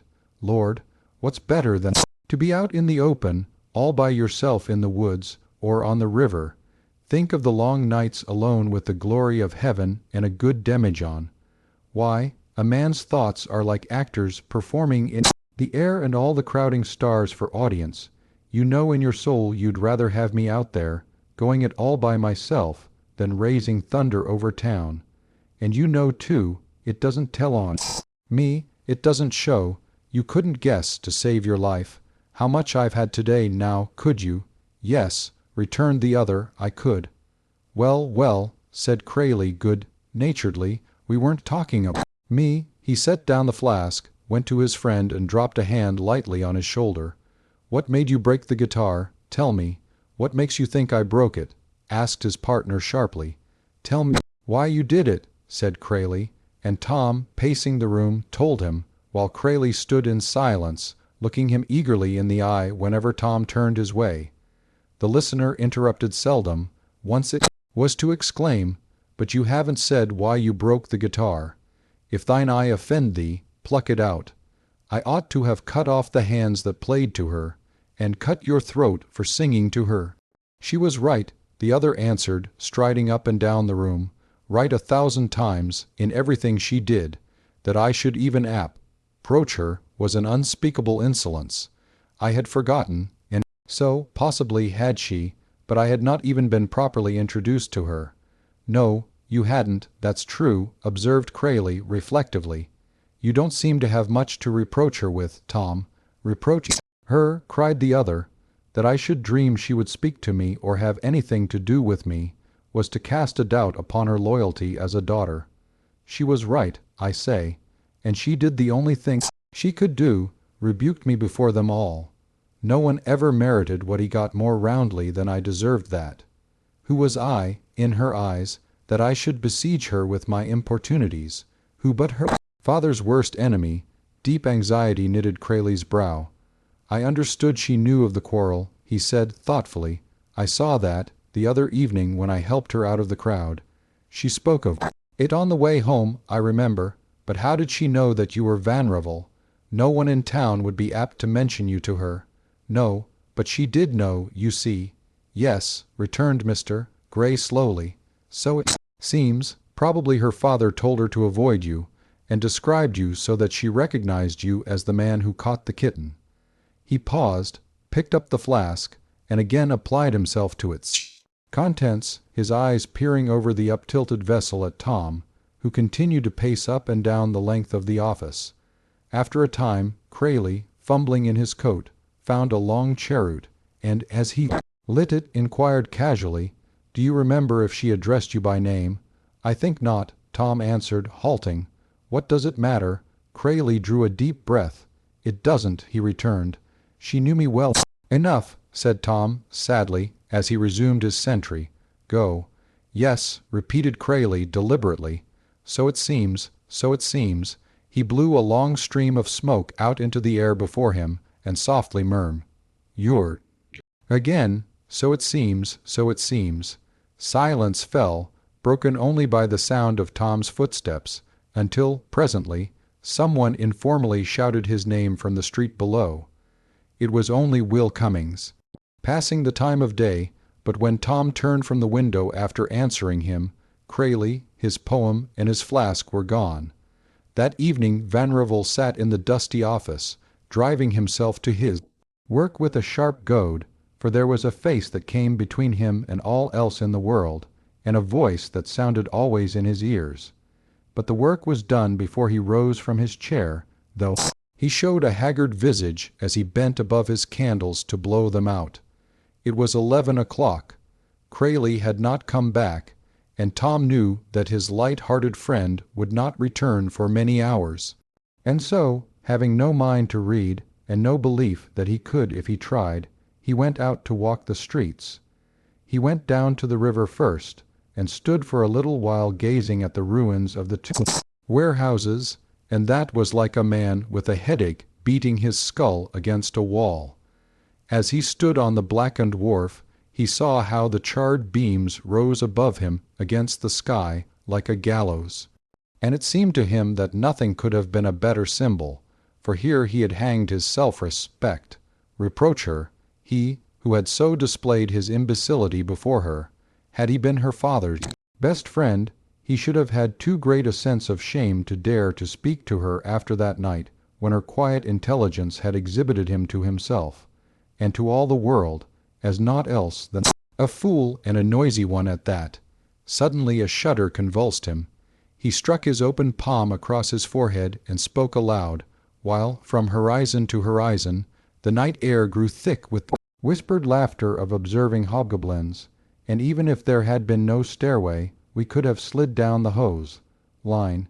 He retraced his steps, a tall, gray figure moving slowly through the blue darkness, and his lips formed the sick shadow of a smile when he found that he had unconsciously turned into Caro Street. Presently he came to a gap in a hedge, through which he had sometimes stolen to hear the sound of a harp and a girl's voice singing, but he did not enter there tonight, though he paused a moment, his head bowed on his breast. There came a sound of voices. They seemed to be moving toward the hedge, toward the gap where he stood. One a man's eager, quick, but very musical. The other a girl's, a rich and clear contralto that passed into Tom's soul like a psalm of rejoicing and like a scimitar of flame. He shivered and moved away quickly, but not before the man's voice, somewhat louder for the moment, came distinctly from the other side of the hedge. "After all," said the voice, with a ripple of laughter, "after all, weren't you a little hard on that poor Mr. Gray?" Tom did not understand, but he knew the voice. It was that of Crayley Gray. He heard the same voice again that night, and again stood unseen. Long after midnight he was still tramping the streets on his lonely rounds, when he chanced to pass the Rowan house, which hostelry bore, to the uninitiated eye, the appearance of having closed its doors upon all hospitalities for the night, in strict compliance with the law of the city fathers. Yet a slender wand of bright light might be discovered underneath the street door of the bar room. From within the merry retreat issued an uproar of shouting, raucous laughter, and the pounding of glasses on tables, heralding all too plainly the hypocrisy of the landlord, and possibly that of the city fathers also.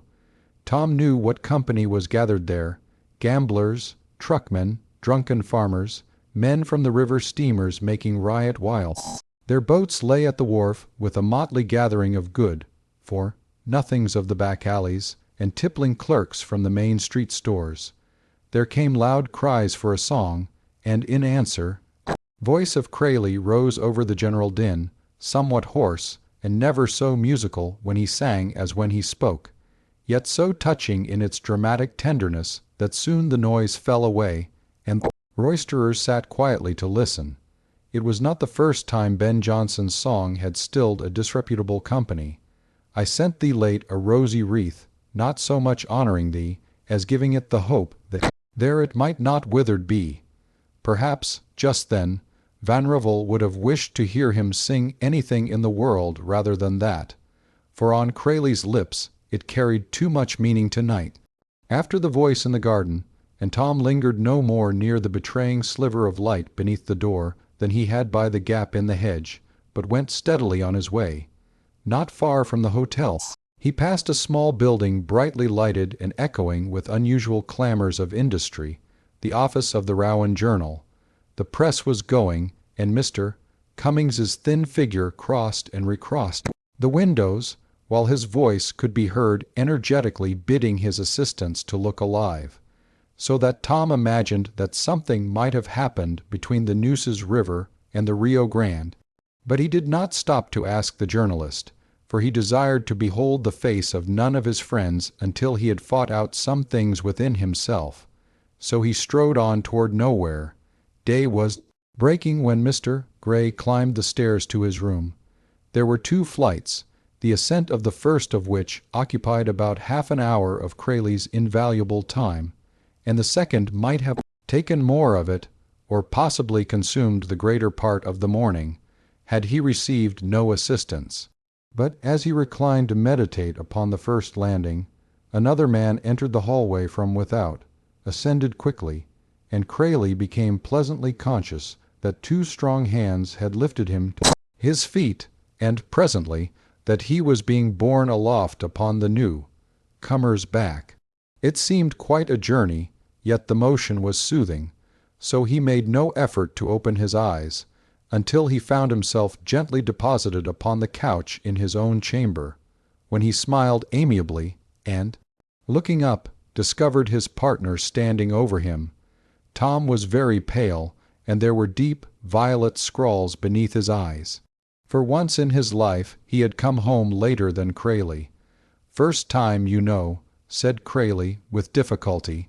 "You'll admit first time completely incapable, often needed guiding hand, but never quite before." "Yes," said Tom, quietly, "it is the first time I ever saw you quite finished. Think I must be growing old, and constitution refuses bear it. Disgraceful to be seen in condition, yet celebration justified. Atra for the news," he waved his hand wildly. "Old red, white, and blue. American eagle now kindly proceed to scream. Star-spangled banner intends streaming to all the trade winds. Sea to sea. Glorious victories on political thieving exhibition no, expedition. Everybody not responsible for the trouble to go and get himself patriotically killed. What do you mean?" "Water," said the other, feebly. Tom brought the pitcher, and Crayley, setting his hot lips to it, drank long and deeply. Then, with his friend's assistance, he tied a heavily moistened towel round his head. "All right very soon and sober again," he muttered, and lay back upon the pillow with eyes tightly closed in an intense effort to concentrate his will. When he opened them again, 4 or 5 minutes later, they had marvelously cleared, and his look was contained and sane. "Haven't you heard the news?" He spoke much more easily now. "It came at midnight to the Journal. No, I've been walking in the country. The Mexicans crossed the Rio Grande on the 26th of last month, captured Captain Thornton, and murdered Colonel Crook. That means war is certain. It has been certain for a long time," said Tom. "Polk has forced it from the first." "Then it's a devil of a pity he can't be the only man to die. Have they called for volunteers?" asked Tom, going toward the door. "No, but if the news is true, they will." "Yes," said Tom, and as he reached the hallway he paused. "Can I help you to undress?" "Certainly not." Crayley sat up indignantly. "Can't you see that I'm perfectly sober? It was the merest temporary fit, and I've shaken it off. Don't you see?" He got upon his feet, staggered, but shook himself like a dog coming out of the water, and came to the door with infirm steps. "You're going to bed, aren't you?" asked Tom. "You'd much better." "No," answered Crayley. "Are you?" "No. I'm going to work." "You've been all up night, too, haven't you?" Crayley put his hand on the other's shoulder. "Were you hunting for me?" "No, not last night." Crayley lurched suddenly, and Tom caught him about the waist to steady him. "Sweethearting, tippling, ving, tet, or poker, Tom," he shouted thickly with a wild laugh. "Ha, ha, old smug. Vase, up to my bad tricks at last." But, recovering himself immediately, he pushed the other off at arm's length, and slapped himself smartly on the brow. "Never mind, all right, only a bad wave now and then. A walk will make me more a man than ever. You'd much better go to bed, Crayley." "I can't. I'm going to change my clothes and go out." "Why?" Crayley did not answer, but at that moment the Catholic church bell, summoning the faithful to Mass, pealed loudly on the morning air, and the steady glance of Tom Vanrevel rested upon the reckless eyes of the man beside him as they listened together to its insistent call. Tom said, gently, almost timidly, "You have an engagement." This time the answer came briskly. "Yes, I promised to take Fanchon to the cemetery before breakfast, to place some flowers on the grave of the little brother who died. This happens to be his birthday. It was Tom who averted his eyes, not Crayley. Then you'd best hurry, he said, hesitatingly. I mustn't keep you, and went downstairs to his office with flushed cheeks, a hanging head, and an expression which would have led a stranger to believe that he had just been caught in a lie. He went to the main street window and seated himself upon the ledge, the only one in the room not too dusty for occupation. For here, at this hour, Tom had taken his place every morning since Elizabeth Caro had come from the convent. The window was a coign of vantage, commanding the corner of Caro and Main streets. Some distance west of the corner, the Catholic church cast its long shadow across Main Street, and in order to enter the church, a person who lived upon Caro Street must pass the corner, or else make a half-mile detour and approach from the other direction, which the person never did. Tom had thought it out the first night. That image of Miss Betty had kept him awake, and that was the first night Miss Caro spent in Rouen-the-Cent. Mary's girl would be sure to go to Mass every day, which was why the window ledge was dusted. The next morning, the glass doors of the little corner drug store caught the early sun of the hot May morning and became like sheets of polished brass. A farmer's wagon rattled down the dusty street. A group of Irish waitresses from the hotel made the boardwalk rattle under their hurried steps as they went toward the church, talking busily to one another, and a blinking youth in his shirt sleeves, who wore the air of one newly, but not gladly, risen, began to struggle mournfully with the shutters of Madreline's bank. A moment later, Tom heard Crayley come down the stairs, sure of foot and humming lightly to himself. The door of the office was closed. Crayley did not look in, but presently appeared, smiling, trim, immaculate, all in white linen, on the opposite side of street, and offered badinage to the boy who toiled at the shutters. The bell had almost ceased to ring when a lady, dressed plainly in black, but graceful and tall, came rapidly out of Caro Street, turned at the corner by the little drug store, and went toward the church.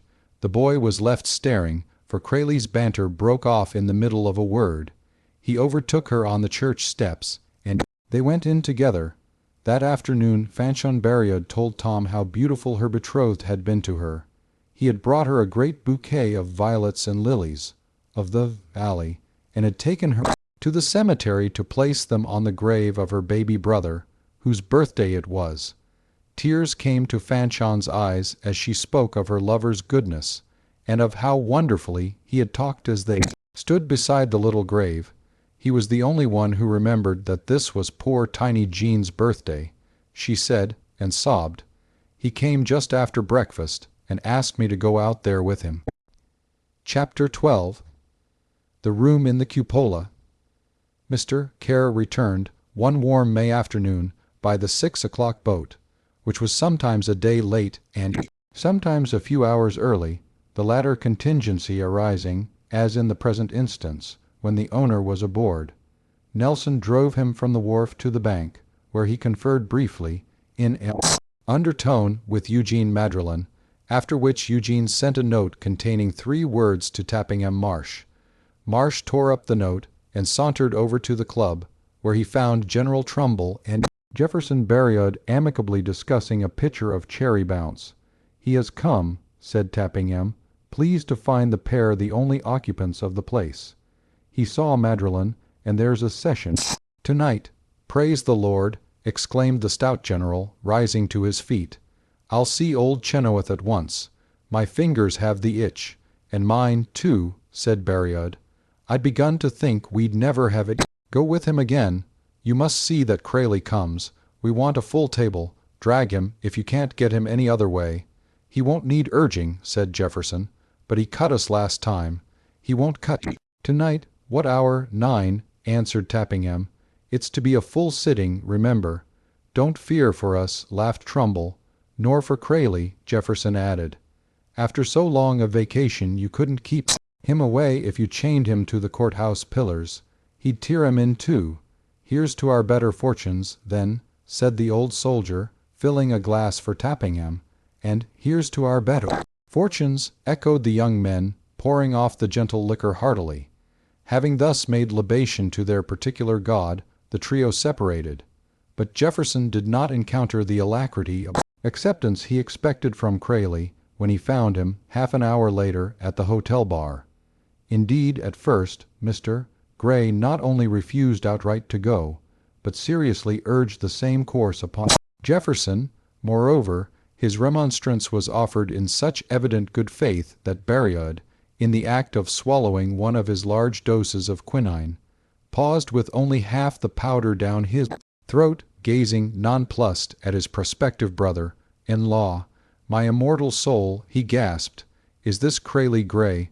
What's the trouble?" "Nothing," replied Crayley quietly. "Only don't go. You've lost enough." "Well, you're a beautiful one," Jefferson exclaimed with an incredulous laugh. "You're a master hand, you, to talk about losing enough." I know," Crayley began, shaking his head, "but you've promised Fanchon never to go again, and you're afraid Miss Betty will see or hear us, and tell her you were there." "I don't know Miss Kerr." "Then you needn't fear. Besides, she'll be out when we come, and asleep when we go. She will never know we've been in the house." "That has nothing to do with it," said Crayley impatiently, and he was the more earnest because he remembered the dangerous geography of the Kerr house, which made it impossible for anyone to leave the cupola room except by the long hall which passed certain doors. "I will not go, and what's more, I promised Fanchon I'd try to keep you out of it hereafter." "Lord, but we're virtuous," laughed the incredulous Jefferson. "I'll come for you at 8:45. "I will not go, I tell you," Jefferson roared. "Yes, you will. You couldn't keep from it if you tried." And he took himself off, laughing violently, again promising to call for Crayley on his way to the tryst, and leaving him still warmly protesting that it would be a great folly for either of them to go. Crayley looked after the lad's long, thin figure with an expression as near anger as he ever wore. "He'll go," he said to himself, "and well, I'll have to risk it.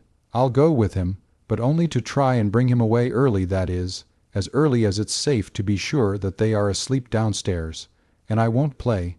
No, I'll not play. I'll not play." He paid his score and went out of the hotel by a side door. Some distance up the street, Berriod was still to be seen, lounging homeward in the pleasant afternoon sunshine. He stopped on a corner and serenely poured another quinine powder into himself and threw the paper to a couple of pigs who looked up from the gutter maliciously. "Confound him," said Crayley, laughing ruefully. "He makes me a missionary, for I'll keep my word to Fanchon in that, at least, I'll look after Jefferson tonight. Ah, I might as well be old Tom Vanrevel indeed." Meanwhile, Mr. Kerr had taken possession of his own again. His daughter ran to the door to meet him. She was trembling a little, and, blushing and smiling, held out both her hands to him, so that Mrs. Tanbury vowed this was the loveliest creature in the world and the kindest. Mr. Kerr bowed slightly, as to an acquaintance, and disregarded the extended hands. At that, the blush faded from Miss Betty's cheeks. She trembled no more, and a salutation as icy as her father's was returned to him. He bent his heavy brows upon her, and shot a black glance her way, being, of course, immediately enraged by her reflection of his own manner. But he did not speak to her, nor did he once address her during the evening meal, preferring to honor Mrs. Tanbury with his conversation, to that diplomatic lady's secret anger, but outward amusement. She cheerfully neglected to answer him at times, having not the slightest awe of him, and turned to the girl instead. Indeed, she was only prevented from rating him soundly at his own table by the fear that she might make the situation more difficult for her young charge. As soon as it was possible, she made her escape with Miss Betty, and they drove away in the twilight to pay visits of duty, leaving Mr. Kerr frowning at his coffee on the veranda. When they came home, 3 hours later, Miss Betty noticed that a fringe of illumination bordered each of the heavily curtained windows in the cupola, and she uttered an exclamation, for she had never known that room to be lighted. "Look," she cried, touching Mrs. Tanbury's arm, as the horses trotted through the gates under a drizzle of rain. "I thought the room in the cupola was empty. It's always locked, and when I came from St. Mary's he told me that old furniture was stored there." Mrs. Tanbury was grateful for the darkness. "He may have gone there to read," she answered in a queer voice. "Let us go quietly to bed, child, so as not to disturb him." Betty had as little desire to disturb her father as she had to see him. Therefore she obeyed her friend's injunction and went to her room on tiptoe. The house was very silent as she lit the candles on her bureau. Outside, the gentle drizzle and the soothing tinkle from the eaves were the only sounds. Within, there was but the faint rustle of garments from Mrs. Tanbury's room. Presently the latter ceased to be heard, and a wooden moan of protest from the four-poster upon which the good lady reposed announced that she had drawn the curtains and wooed the rulers of Nod. Although it was one of those nights of which they say, "It is a good night to sleep," Miss Betty was not drowsy. She had half unfastened one small sandal, but she tied the ribbons again and seated herself by the open window. The ledge and casement framed a dim oblong of thin light from the candles behind her, a lonely luster, which crossed the veranda to melt shapelessly into darkness on the soggy lawn. She felt a melancholy in the softly falling rain and wet black foliage that chimed with the sadness of her own spirit. The night suited her very well, for her father's coming had brought a weight of depression with it. Why could he not have spoken one word to her, even a cross one?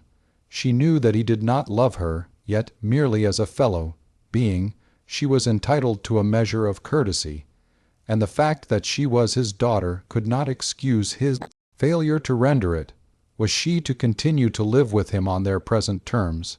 She had no intention to make another effort to alter them, but to remain as they were would be intolerable, and Mrs.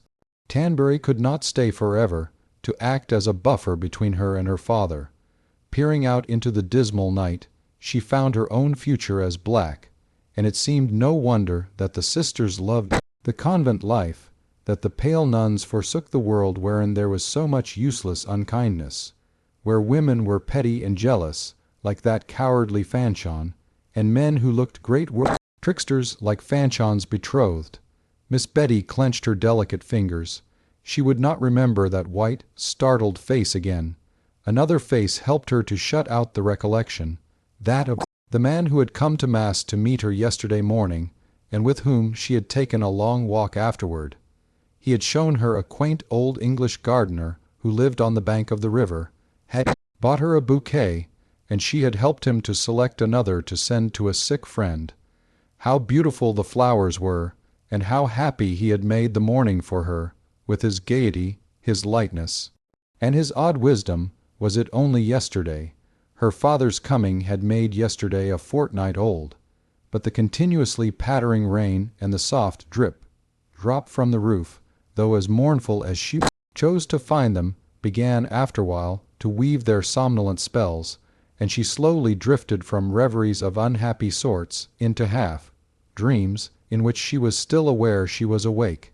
Yet slumber, heavy-eyed, stirring from the curtains beside her with the small night breeze, breathed strange distortions upon familiar things, and drowsy impossibilities moved upon the surface of her thoughts. Her chin, resting upon her hand, sank gently until her head almost lay upon her relaxed arms.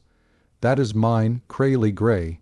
She sprang to her feet, immeasurably startled, one hand clutching the back of her chair, the other tremulously pressed to her cheek, convinced that her father had stooped over her and shouted the sentence in her ear.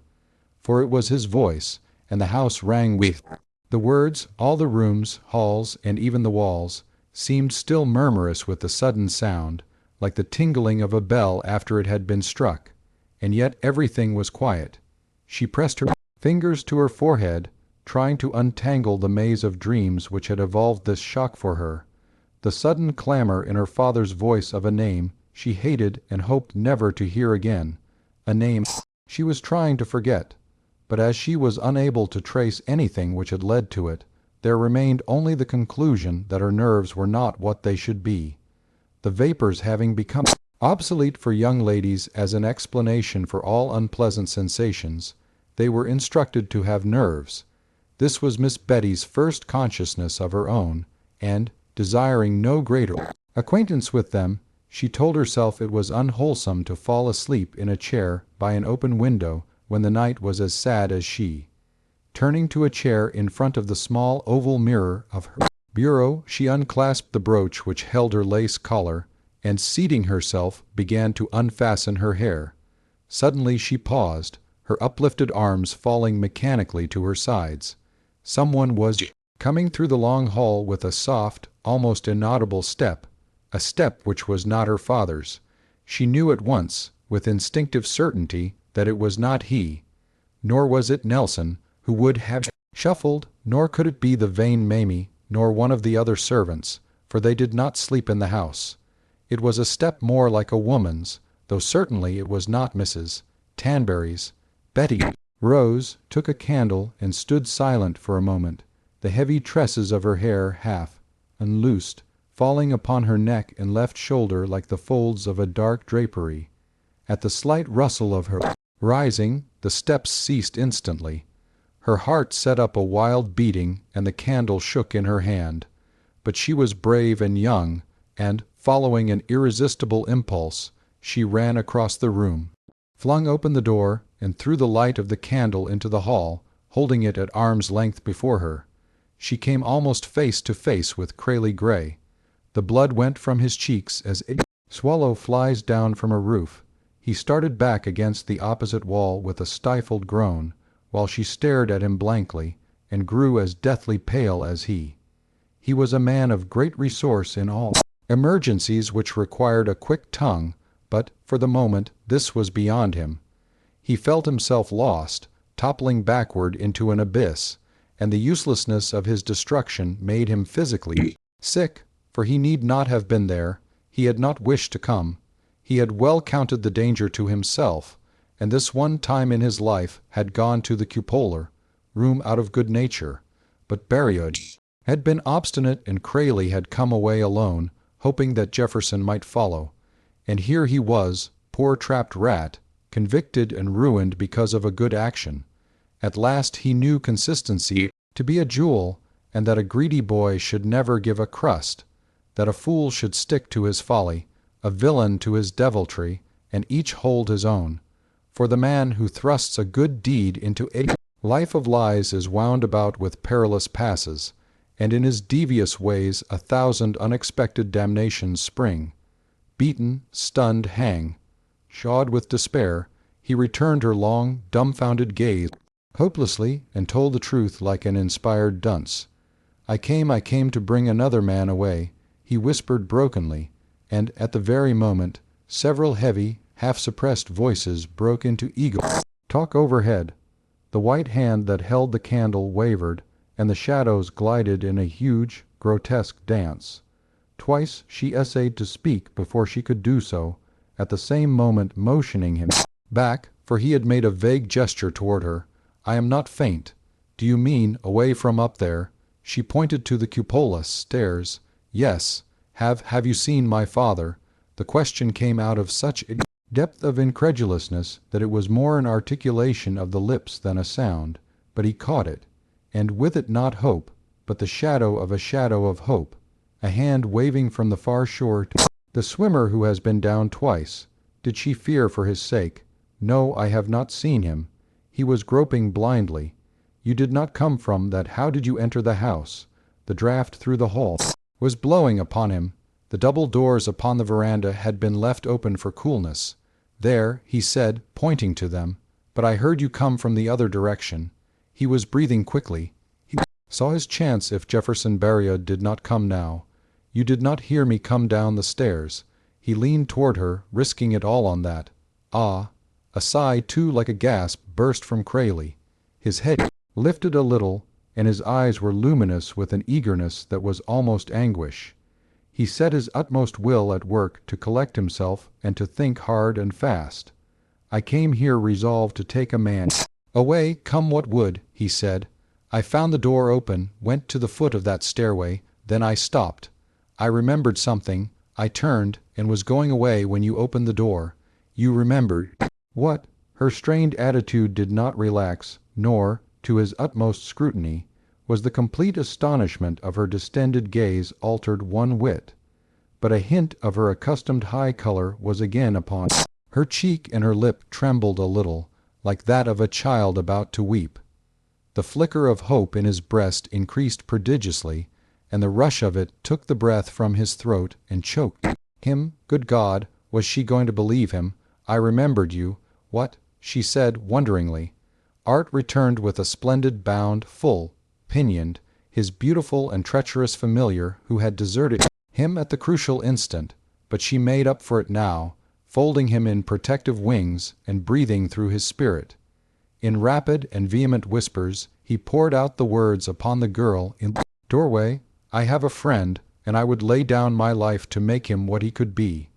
He has always thrown everything away, his life, his talents, all his money and all of mine, for the sake of throwing them away. Some other must tell you about that room, but it has ruined my friend.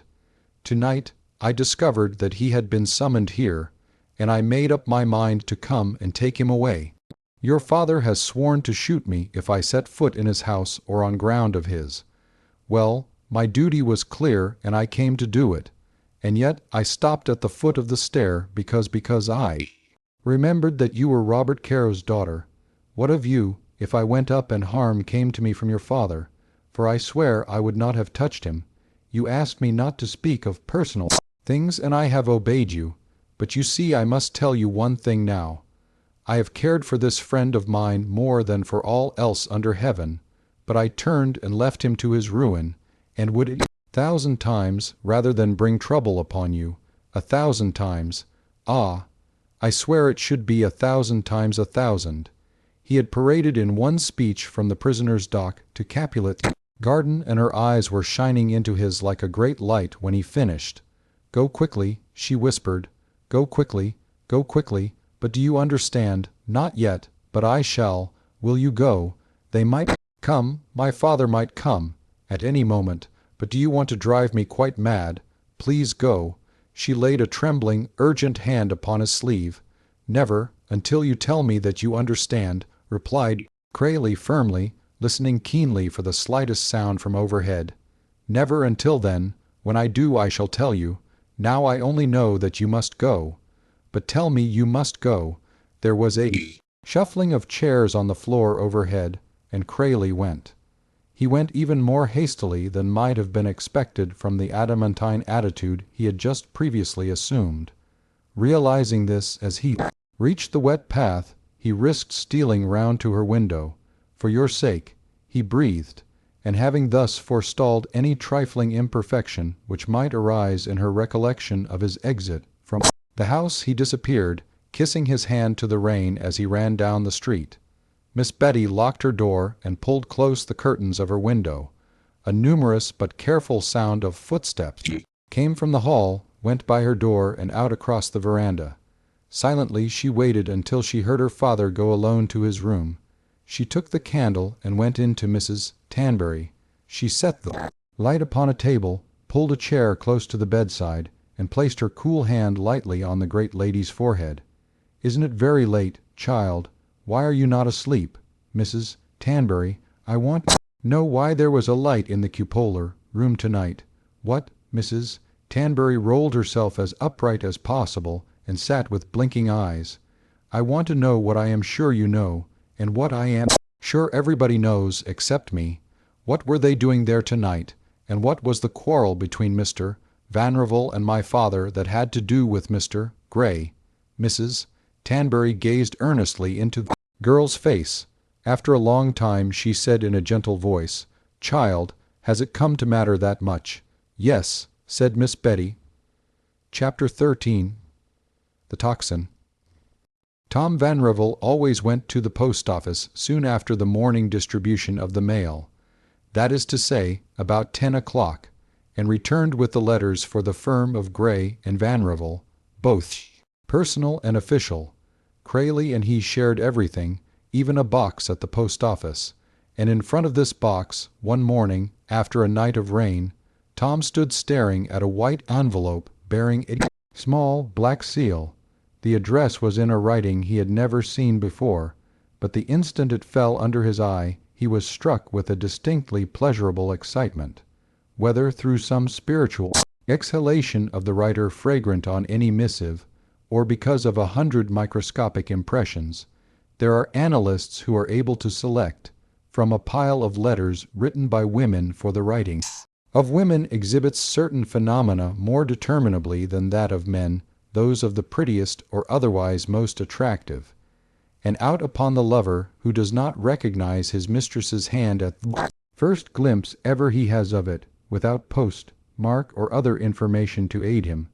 Thus Vanrevel, worn, hollow-eyed, and sallow, in the Rowan post office, held the one letter separate from a dozen, the latter not indeed from women, and stared at it until a little color came back to his dark skin and a great deal of brightness to his eye.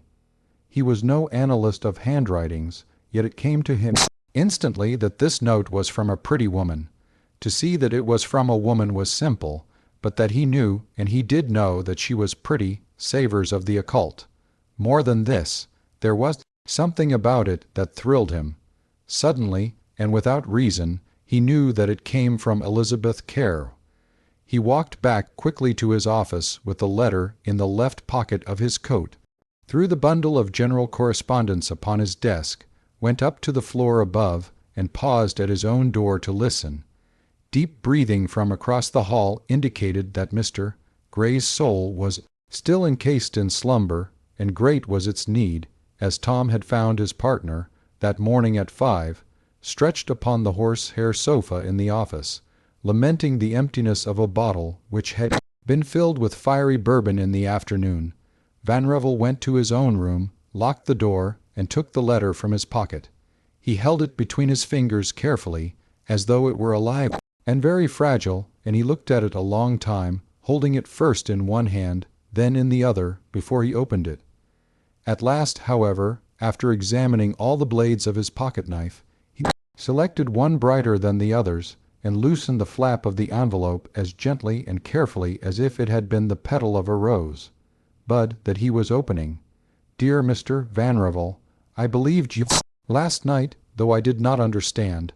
But I understand now everything, and, bitter to me as the truth is, I must show you plainly that I know all of it, nor can I rest until I do show you. I want you to answer this letter, though I must not see you again for a long time, and in your answer you must set me right if I am anywhere mistaken in what I have learned. At first, and until after the second time we met, I did not believe in your heart, though I did in your mind and humor.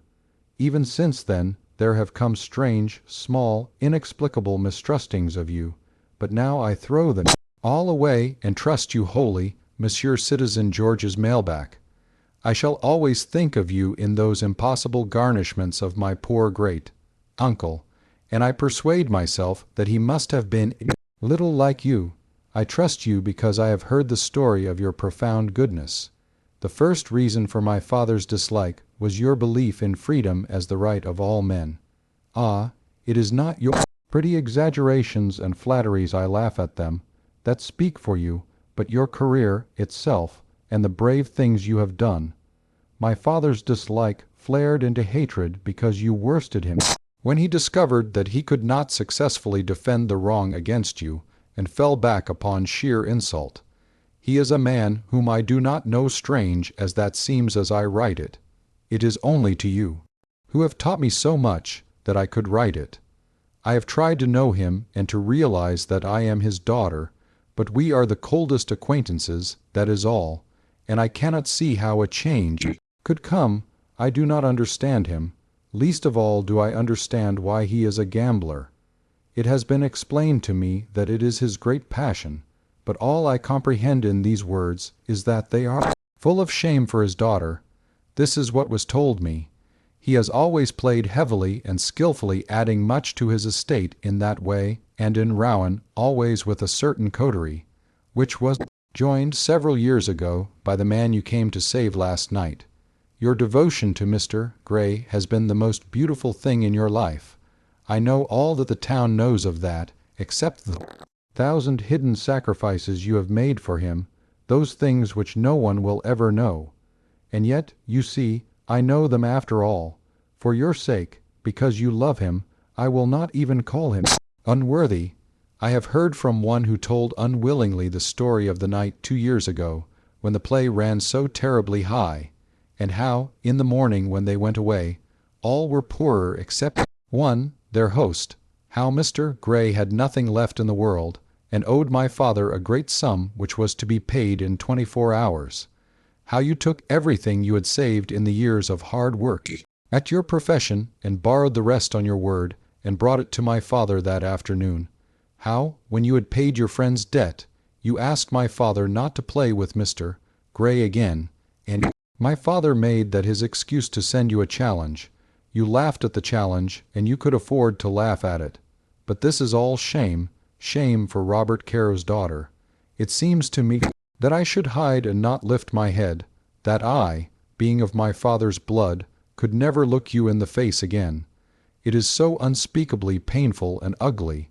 I think of my father's stiff pride and his look of the eagle, and he still plays with your friend, almost always successfully, and your friend still comes to play, but I will not speak of that side of it.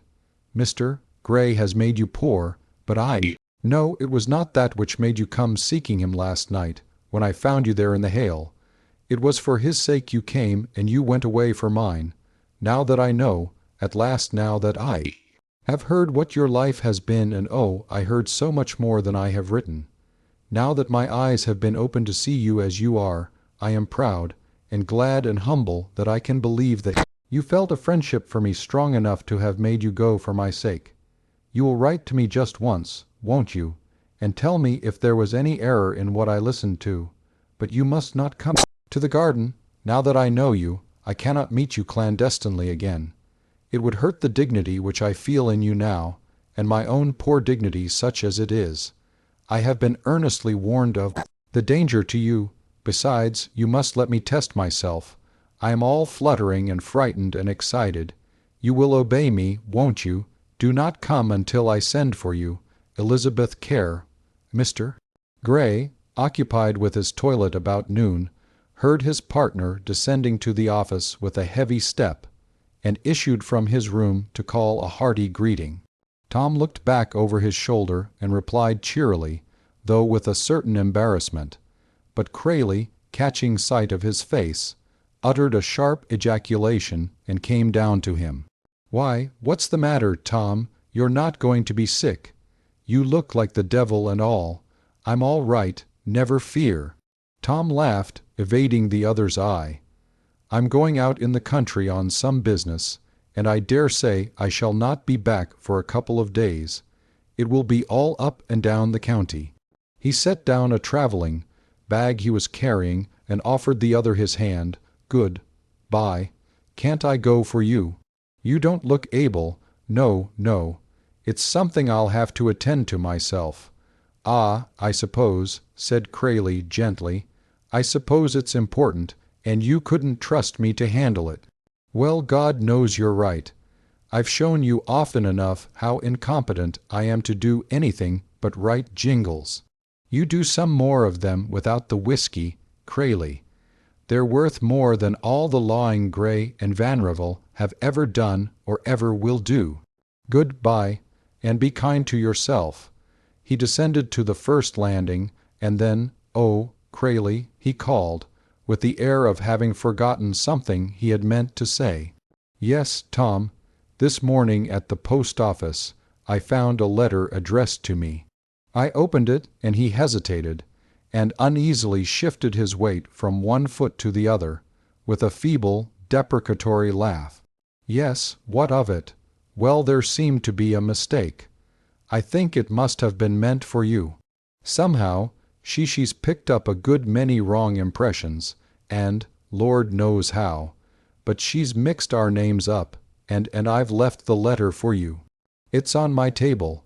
He turned, and calling a final good-bye over his shoulder, went clattering noisily down to the street and vanished from Crayley's sight. Noon found Tom far out on the national road, creaking along over the yellow dust in a light wagon, between bordering forests that smelt spicily of wet underbrush and May apples, and here and there, when they would emerge from the woods to cleared fields, liberally outlined by long snake, fences of black walnut, the steady, jog-trotting old horse lifted his head and looked interested in world, but Tom never did either. Habitually upright, walking or sitting, straight, keen, and alert, that day's sun saw him drearily hunched over, mile after mile, his forehead laced with lines of pain. He stopped at every farm, house, and cabin, and, where the young men worked in the fields, hailed them from the road, or hitched his horse to the fence, and crossed the soft furrows to talk with them. At such times he stood erect again, and spoke stirringly, finding eager listeners. There was one question they asked him over and over: "But are you sure the call will come?" "As sure as that we stand here, and it will come before the week is out. We must be ready." Often when he left them, they would turn from the work in hand, leaving it as it was, to lie unfinished in the fields, and make their way slowly and thoughtfully to their homes, while Tom climbed into his creaking little wagon once more, only to fall into the same dull, hunched-over attitude. He had many things to think out before he faced Rowan and Crayley Gray again, and more to fight through to the end with himself. 3 days he took for it, 3 days driving through the soft May weather behind the kind, old jog-trotting horse, 3 days on the road from farm, house to farm, house, and from field to field, from cabin of the woods to cabin in the clearing. Tossing unhappily at night, he lay sleepless till dawn, though not because of the hard beds, and when daylight came, journeyed steadily on again, over the vagabond little hills that had gypsied it so far into the prairie, land in their wanderings from their range on the Ohio, and, passing the hills, went on through the flat forest, land, always hunched over dismally in the creaking wagon. But on the evening of the 3rd day he drove into town, with the stoop out of his shoulders and the luster back in his eyes. He was haggard, gray, dusty, but he had solved his puzzle, and one thing was clear in his mind as the thing that he would do. He patted the old horse a hearty farewell as he left him with the liveryman from whom he had hired him, and strode up Main Street with the air of a man who is going somewhere. It was late, but there were more lights than usual in the windows and more people on the streets.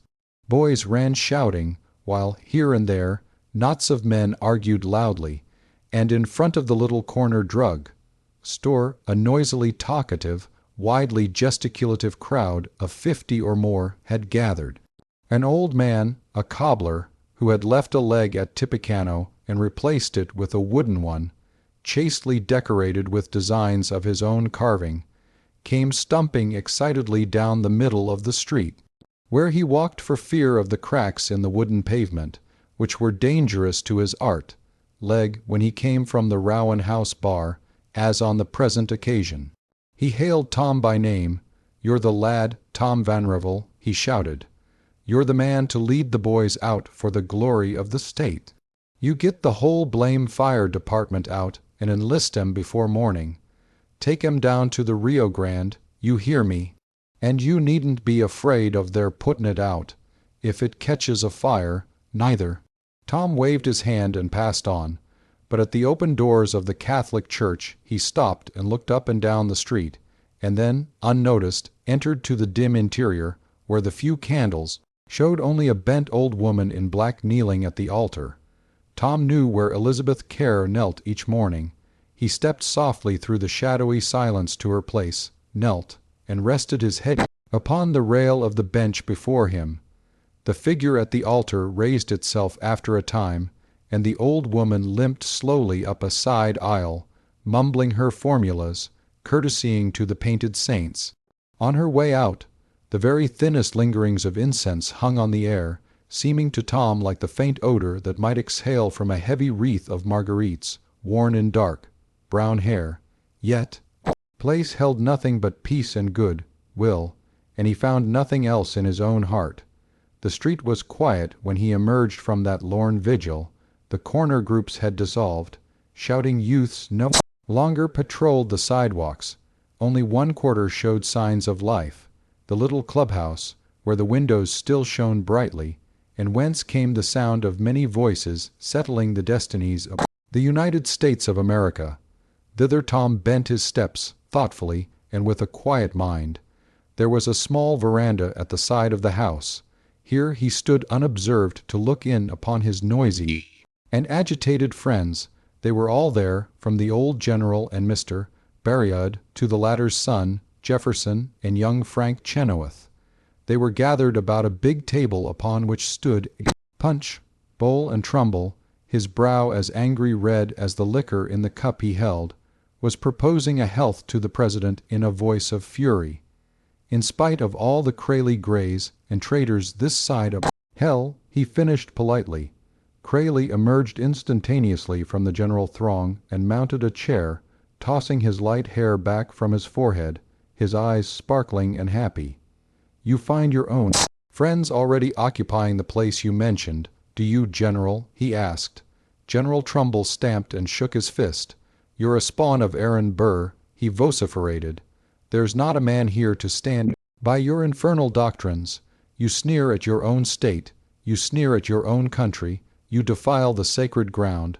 What are you, by the Almighty, who attack your native land in this, her hour of peril? Peril to my native land," laughed Crayley. "From Santa Anna." "The general's right, sir," exclaimed the elder Chenoweth indignantly, and most of the listeners appeared to agree with him.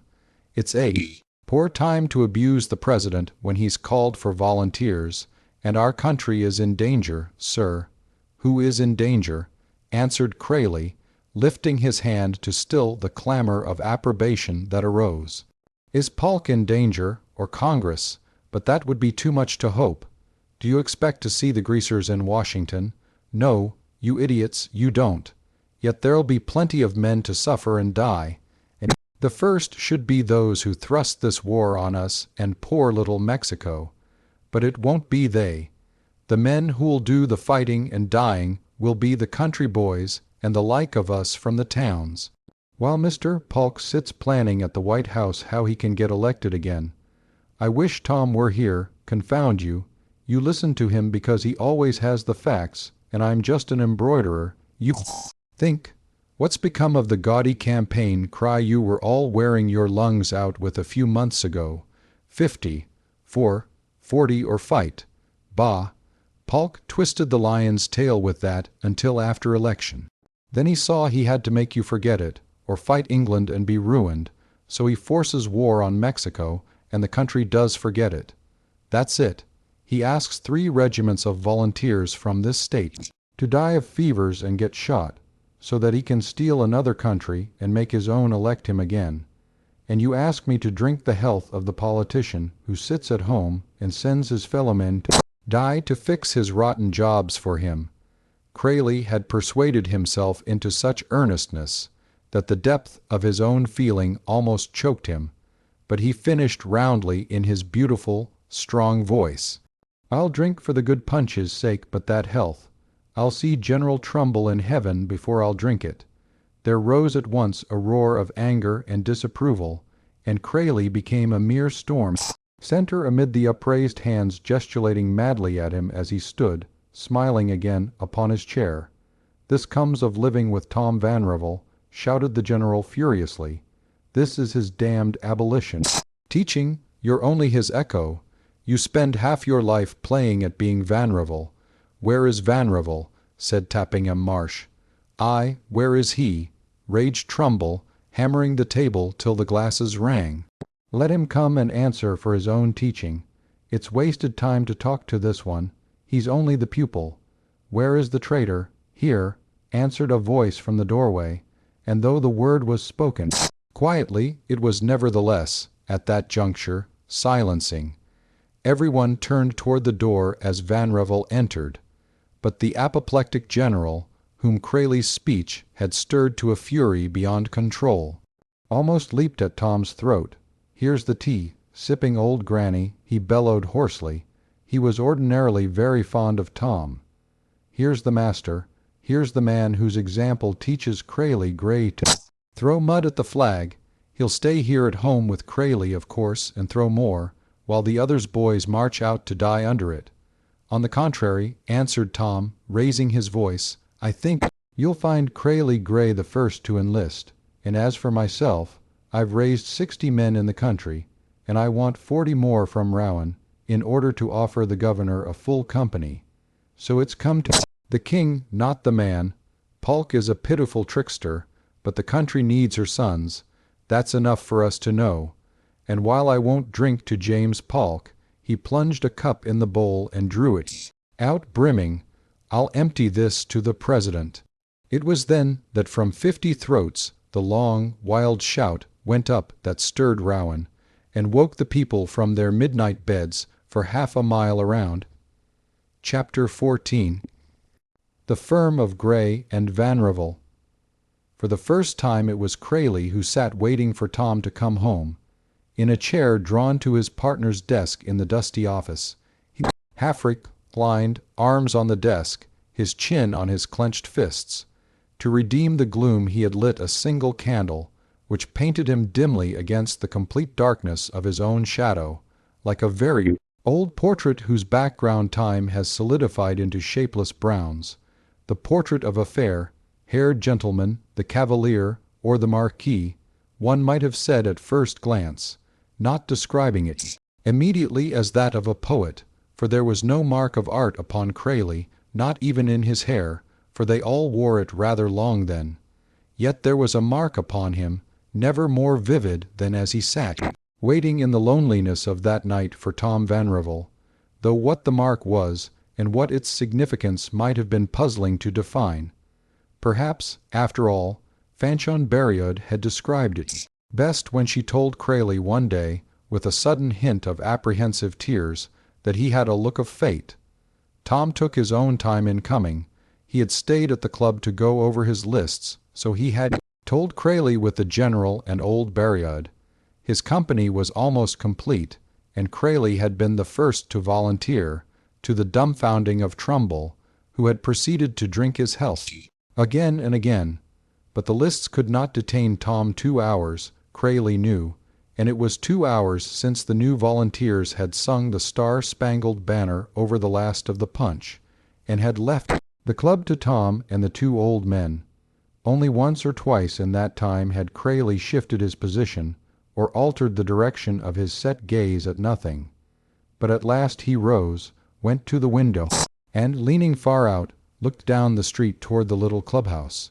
Its lights were extinguished, and all was dark up and down the street. Abruptly Crayley went back to the desk and blew out the candle, after which he sat down again in the same position. 20 minutes later he heard Tom's step on the stair, coming up very softly. Crayley waited in silence until his partner reached the landing, then relit the candle. "Tom," he called, "come in, please. I've been waiting for you." There was a pause before Tom answered from the hall. "I'm very tired, Crayley. I think I'll go up to bed." "No," said Crayley, "come in." The door was already open, but Tom turned toward it reluctantly. He stopped at the threshold, and the two looked at each other. "I thought you wouldn't come as long as you believed I was up," said Crayley, "so I blew out the light. I'm sorry I kept you outside so long." "Crayley, I'm going away tomorrow," the other began. "I am to go over and see the governor and offer him this company, and tonight I need sleep, so please no," interrupted Crayley quietly. "I want to know what you're going to do." "To do about what? About me?" "Oh." Tom's eyes fell at once from his friend's face and rested upon the floor. Slowly he walked to the desk and stood in embarrassed contemplation of the littered books and papers, while the other waited. "I think it's best for you to tell me," said Crayley. "You think so?" Tom's embarrassment increased visibly, and there was mingled with it an odd appearance of apprehension, probably to relieve which he very deliberately took 2 long cheroots from his pocket, laid one on the desk for Crayley, and lit the other himself, with extreme carefulness, at the candle. After this ceremonial he dragged a chair to the window, tilted back in it with his feet on the low sill, his back to the thin light and his friend, and said in a slow, gentle tone, "Well, Crayley, I suppose you mean that I ought to offer my explanation first." Said the other, still standing, "Well, there isn't any." He did not speak doggedly or sullenly, as one in fault, but more with the air of a man curiously ready to throw all possible light upon a cloudy phenomenon. "It's very simple, all that I know about it. I went there first on the evening of the Madrilyn masquerade and played a little comedy for her, so that some of my theatrical allusions, they weren't very illuminating, to my engagement to Fanchon, made her believe I was Vanrevel when her father told her about the pair of us. I discovered that the night his warehouses burned, and I saw something more, because I can't help seeing such things, that yours was just the character to appeal to a young girl fresh from convent and full of honesty and fine dreams and fire. Nobody could arrange a more fatal fascination for a girl of 19 than to have a deadly quarrel with her father. And that's especially true when the father's like that mad brute of a Bob Care. Then, too, you're more or less the town model of virtue and popular hero, in spite of the abolitionism, just as I am the town scamp. So I let it go on, and played a little at being you, saying the things that you only think, that was all. It isn't strange that it's lasted until now, not more than 3 weeks, after all. She's only seen you 4 or 5 times, and me not much oftener. No one speaks of you to her, and I've kept out of sight when others were about. Mrs. Tanbury is her only close friend, and naturally wouldn't be apt to mention that you are dark and I am fair, or to describe us personally, any more than you and I would mention the general appearance of people we both meet about town. But you needn't tell me that it can't last much longer. Some petty, unexpected trifle will turn up, of course. All that I want to know is what you mean to do." "To do," repeated Tom softly, and blew a long scarf of smoke out of the window. "Ah," Crayley's voice grew sharp and loud. "There are many things you needn't tell me. You need not tell me what I've done to you, nor what you think of me. You need not tell me that you have others to consider, that you have Miss Care to think of. Don't you suppose I know that? And you need not tell me that you have a duty to Fanchon." "Yes," Tom broke in, his tone not quite steady. "Yes, I've thought of that." "Well, have you, did you?" He hesitated, but Crayley understood immediately. "No, I haven't seen her again, but you, yes, I wrote. I answered the letter as yes. I signed your name. I told you that I had just let things go on," Crayley answered, with an impatient movement of his hands. "What are you going to do?" "I'm going over to see the governor in the morning. I'll be away 2 or 3 days, I imagine." "Vanrevel," exclaimed Crayley hotly, "will you give me an answer and not beat about the bush any longer? Or do you mean that you refuse to answer?" Tom dropped his cigar upon the brick window ledge with an abysmal sigh. "Oh, no, it isn't that," he answered mildly. "I've been thinking it all over for 3 days in the country, and when I got back tonight I found that I had come to a decision without knowing it, and that I had come to it even before I started. My leaving the letter for you proved it. It's a little like this Mexican war, a mixed-up problem, and only one thing clear. A few schemers have led the country into it to increase the slave power and make us forget that we threatened England when we couldn't carry out the threat. And yet, if you look at it broadly, these are the smaller things, and they do not last. The means by which the country grows may be wrong, but its growth is right. It is only destiny, working out through lies and blood, but the end will be good. It is bound to happen, and you can't stop it. I believe the men who make this war for their own uses will suffer in hell, fire for it, but it is made, and there's only one thing I can see as the thing for me to do. They've called me every name on earth, and the same with you, too, Crayley, because I'm an abolitionist. But now, whether the country has sinned or not, a good many thousand men have got to do the bleeding for her, and I want to be one of them. That's the one thing that is plain to me." "Yes," returned Crayley. "You know I'm with you, and I think you're always right. Yes, we'll all be on the way in a fortnight or so." "Do you mean you won't quarrel with me because of that? Do you mean it would be a poor time now, when we're all going out to take our chances together?" "Quarrel with you?" Tom rose and came to the desk, looking across it at his friend. "Did you think I might do that?" "Yes, I thought so, Crayley." And now Tom's expression showed desperation. It was that of a man whose apprehensions have culminated, and who is forced to face a crisis long expected, long averted, but imminent at last. His eyes fell from Crayley's clear gaze, and his hand fidgeted among the papers on the desk. "No," he began with a painful lameness and hesitation. "I did not mean it, no. I meant that, in the same way, only one thing in this other affair that seems so confused and is such a problem, only one thing has grown clear. It doesn't seem to me that here he drew a deep breath before he went on with increasing nervousness, that if you like a man and have lived with him a good many years, that is to say, if you're really much of a friend to him, I don't believe you sit on a high seat and judge him. Judging and all that haven't much part in it, and it seems to me that you've got yourself into a pretty bad mix-up, Crayley." "Yes," said Crayley, "it's pretty bad." "Well," Tom looked up now with an almost tremulous smile, "I believe that is about all I can make of it. Do you think it's the part of your best friend to expose you? It seems to me that if there ever was a time when I ought to stand by you, it's now." There was a silence while they looked at each other across the desk in the faint light. Tom's eye fell again as Crayley opened his lips. "And in spite of everything," Crayley said breathlessly, "you mean that you won't tell?" "How could I, Crayley?" said Tom Vanrevel as he turned away. Chapter 15. When June came. "Methought I met a damsel fair, and tears were in her eyes. Her head and arms were bare, I heard her bursting sighs. I stopped and looked her in the face, 'twas then she sweetly smiled. Her features shone with mournful grace, far more than nature's child. With diffident and downcast eye, in modest tones she spoke.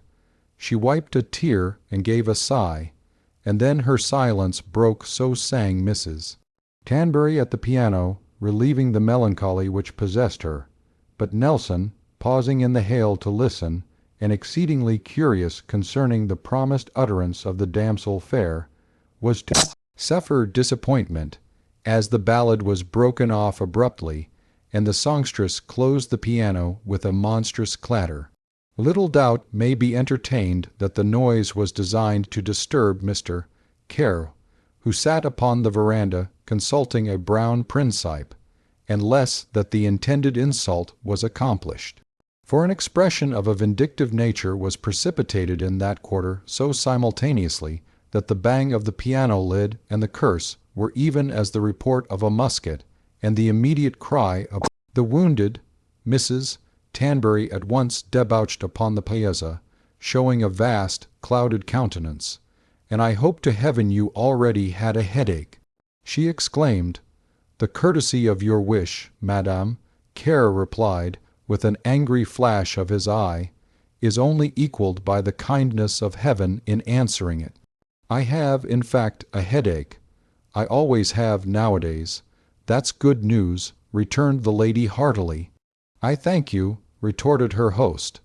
"Perhaps if you treated your daughter, even a decent Indian's kind of politeness, you'd enjoy better health."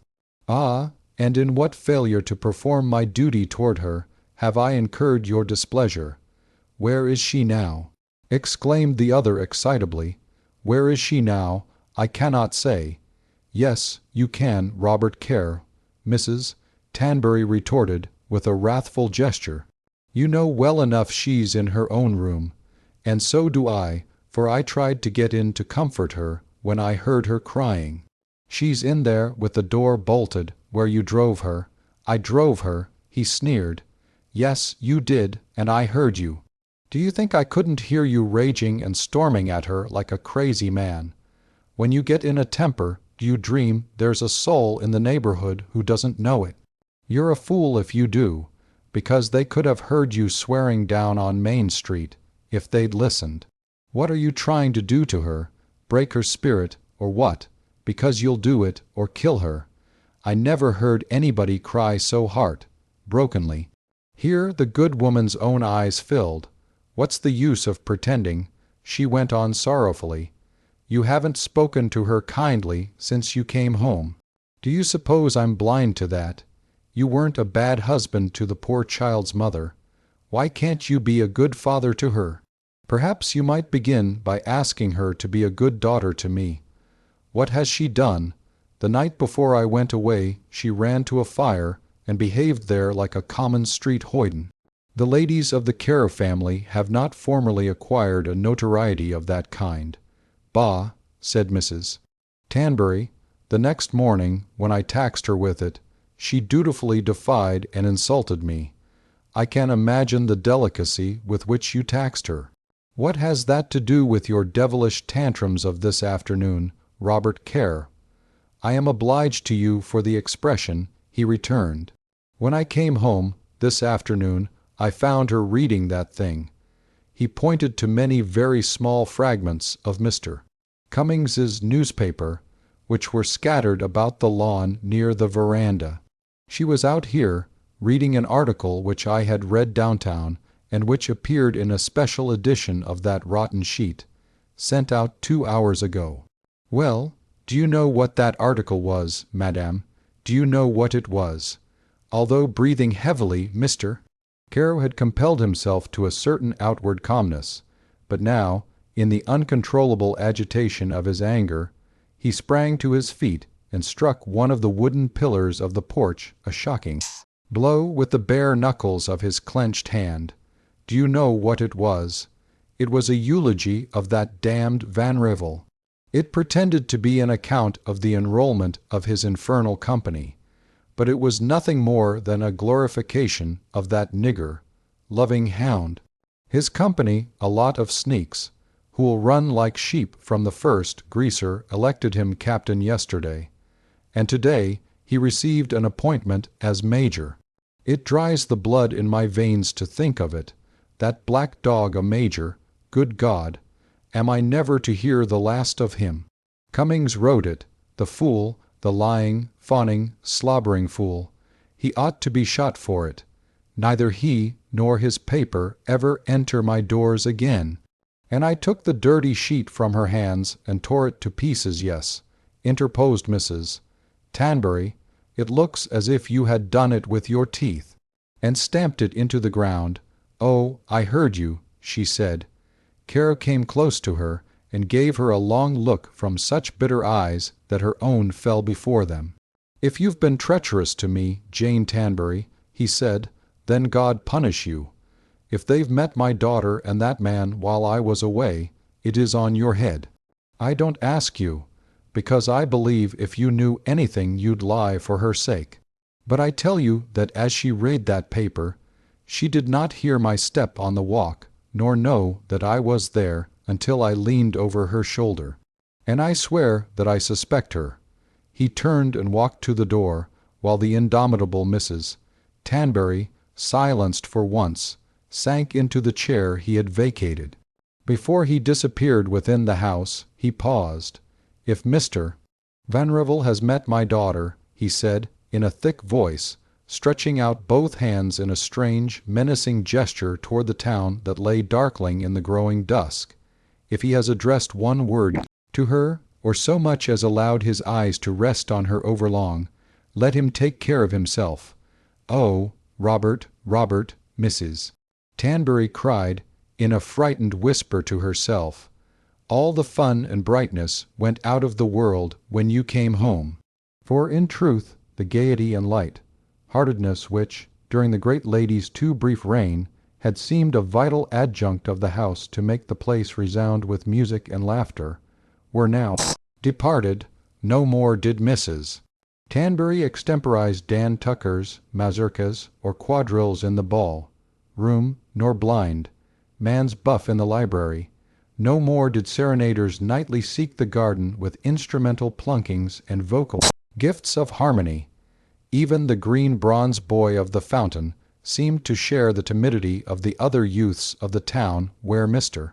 Care was concerned, for the goblet he held aloft no longer sent a lively stream leaping into the sunshine in translucent gambols, but dribbled and dripped upon him like a morbid autumn rain. The depression of the place was like a drape of morning purple, but not that house alone lay glum, and there were other reasons than the return of Robert Care why Rowan had lost the joy and mirth that belonged to it. Nay, the merry town had changed beyond all credence. It was hushed like a sick room, and dolefully murmurous with forebodings of farewell and sorrow. For all the very flower of Rowan's youth had promised to follow Tom Vanrevel on the long and arduous journey to Mexico, to march burning miles under the tropical sun, to face strange fevers and guns of Santa Anna. Few were the houses of the more pretentious sort that did not mourn in prospect the going of son, or brother, or close friend. Mothers already wept not in secret, fathers talked with husky bravado, and everyone was very kind to those who were to go, speaking to them gently and bringing them little foolish presents. Nor could the hearts of girls now longer mask as blocks of ice to the prospective conquistadors. Eugene Madrilen's young brother, Jean, after a 2 years' Beatrice, and Benedict wooing of Trixie Chenoweth, that notable spitfire, announced his engagement upon the day after his enlistment, and recounted to all who would listen how his termagant fell upon his neck in tears when she heard the news, and now she cries about me all the time, finished the frank Jean blithely. But there was little spirit for the old merriments. There were no more carpet, dances at the Berryuds, no masquerades at the Madrilens, no picnics in the woods nor excursions on the river, and no more did light feet bear light hearts through the mazes of the intricate Scottish, the subtle mazurka, or the stately quadrille, as Will Cummings remarked in the Journal. Fanchon, Virginia, and 5 or 6 others spent their afternoons mournfully and yet proudly, sewing and cutting large pieces of colored silk, fashioning a great flag for their sweethearts and brothers to bear southward and plant where stood the palace of the Montezumas. That was sad work for Fanchon, though it was not for her brother's sake that she wept, since, as everyone knew, Jefferson was already so full of malaria and quinine that the fevers of the South and Mexico must find him invulnerable, and even his mother believed he would only thrive and grow hearty on his soldiering. But about Crayley, Fanchon had a presentiment more vivid than any born of the natural fears for his safety. It came to her again and again, reappearing in her dreams. She shivered and started often as she worked on the flag, then bent her fair head low over the gay silks, while the others glanced at her sympathetically. She had come to feel quite sure that Crayley was to be shot. "But I've dreamed it 6," she cried when he laughed at her and tried to cheer her. "And it comes to me in the daytime as though I saw it with my eyes. The picture of you in an officer's uniform, lying on the fresh, green grass, and a red stain just below the throat. That shows what dreams are made of, dear lady," he smiled. "We'll find little green grass in Mexico, and I'm only a corporal. So where's the officer's uniform?" Then Fanchon wept the more, and put her arms about him, while it seemed to her that she must cling to him so forever and thus withhold him from fulfilling her vision, and that the gentle pressure of her arms must somehow preserve him to life and to her. "Ah, you can't go, darling," she sobbed, while he petted her and tried to soothe her. "You can't leave me. You belong to me. They can't take you away from me." And when the flag was completed, save for sewing the stars upon the blue ground. She took it away from the others, and insisted upon finishing the work herself. To her own room she carried it, and each of the white stars that the young men of Rouen were to follow in the struggle that would add so many others to the constellation, was jeweled with her tears, and kissed by her lips as it took its place with its brothers. Never were neater stitches taken, for, with every atom of her body yearning to receive the shot that was destined for Kraily, this quiet sewing was all that she could do. She would have followed him, to hold a parasol over him under the dangerous sun, to cook his meals properly, to watch over him with medicines and blankets and a fan. She would have followed barefoot and bareheaded, and yet, her heart breaking with the crucial yearning to mother him and protect him, this was all that she could for him, this small stitching at the flag he had promised to follow. When the work was quite finished, she went all over it again with double thread, not facing the superstition of her motive, which was to safeguard her lover. The bullet that was destined for Kraily might, in the myriad chances, strike the flag first and be deflected, though never so slightly, by one of these last stitches, and Kraily's heart thus missed by the same margin. It was at this juncture, when the weeping of women was plentiful, when old men pulled long faces, and the very urchins of the street observed periods of gravity and even silence, that a notion entered the head of Mrs. Tanbury, young Janey Tanbury, to the effect that such things were all wrong.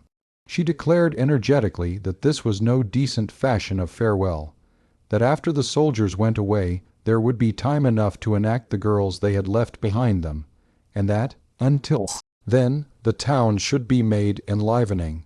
So she went about preaching a revival of cheerfulness, waving her jeweled hand merrily from the carriage to the volunteers she saw upon the street, calling out to them with laughter and inspiring quip, everywhere scolding the mourners viciously in her husky voice, and leaving so much of heartening vivacity in her wake that none could fail to be convinced that she was a wise woman. Nor was her vigor spent in vain. It was decided that a ball should be given to the volunteers of Rouen 2 nights before their departure for the state rendezvous, and it should be made the noblest festival in Rouen's history. Subscribers took their oath to it. They rented the big dining room at the Rouen house, covered the floor with smooth cloth, and hung the walls solidly with banners and roses, for June had come. More, they ran a red carpet across the sidewalk, which was perfectly dry and clean almost to the other side of the street. They imported 2 extra fiddles and a clarionet to enlarge the orchestra, and they commanded a supper such as a hungry man beholds in a dream. Miss Betty laid out her prettiest dress that evening, and Mrs. Tanbury came in and worshipped it as it rested, like foam of lavender and white and gray, upon the bed, beside the snowy gloves with their tiny, stiff lace gauntlets, while 2 small white sandal slippers with jeweled buckles where the straps crossed each other were being fastened upon Miss Betty's silken feet by the vain and gloating Mamie. "It's a wicked cruelty, Princess," exclaimed Mrs. Tanbury. "We want cheer the poor fellows and help them to be gay, and here do you deliberately plan to make them sick at the thought of leaving the place that holds you. Or have you discovered that there's one poor vagabond of the band getting off without having his heart broken, and made up your mind to do it for him tonight?" "Is father to go with us?" asked Betty. It was through Mrs. Tanbury that she now derived all information concerning Mr. Carroll, as he had not directly addressed her since the afternoon when he discovered her reading the journal's extra. "No, we are to meet him there. He seems rather pleasanter than usual this evening," remarked Mrs. Tanbury hopefully as she retired. "Den we must get ready to share big trouble tomorrow," commented the kneeling Mamie with a giggle. Alas! Poor adoring servitress, she received a share unto herself that very evening, for her young mistress, usually as amiable as a fair summer sky, fidgeted, grumbled, found nothing well done, and was never 2 minutes in the same mind. After donning the selected dress, she declared it a fright, tried 2 others, abused each roundly, dismissed her almost weeping handmaiden abruptly, and again put on the first. Sitting down to the mirror, she spent a full hour over the arrangement of her hair, looking attentively at her image, sometimes with the beginning of doubtful approval, often angrily, and now and then beseechingly, imploring it to be lovely, when Mrs. Tanbury came in to tell her that Nelson was at the block with the carriage. Miss Betty did not turn, and the elder lady stopped on the threshold and gave a quick, asthmatic gasp of delight. For the picture she saw was, without a doubt in the world, what she proclaimed it, a moment later, ravishingly pretty. The girlish little pink and white room with all its dainty settings for background, lit by the dozen candles in their sconces and half as many slender silver candlesticks, and, seated before the twinkling mirror, the beautiful Miss Kerr, in her gown of lace and flounces that were crisp yet soft, her rope of pearls, her white sandals, and all the glory of her youth. She had wound a wreath of white roses into her hair. Her cheeks were flushed, and her eyes warm and glowing, yet inscrutable in their long gaze into the mirror. "Oh," said Mrs. Tanbury, "you make me want to be a man. I'd pick you up and run to the North Pole, where no one could ever follow. And I can tell you that it hurts not to throw my arms round you and kiss you. But you're so exquisite, I don't want to touch you." In answer, Miss Betty ran to her and kissed her rapturously on both cheeks. "Am I, after all?" she cried. "Am I? Is it? Will the roses do?" And without heeding her companion's staccatos of approval, she went rapidly to the open bureau, snatched up a double handful of ribbons and furbelows, and dashed out of the room in search of disgraced Mamie. She found her seated on the kitchen door step in lonely lamentation, and showered the gifts into her lap, while the vain one shrieked inimitably with pride in the sudden vision of her mistress and joy of the incredible possessions. "Here, and here, and here," said Miss Betty in a breath, hurling the fineries upon her. "I'm an evil-tongued shrew, Mamie, and these aren't to make up for the pain I gave you, but just to show that I'd like to if I knew how. Good-bye." And she was off like an April breeze.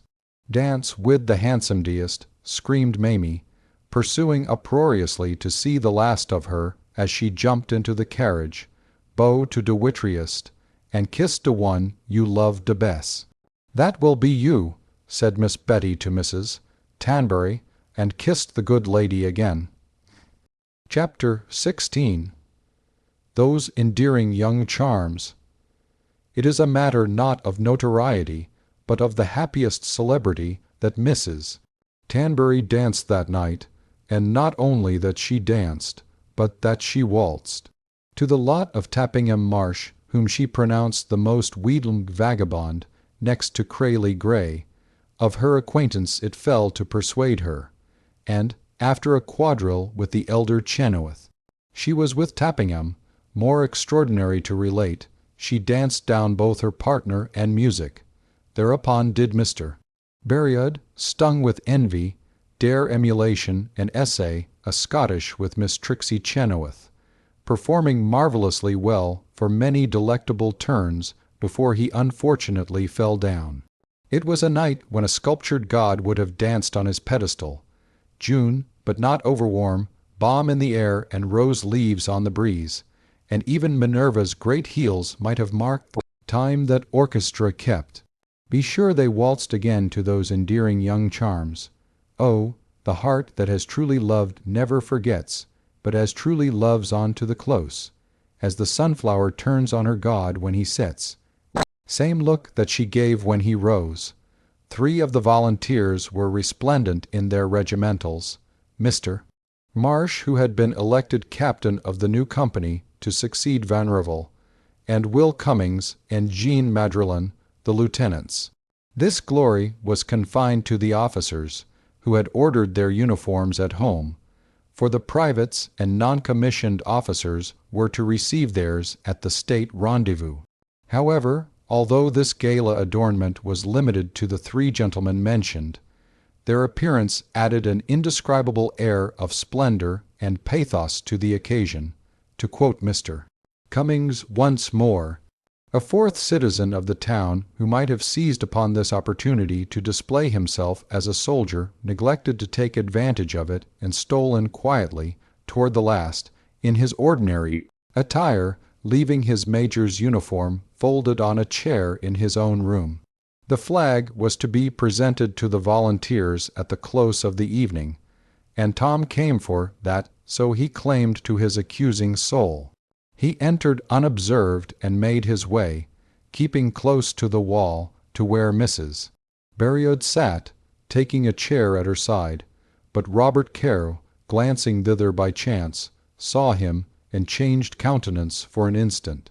Mr. Caro composed his features swiftly, excused himself with elaborate courtesy from Miss Chenoweth, with whom he was talking, and crossed the room to a corner near his enemy. Presently, as the music ceased, the volunteers were bidden to come forward, whereupon Tom left Mrs. Berriod and began to work his way down the room. Groups were forming and breaking up in the general movement of the crowd, and the dissolving of one brought him face to face with Elizabeth Kerr, who was moving slowly in the opposite direction, a small flock of suitors in her train. The confrontation came so suddenly and so unexpectedly that, before either was aware, they looked squarely into each other's eyes, full and straight, and both stopped instantly as though transfixed. Miss Betty leaving a sentence forever half complete, there was a fierce, short vocal sound from the crowd behind Vanrevel, but no one noticed Mr. Kerr, and then Tom bowed gravely, as in apology for blocking the way, and passed on. Miss Betty began to talk again, much at random, with a vivacity too greatly exaggerated to be genuine, while the high color went from her cheeks and left her pale. Nothing could have enraged her more with herself than the consciousness, now suddenly strong within her, that the encounter had a perceptible effect upon her. What power had this man to make her manner strained and mechanical?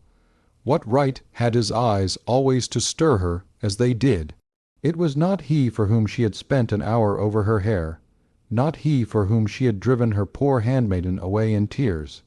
That was for one who had not come, one great in heart and goodness, one of a pure and sacrificial life, who deserved all she could give, and for whose sake she had honored herself in trying to look as pretty as she could. He had not come, and that hurt her a little, but she felt his generosity, believing that his motive was to spare her, since she could not speak to him in Mr. Caro's presence without open and public rupture with her father. Well, she was almost ready for that, seeing how little of a father hers was. Ah, that others should have come, if only to stand between her and this tall hypocrite whose dark glance had such strength to disturb her. What lies that gaze contained, all in the one flash! The strange pretense of comprehending her gently but completely, a sad compassion too, and with it a look of farewell, seeming to say, "Once more I have come for this and just, good, bye."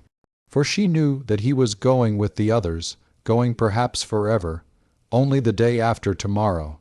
Then she would see him no more and be free of him. Let the day after tomorrow come soon. Miss Betty hated herself for understanding the adieu, and hated herself more because she could not be sure that, in the startled moment of meeting before she collected herself, she had let it go unanswered. She had done more than that.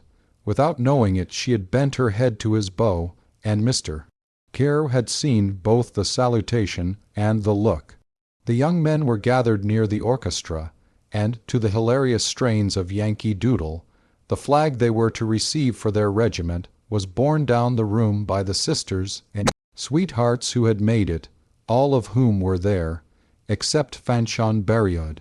Crayley had persuaded her to surrender the flag for the sake of spending this evening next to his last in Rowan, at home, alone with him.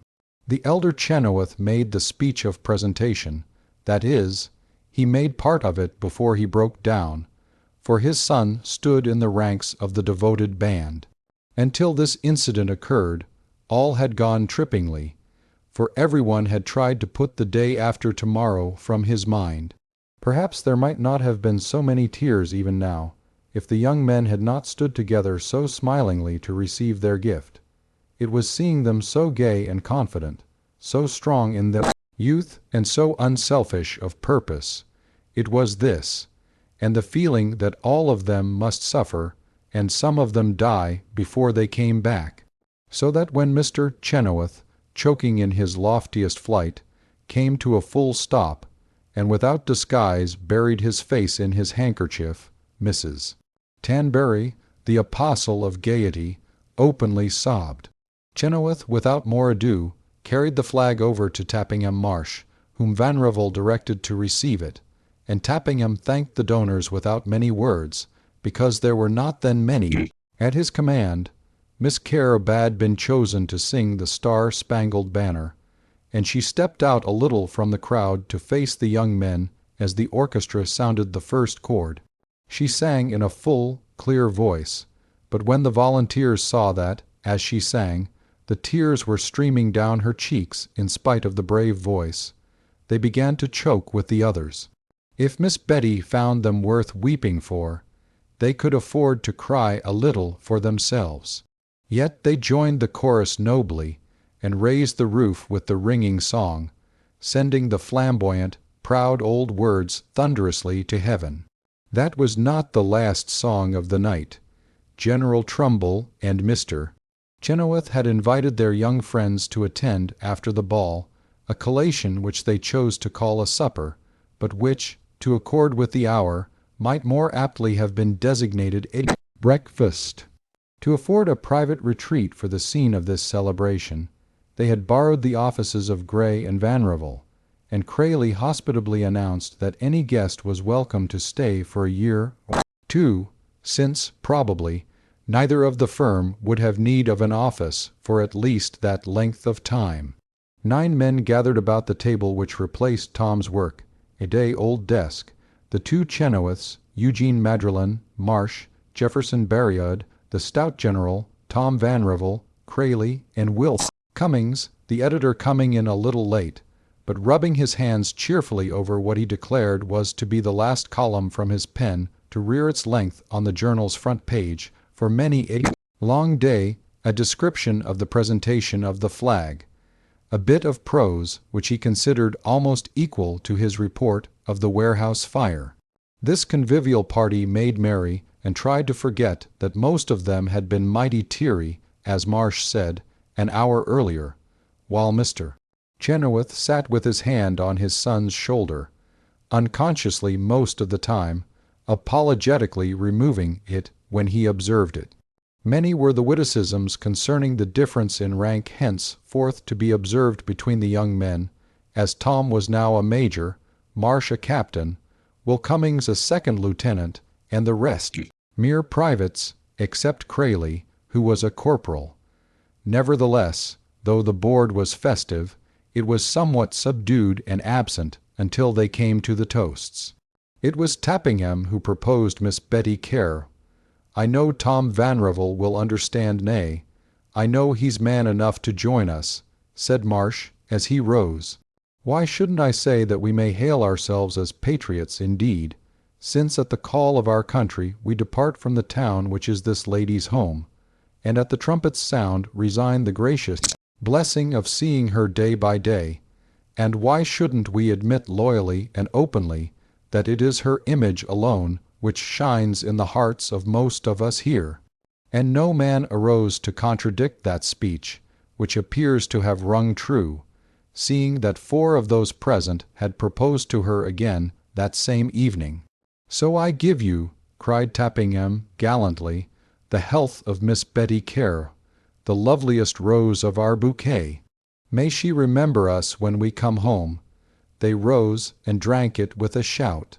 But Tom Vanrevel, not setting down his cup, went to the window and threw wide the shutters, letting in a ruddy shaft of the morning sun, so that as he stood in the strong glow he looked like a man carved out of red gold.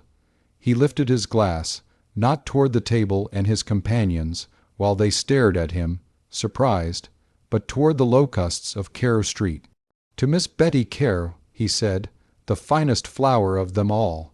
May she remember those who never come home." And without pausing, he lifted his rich baritone in an old song that had been vastly popular with the young men of Rouen ever since the night of Miss Betty's debut. They had hummed it as they went about their daily work, they had whistled it on the streets, they had drifted into dreams at night with the sound of it still chiming in their ears, and now, with one accord, as they stood gathered together for the last time in Rouen, they joined Tom Vanrevel and sang it again. And the eyes of Crayley Gray rested very gently upon his best friend as they sang. Believe me, if all those endearing young charms, which I gaze on so fondly today, were to change by tomorrow and fleet from my arms like fairy gifts fading away, thou wouldst still be adored as this moment thou art. Let thy loveliness fade as it will, and around the dear ruin, each wish of my heart would entwine itself verdantly still. Chapter 17. The Price of Silence. It was the misfortune of Mr. Cummings's first literary offering to annoy one of the editor's friends. The journal was brought to the corporal at noon, while he was considering whether he should rise from his couch or sleep another hour. Reclining among his pillows, he glanced through Cummings's description with the subdued giggle he always had for the good William's style, but as his eye fell upon one paragraph he sat upright and proceeded to read the passage several times with anxious attention. Only 2 or 3 sources of regret occurred to mar the delight in which young and old participated of that festal and dazzling scene. One was the absence of Miss Fanchon Berriod, one the donor's, another that of Corporal Gray. A third was the excessive modesty of Major Vanrevel, although present at the time, refused to receive the lady's sumptuous offering and insisted that Captain Marsh was the proper person to do the honors, to which the latter reluctantly, though gracefully, consented. Also, we were sorry that the Major appeared in citizen's dress, as all were anxious to witness him in his uniform.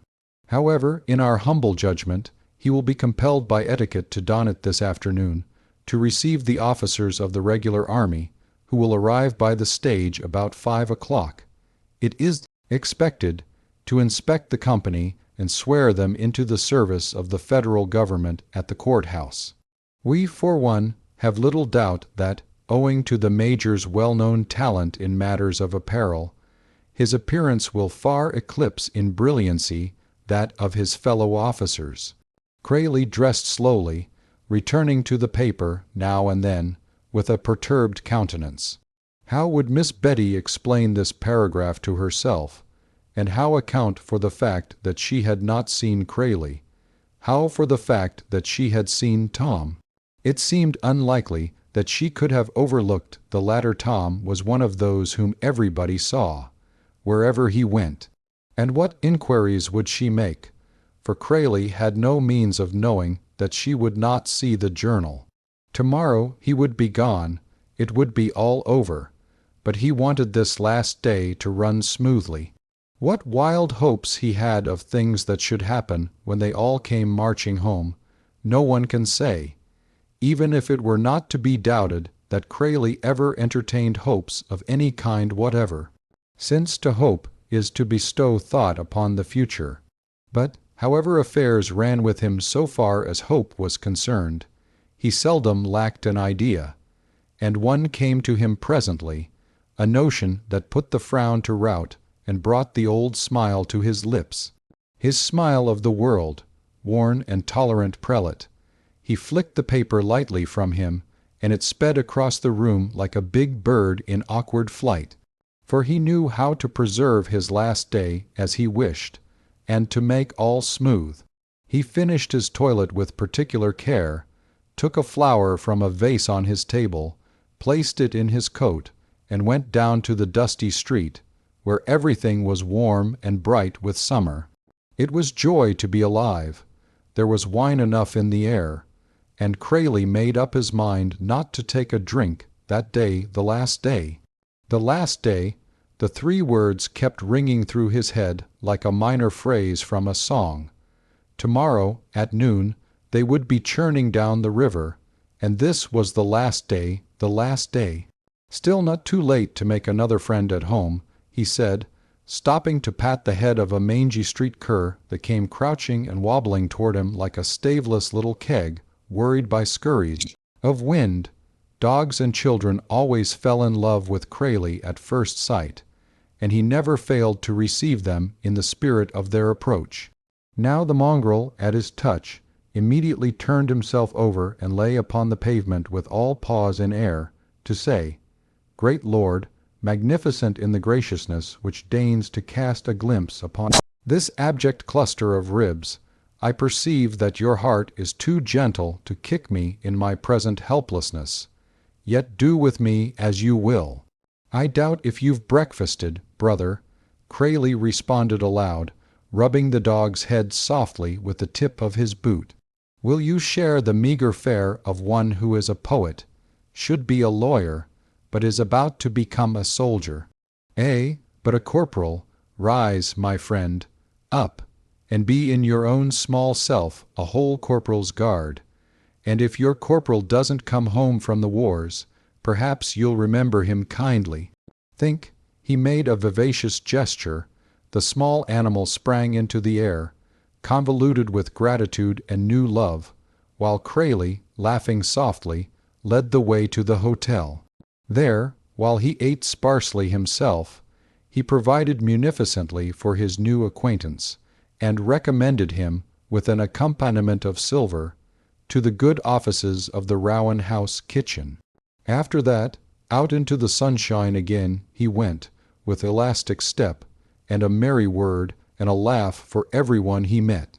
At the old English gardener's he bought 4 or 5 bouquets, and carried them on a round of visits of farewell to as many old ladies who had been kind to him. This done, leaving his laughter and his flowers behind him, he went to Fanchon and spent part of the afternoon bringing forth cunning arguments cheerily, to prove to her that General Taylor would be in the Mexican capital before the volunteers reached New Orleans, and urging upon her his belief that they would all be back in Rowan before the summer was gone. But Fanchon could only sob and whisper, "Hush, hush." In the dim room where they sat, the windows darkened so that, after he had gone, he should not remember how red her eyes were, and the purple depths under them, and thus forget how pretty she had been at her best. After a time, finding that the more he tried to cheer her, the more brokenly she wept, he grew silent, only stroking her head, while the summer sounds came in through the window, the mill, whir of locusts, the small monotone of distant farm bells, the laughter of children in the street, and the gay areas of a mocking bird singing in the open window of the next house. So they sat together through the long, still afternoon of the last day. No one in Rowan found that afternoon particularly enlivening. Even Mrs. Tanbury gave way to the common depression, and once more her doctrine of cheerfulness relegated to the ghostly ranks of the purely theoretical. She bowed under the burden of her woe so far as to sing methought I met a damsel fair her of the bursting sighs at the piano. Whenever sadness lay upon her soul, she had acquired the habit of resorting to this unhappy ballad. Today she sang it 4 times. Mr. Kerr was not at home, and had announced that though he intended to honor the evening meal by his attendance, he should be away for the evening itself, as comment upon which statement Mrs. Tanbury had offered ambiguously the one word, "Amen." He was stung to no reply, and she had noted the circumstance as unusual, and also that he had appeared to labor with the suppression of a keen excitement, which made him anxious to escape from her sharp little eyes, an agitation for which she easily accounted when she recalled that he had seen Vanrevel on the previous evening. Mr. Caro had kept his promise to preserve the peace, as he always kept it when the two met on neutral ground, but she had observed that his face showed a kind of hard, leashed violence whenever he had been forced to breathe the air of the same room with his enemy, and that the thing grew on him. Miss Betty exhibited not precisely a burning interest in the adventure of the damsel fair, wandering out of the room during the second rendition, wandering back again, and once more away. She had moved about the house in this fashion since early morning, wearing what Mamie described as a peak-head look, white-faced and restless, with distressed eyes, to which no sleep had come in the night. She could not read. She could no more than touch her harp. She could not sleep. She could not remain quiet for 3 minutes together. Often she sank into a chair with an air of languor and weariness, only to start immediately out of it and seek some other part of the house, or to go and pace the garden. Here, in the air heavy with roses and tremulous with June, as she walked rapidly up and down, late in the afternoon, at the time when the faraway farm bells were calling men from the fields to supper, the climax of her restlessness came. That anguish and desperation, so old in her sex, the rebellion against the law that inaction must be her part, had fallen upon her for the first time. She came to an abrupt stop and struck her hands together despairingly and spoke aloud. "What shall I do?" "What shall I do, ma'am?" asked a surprised voice just behind her. She wheeled quickly about to behold a shock-headed urchin of 10 in the path near the little clearing. He was ragged, tanned, dusty, neither shoes nor coat trammeling his independence, and he had evidently entered the garden through the gap in the hedge. "I thought you spoke to me," he said inquiringly. "I didn't see you," she returned. "What is it? You miss Care?" He asked, but before she could answer he said, reassuringly, "Why, of course you are. I remember you perfect. Now I get the light on you, so to speak." "Don't you remember me? No, I don't think I do, Lord," he responded wonderingly. "I was one of the boys with you on them boxes the night of your pa's fire." Mingled with the surprise in his tone was a respectful unction which intimated how greatly he honored her father for having been the owner of so satisfactory a conflagration. "Were you? Perhaps I'll remember you, if you give me time." But at this point the youth recalled the fact that he had an errand to discharge, and, assuming an expression of businesslike haste too pressing to permit farther parley, sought in his pocket and produced a sealed envelope, with which he advanced upon her. "Here, there's an answer. He told me not to tell nobody who sent it, and not to give it to nobody on earth but you, and how to slip in through the hedge and try and find you in the garden when nobody was looking, and he give her a pencil for you to answer on the back of it, and $1. Miss Betty took the note, glancing once over her shoulder at the house, but Mrs. Tanbury was still occupied with the maiden, and no one was in sight. She read the message hastily. "I have obeyed you, and shall always. You have not sent for me. Perhaps that was because there was no time when you thought it safe. Perhaps you have still felt there would be a loss of dignity. Does that weigh with you against good-bye? Tell me, if you can, that you have it in your heart to let me go without seeing you once more, without good-bye for the last time. Or was it untrue that you wrote me what you did? Was that dear letter but a little fairy dream of mine? Ah, will you see me again? This once let me look at you. Let me talk with you, hear your voice." The last time there was no signature. Miss Betty quickly wrote 4 lines upon the same sheet. "Yes, yes. I must see you, must talk with you before you go. Come at dusk. The garden near the gap in the hedge. It will be safe for a little while. He will not be here." She replaced the paper in its envelope, drew a line through her own name on the letter, and wrote Mr. Vanrevel underneath. "Do you know the gentleman who sent you?" she asked, Nom, but he'll be waitin' at his office, Gray and Vanrevel on Main Street, for the answer." "Then hurry," said Betty. He needed no second bidding, but, with wings on his bare heels, made off through the gap in the hedge. At the corner of the street he encountered an adventure, a gentleman's legs and a heavy hand at the same time. The hand fell on his shoulder, arresting his scamper with a vicious jerk, and the boy was too awed to attempt an escape, for he knew his captor well by sight, although never before had he found himself so directly in the company of Rowan's richest citizen. The note dropped from the small trembling fingers, yet those fingers did not shake as did the man's when, like a flash, Care seized upon the missive with his disengaged hand and saw what two names were on the envelope. "You were stealing, were you?" he cried savagely. "I saw you sneak through my hedge." "I didn't either, Mr." Care ground his teeth. "What were you doing there?" "Nothing, nothing," mocked Care. "Nothing? You didn't carry this to the young lady in there and get her answer?" "No, sir," answered the captive earnestly. "Cross my heart I didn't. I found it." Slowly the corrugations of anger were leveled from the magnate's face, the white heat cooled, and the prisoner marveled to find himself in the presence of an urbane gentleman whose placidity made the scene of a moment ago appear some trick of distorted vision. And yet, curious to behold, Mr. Care's fingers shook even more violently than before, as he released the boy's shoulder and gave him a friendly tap on the head, at the same time smiling benevolently.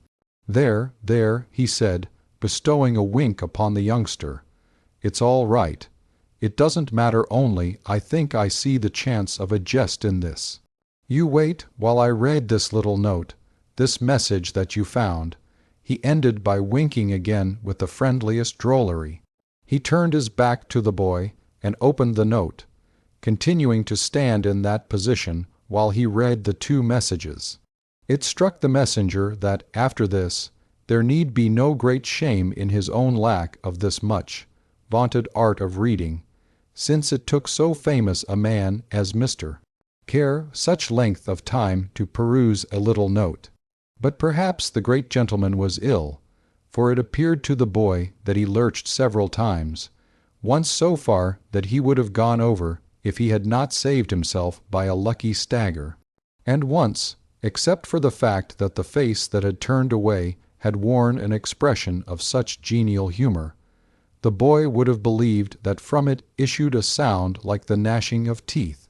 But when it was turned to him again, it bore the same amiable jocosity of mouth and eye, and nothing seemed to be the matter, except that those fingers still shook so wildly, too wildly indeed, to restore the note to its envelope.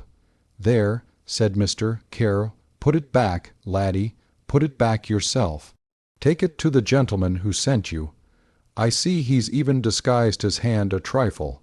Ha, ha, and I suppose he may not have expected the young lady to write his name quite so boldly on the envelope."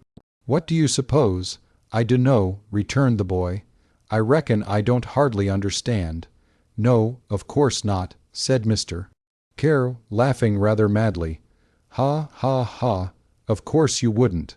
And how much did he give you?" "Yea," cried the other, joyously. "Didn't he go and hand me $1?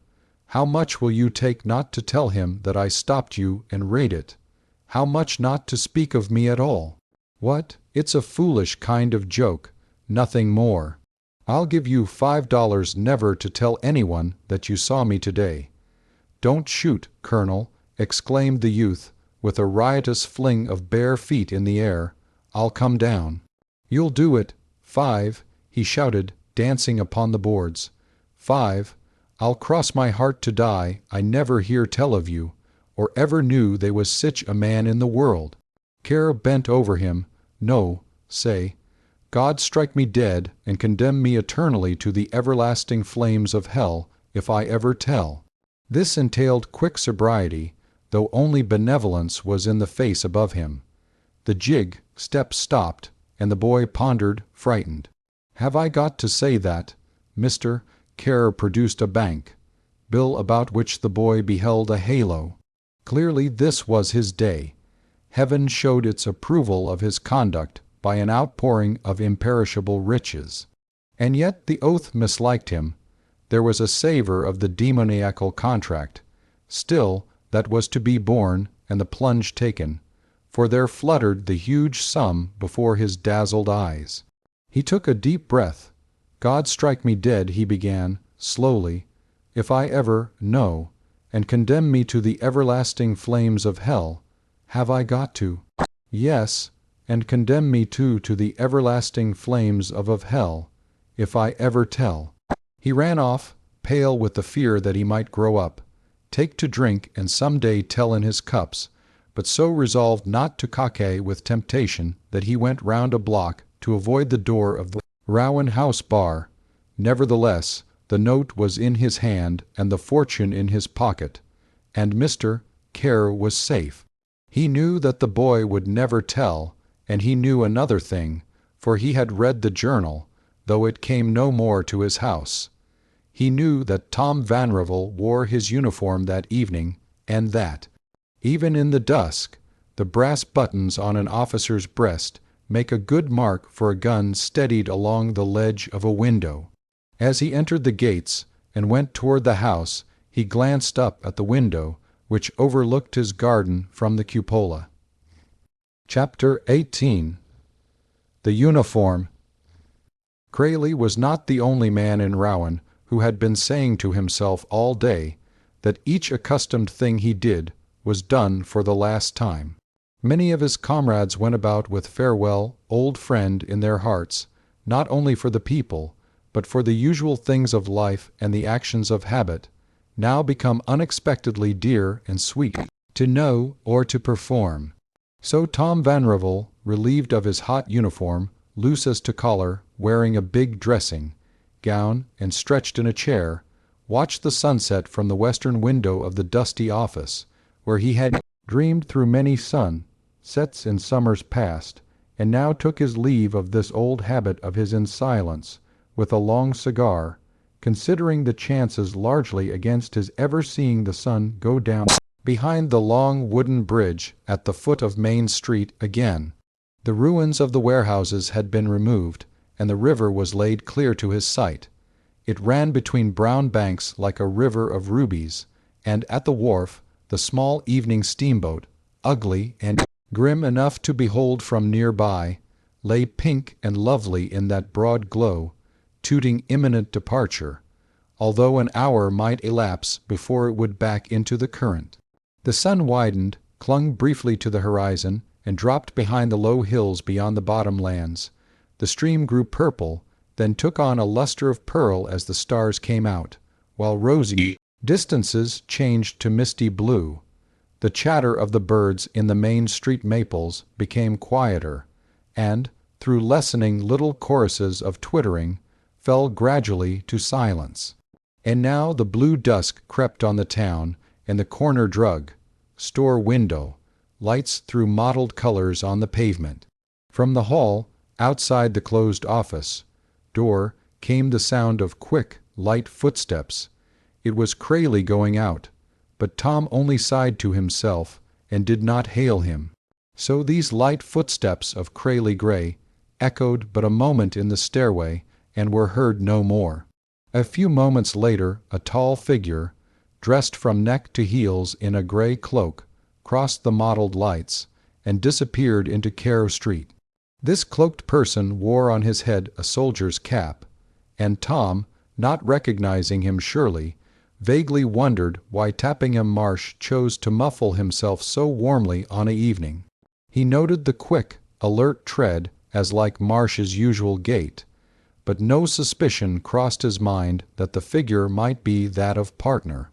A rocket went up from the Rowan house, then another, followed by a salvo of anvils and rackety discharge of small-arms, the beginning a noble display of fireworks in celebration of prospective victories of the United States and utter discomfiture of the Mexicans when the Rowan volunteers should reach the seat of war, an exhibition of patriotism which brought little pleasure to Mr.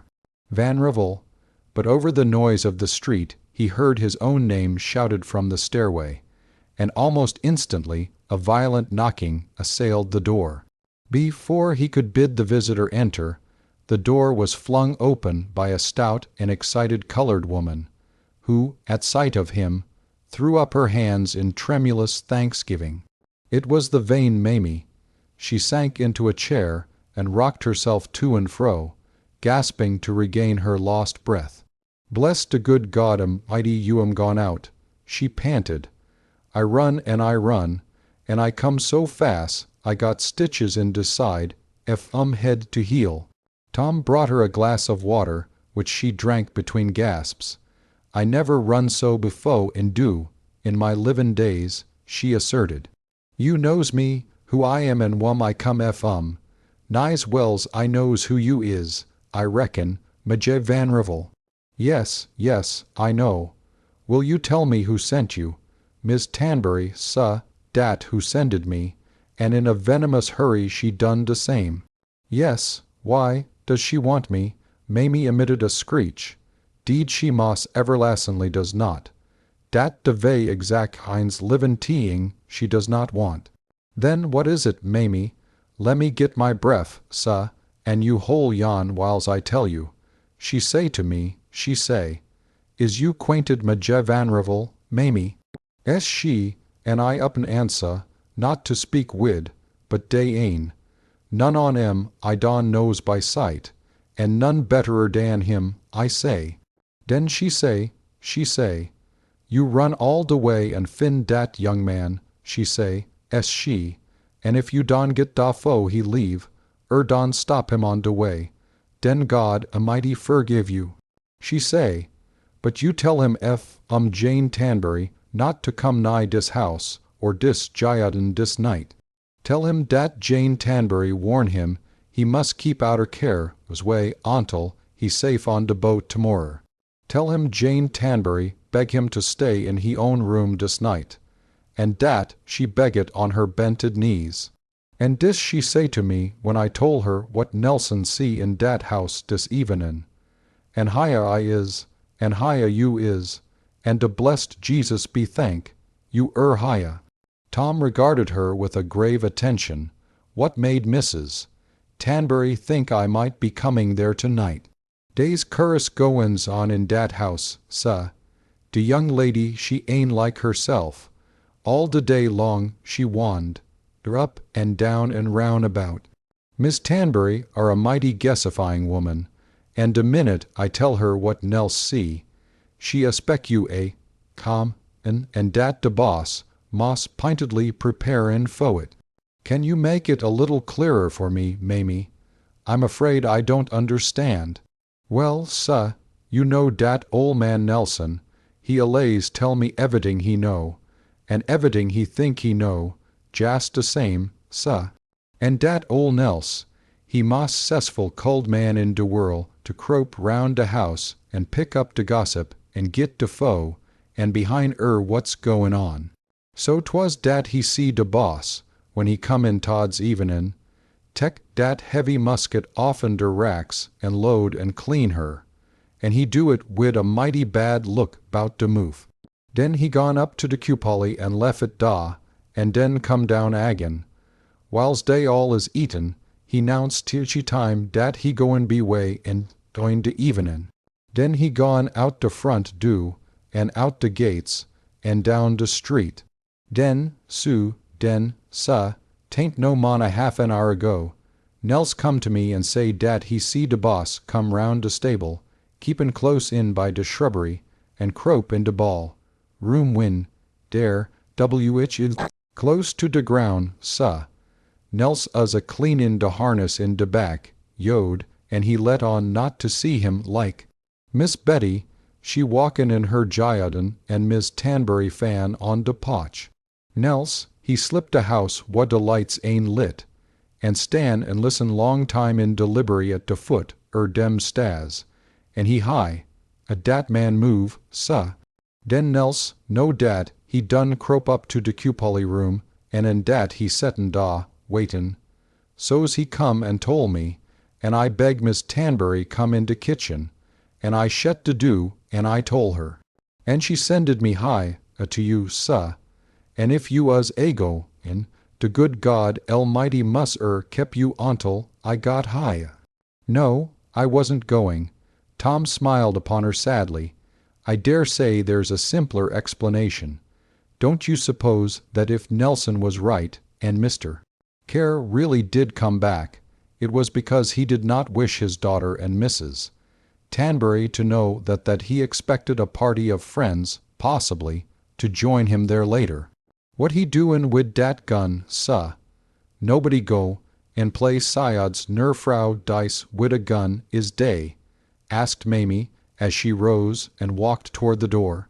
Oh, that was probably by chance. No, suh, she cried vehemently. And dem gelman wouldn't play tea-night, no way. Moss on 'em goin' wid you tomorrer and day, sayin' goodby to dere folks dis evenin', not gamblin'. Miss Tanbury'll be in a state mine ontel she high. Me, and I go and hurry back. You wun come da, suh. I kin tell her dat you say you sutny ain common nigh our neighborhood dis night. I had not dreamed of coming. Tell her, please. Probably I shall not go out at all this evening, but it was kind of you to come. Good night. He stood with a candle to light her down the stairs, but after she had gone, he did not return to the office. Instead, he went slowly up to his own room, glancing first into Crayley's. The doors of neither were often locked to behold a chaos of disorder and unfinished packing.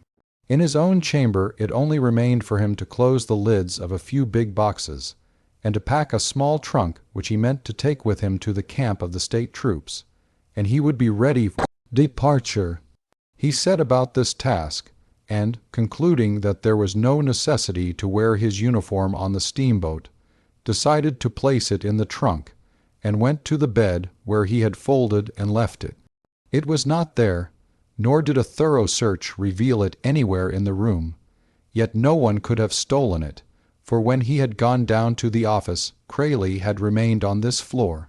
Mamie had come within a few minutes after Crayley went out, and during his conversation with her, the office door had been open. No one could have passed without being seen. Also, a thief would have taken other things as well as the uniform, and surely Crayley must have heard. Crayley would Crayley. Then Tom remembered the figure in the long cloak and the military cap, and, with a sick heart, began to understand. He had read the journal, and he knew why Crayley might wish to masquerade in a major's uniform that night.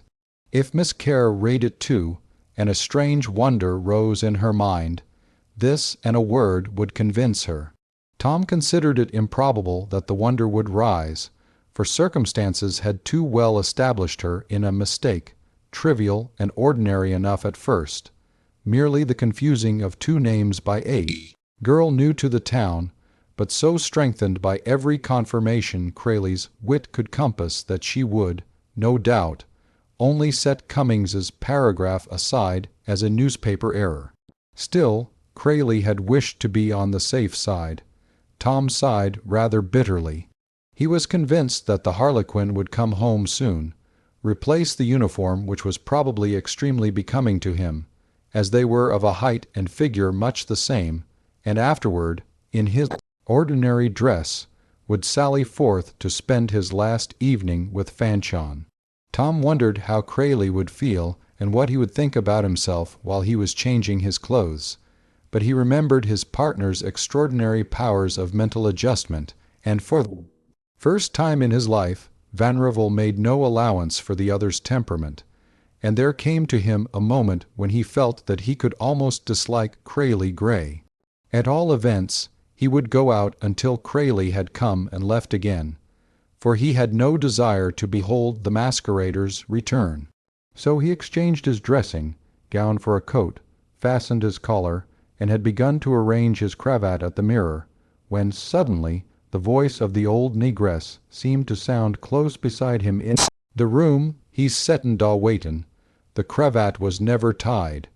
Tom's hands dropped to his sides as he started back from the staring face in the mirror.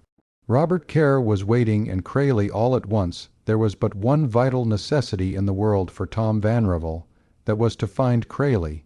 He must go to Crayley even in Kerr's own house. He must go to Crayley.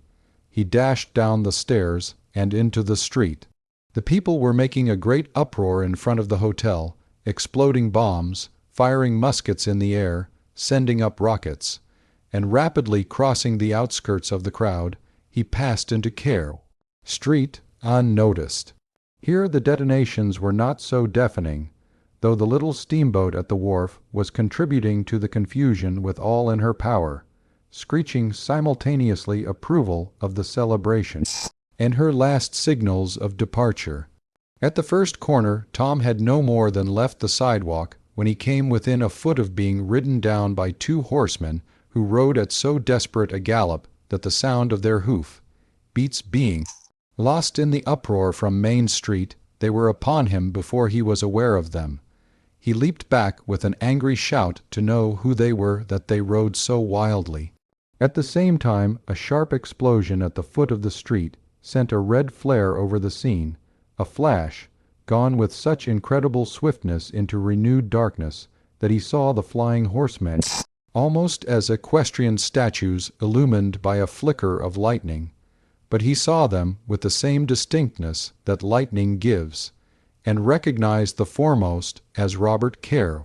And in the instant of that recognition, Tom knew what had happened to Crayley Gray, for he saw the truth in the ghastly face of his enemy.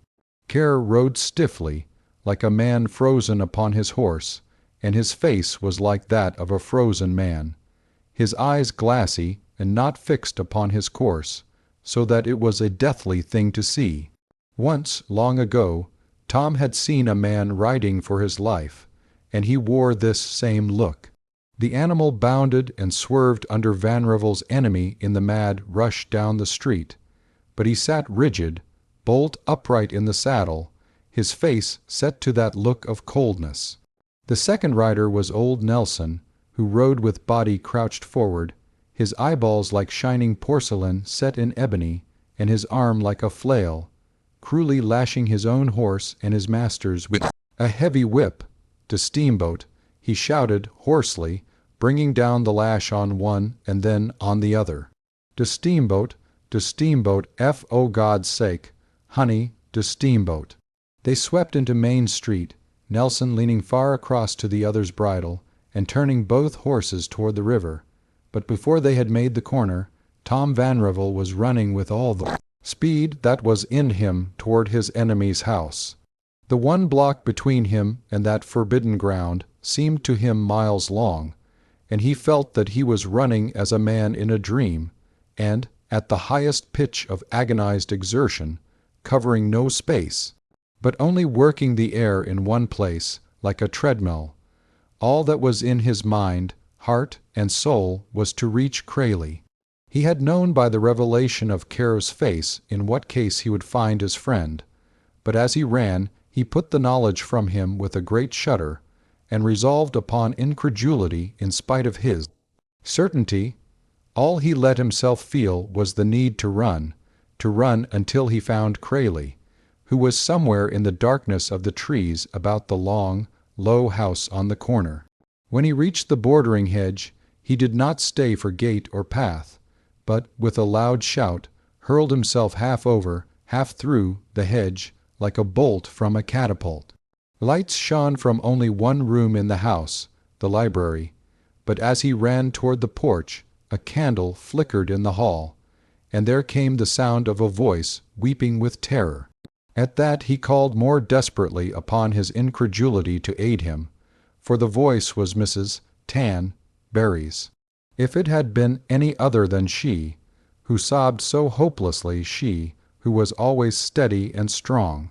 If he could, he would have stopped to pray now, before he faced her and the truth, but his flying feet carried him on. "Who is it?" she gasped brokenly from the hall. "Mamie, have you brought him?" "It's I," he cried as he plunged through the doorway. "It's Vanrevel." Mrs. Tanbury set the iron candlestick down upon the table with a crash. "You've come too late." She sobbed, "Another man has taken your death on himself." He reeled back against the wall. "Oh, God," he said. "Oh, God, God, God, Crayley." "Yes," she answered. "It's the poor vagabond that you loved so well." Together they ran through the hall to the library. Crayley was lying on the long sofa, his eyes closed, his head like a piece of carven marble, the gay uniform, in which he had tricked himself out so gallantly, open at the throat, and his white linen stained with a few little splotches of red. Beside him knelt Miss Betty, holding her lace handkerchief upon his breast. She was as white as he, and as motionless, so that, as she knelt there, immovable beside him, her arm like alabaster, across his breast, they might have been a sculptor's group. The handkerchief was stained a little, like the linen, and like it, too, stained but a little. Near by, on the floor, stood a flask of brandy and a pitcher of water. "You."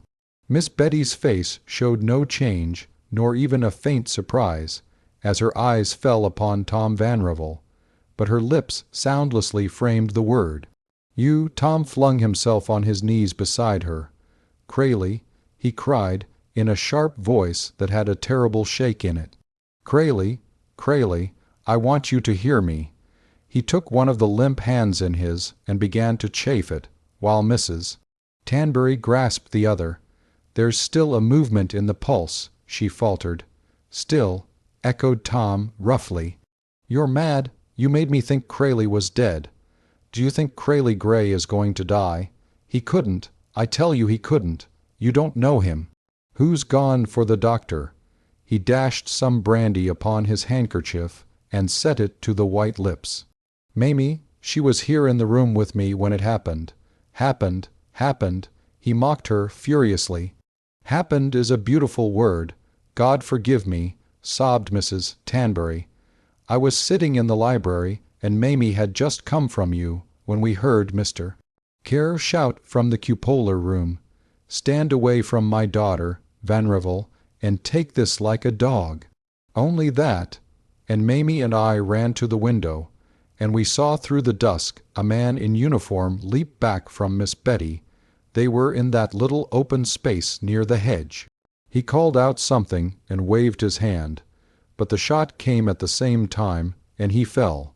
Even then I was sure, in spite of what Mamie had said, I was as sure as Robert Kerr was, that it was you. He came and took one look and saw, and then Nelson brought the horses and made him mount and go. Mamie ran for the doctor, and Betty and I carried Crayley in. It was hard work. Miss Betty's hand had fallen from Crayley's breast where Tom's took its place. She rose unsteadily to her feet and pushed back the hair from her forehead, shivering convulsively as she looked down at the motionless figure on the sofa. "Crayley," said Tom, in the same angry, shaking voice. "Crayley, you've got to rouse yourself. This won't do. You've got to be a man." "Crayley," he was trying to force the brandy through the tightly clenched teeth. "Crayley, Crayley," whispered Miss Betty, leaning heavily on the back of a chair. "Crayley," she looked at Mrs. Tanbury with vague interrogation, but Mrs. Tanbury did not understand. "Crayley." It was then that Crayley's eyelids fluttered and slowly opened, and his wandering glance, dull at first, slowly grew clear and twinkling as it rested on the ashy, stricken face of his best friend. "Tom," he said, feebly, "it was worth the price, to wear your clothes just once." And then, at last, Miss Betty saw and understood.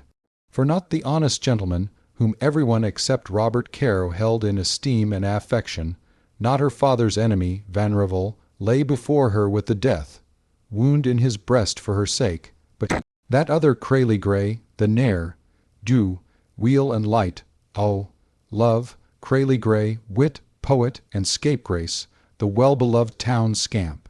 He saw that she knew, and, as his brightening eyes wandered up to her, he smiled faintly. "Even a bad dog likes to have his day," he whispered. Chapter 19. The Flag Goes Marching By. Will Cummings had abandoned the pen for the sword until such time as Santa Anna should cry for quarter, and had left the office in charge of an imported substitute. But late that night he came to his desk once more to write the story of the accident to Corporal Gray, and the tale that he wrote had been already put into writing by Tom Vanrevel as it fell from Crayley's lips, after the doctor had come, so that none might doubt it. No one did doubt it. What reason had Mr. Care to injure Crayley Gray? Only 5 in Rowan knew the truth, for Nelson had gone with his master, and, except Mamie, the other servants of the Care household had been among the crowd in front of the Rowan house when the shot was fired. So the story went over the town, how Crayley had called to say good-bye to Mrs. Tanbury, how Mr. Care happened to be examining the musket his father had carried in 1812, when the weapon was accidentally discharged, the ball entering Crayley's breast, how Mr. Care, stricken with remorse and horror over this frightful misfortune, and suffering too severe anguish of mind to remain upon the scene of the tragedy which his carelessness had made, had fled, attended by his servant, and how they had leaped aboard the evening boat as it was pulling out, and were now on their way down the river. And this was the story, too, that Tom told Fanchon, for it was he who brought her to Crayley. Through the long night she knelt at Crayley's side, his hand always pressed to her breast or cheek, her eyes always upward, and her lips moving with her prayers, not for Crayley to be spared, but that the Father would take good care of him in heaven till she came. I had already given him up, she said to Tom meekly, in a small voice. I knew it was to come, and perhaps this way is better than that I thought it would be far away from me. Now I can be with him, and perhaps I shall have him a little longer, for he was to have gone away before noon. The morning sun rose upon a fair world, gay with bird chatterings from the big trees of the Carrow place, and pleasant with the odors of Miss Betty's garden, and Crayley, lying upon the bed of the man who had shot him, hearkened and smiled good-bye to the summer he loved, and, when the day broke, asked that the bed be moved so that he might lie close by the window. It was Tom who had borne him to that room. I have carried him before this, he said, waving the others aside. Not long after sunrise, when the bed had been moved near the window, Crayley begged Fanchon to bring him a miniature of his mother which he had given her, and urged her to go for it herself. He wanted no hands but hers to touch it, he said, and when she had gone, he asked to be left alone with Tom. "Give me your hand, Tom," he said, faintly. "I'd like to keep hold of it a minute or so. I couldn't have said that yesterday, could I, without causing us both horrible embarrassment. But I fancy I can now, because I'm done for. That's too bad, isn't it? I'm very young, after all. Do you remember what poor André Chenier said as he went up to be guillotined? There were things in this head of mine, but I want to tell you what's been the matter with me. It was just my being a bad sort of poet. I suppose that I've never loved anyone, yet I've cared more deeply than other men for every lovely thing I ever saw, and there's so little that hasn't loveliness in it. I'd be ashamed not to have cared for the beauty in all the women I've made love to, but about this one, the most beautiful of all, she will understand," said Tom quickly. "She will, yes, she's wise and good. If Fanchon knew, there wouldn't be even a memory left to her, and I don't think she'd live. And do you know, I believe I've done a favor for Miss Betty in getting myself shot. Care will never come back.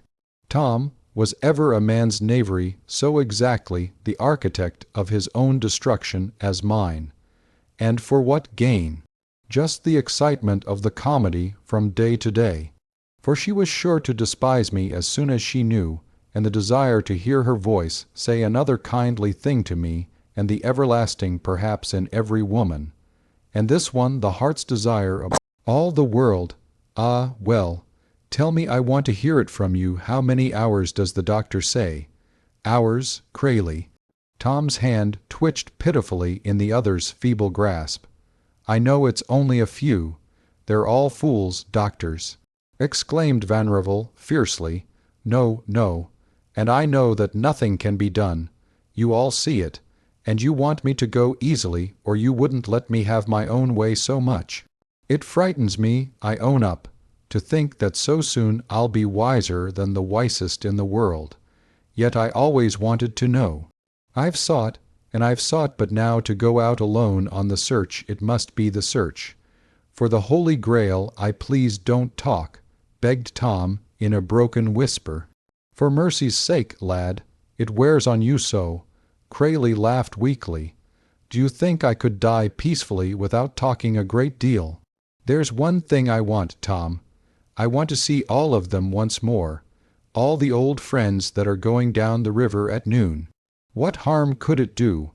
I want them to come by here on their way to the boat, with the band and the new flag. But I want the band to play cheerfully. Ask 'em to play Rosin the Bow, will you? I've never believed in mournfulness, and I don't want to see any of it now. It's the rankest impiety of all. And besides, I want to see them as they'll be when they come marching home. They must look gay." "Ah, don't, lad, don't." Tom flung one arm about the other's shoulder, and Crayley was silent, but rested his hand gently on his friend's head. In that attitude Fanchon found them when she came.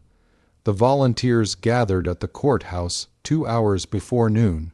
They met each other dismally, speaking in undertones as they formed in lines of 4, while their dispirited faces showed that the heart was out of them.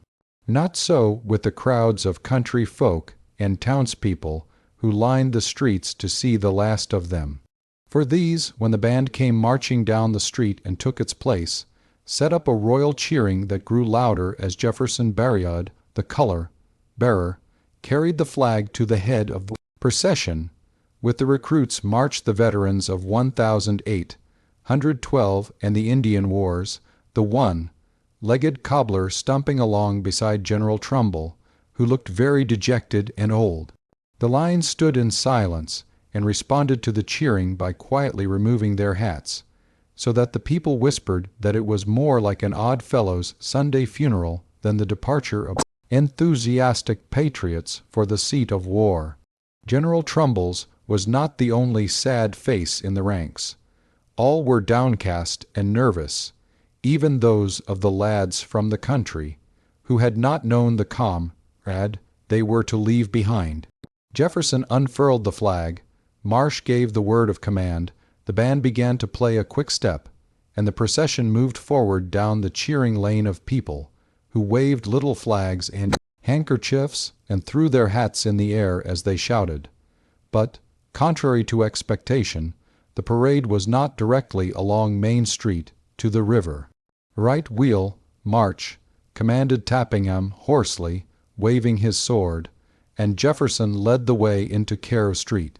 "For God's sake, don't cry now," and Tappingham, with a large drop streaking down his own cheek, turned savagely upon Lieutenant Cummings. "That isn't what he wants. He wants to see us looking cheery and smiling. We can do it for him this once, I guess. I never saw him any other way. You look damn smiling yourself," snuffled Will.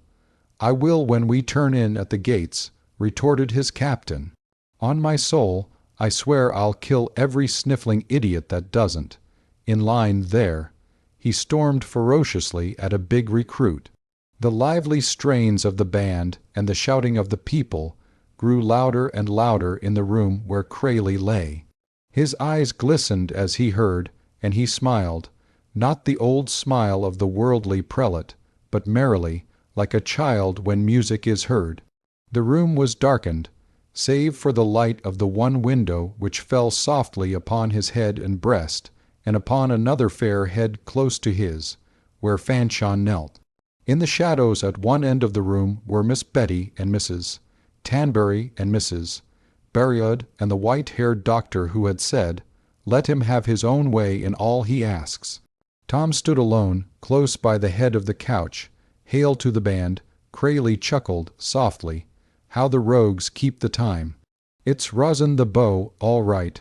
Ah, that is as it should be, Mrs. Tanbury. You and I have one thing in common, if you'll let me flatter myself so far.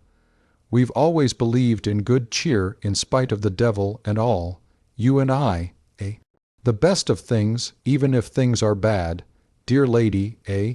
You darling vagabond," Mrs. Tanbury murmured, trying to smile back to him. "Hark to 'em," said Crayley. "They're very near. Only hear the people cheer them. They'll march away so gaily, won't they? And how right that is." The vanguard appeared in the street, and over the hedge gleamed the oncoming banner, the fresh colors flying out on a strong breeze. Crayley greeted it with a breathless cry. "There's the flag, look, Fanchon, your flag, waving above the hedge, and it's Jeff who carries it. Doesn't it always make you want to dance? Bravo, bravo." The procession halted for a moment in the street, and the music ceased. Then, with a jubilant flourish of brass and the roll of drums, the band struck up the Star-Spangled Banner, and Jefferson Barriod proudly led the way through the gates and down the driveway, bright silk streaming overhead. Behind him briskly marched the volunteers, with heads erect and cheerful faces, as they knew Corporal Gray wished to see them, their captain flourishing his sword in the air. "Here they come!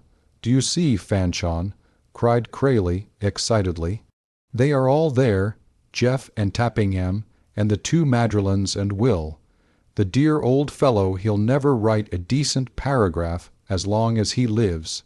God bless him! And young Frank, what deviltries I've led the boy into. And there's the old general, forgetting all the tiffs we've had.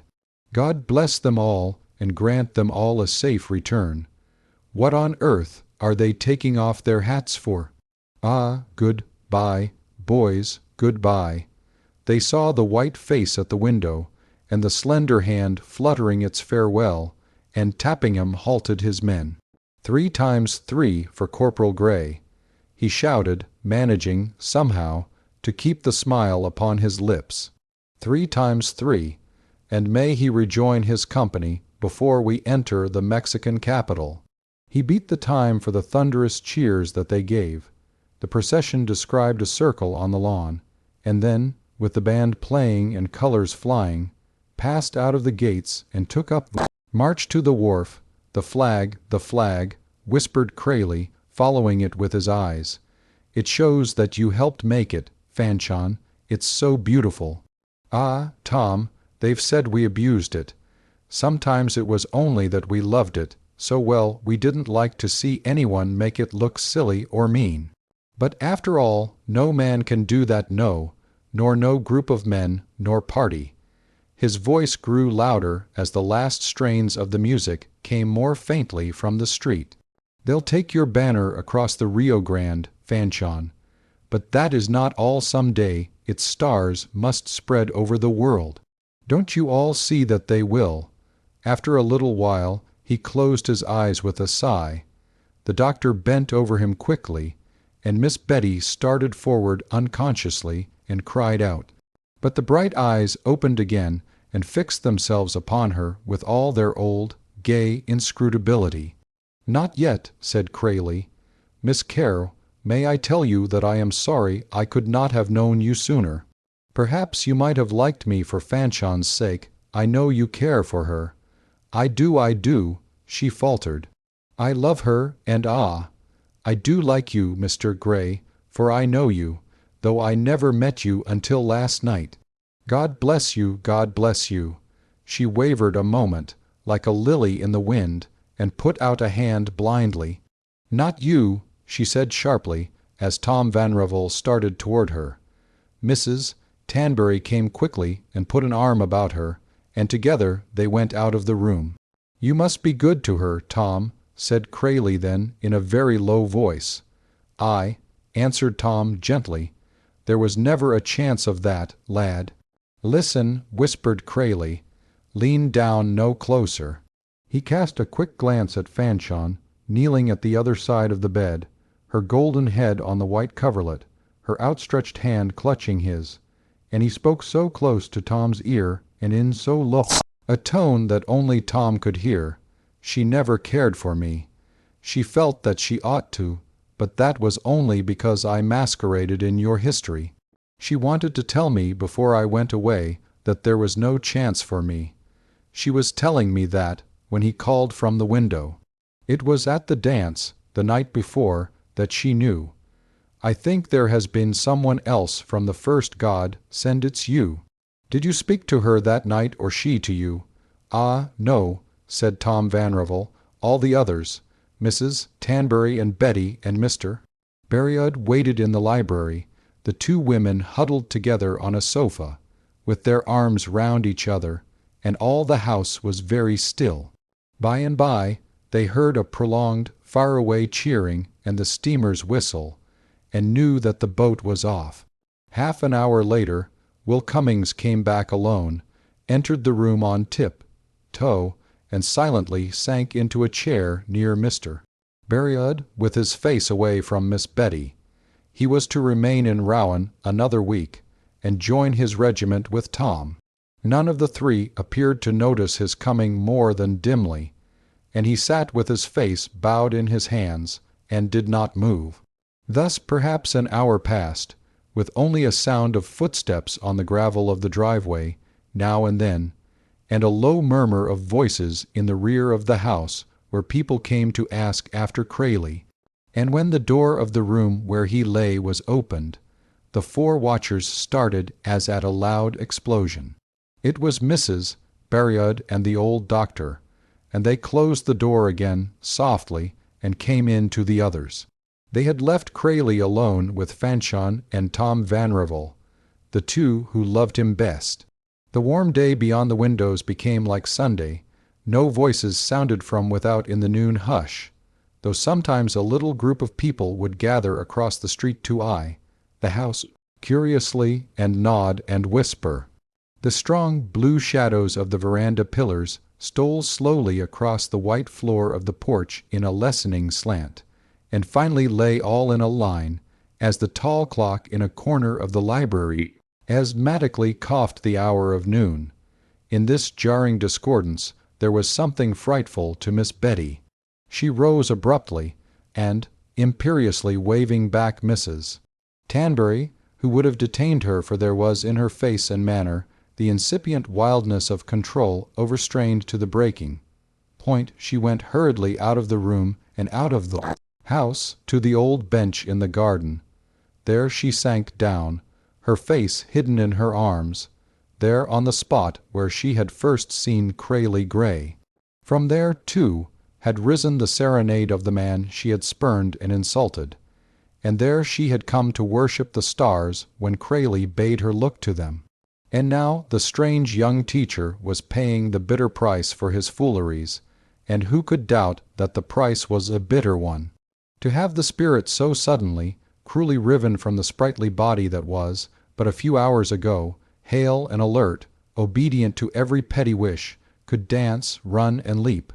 To be forced with such hideous precipitation to leave the warm breath of June and undergo the lonely change, merging with the shadow, to be flung from the exquisite and commonplace day of sunshine into the appalling adventure that should not have been his for years, and hurled into it by what hand?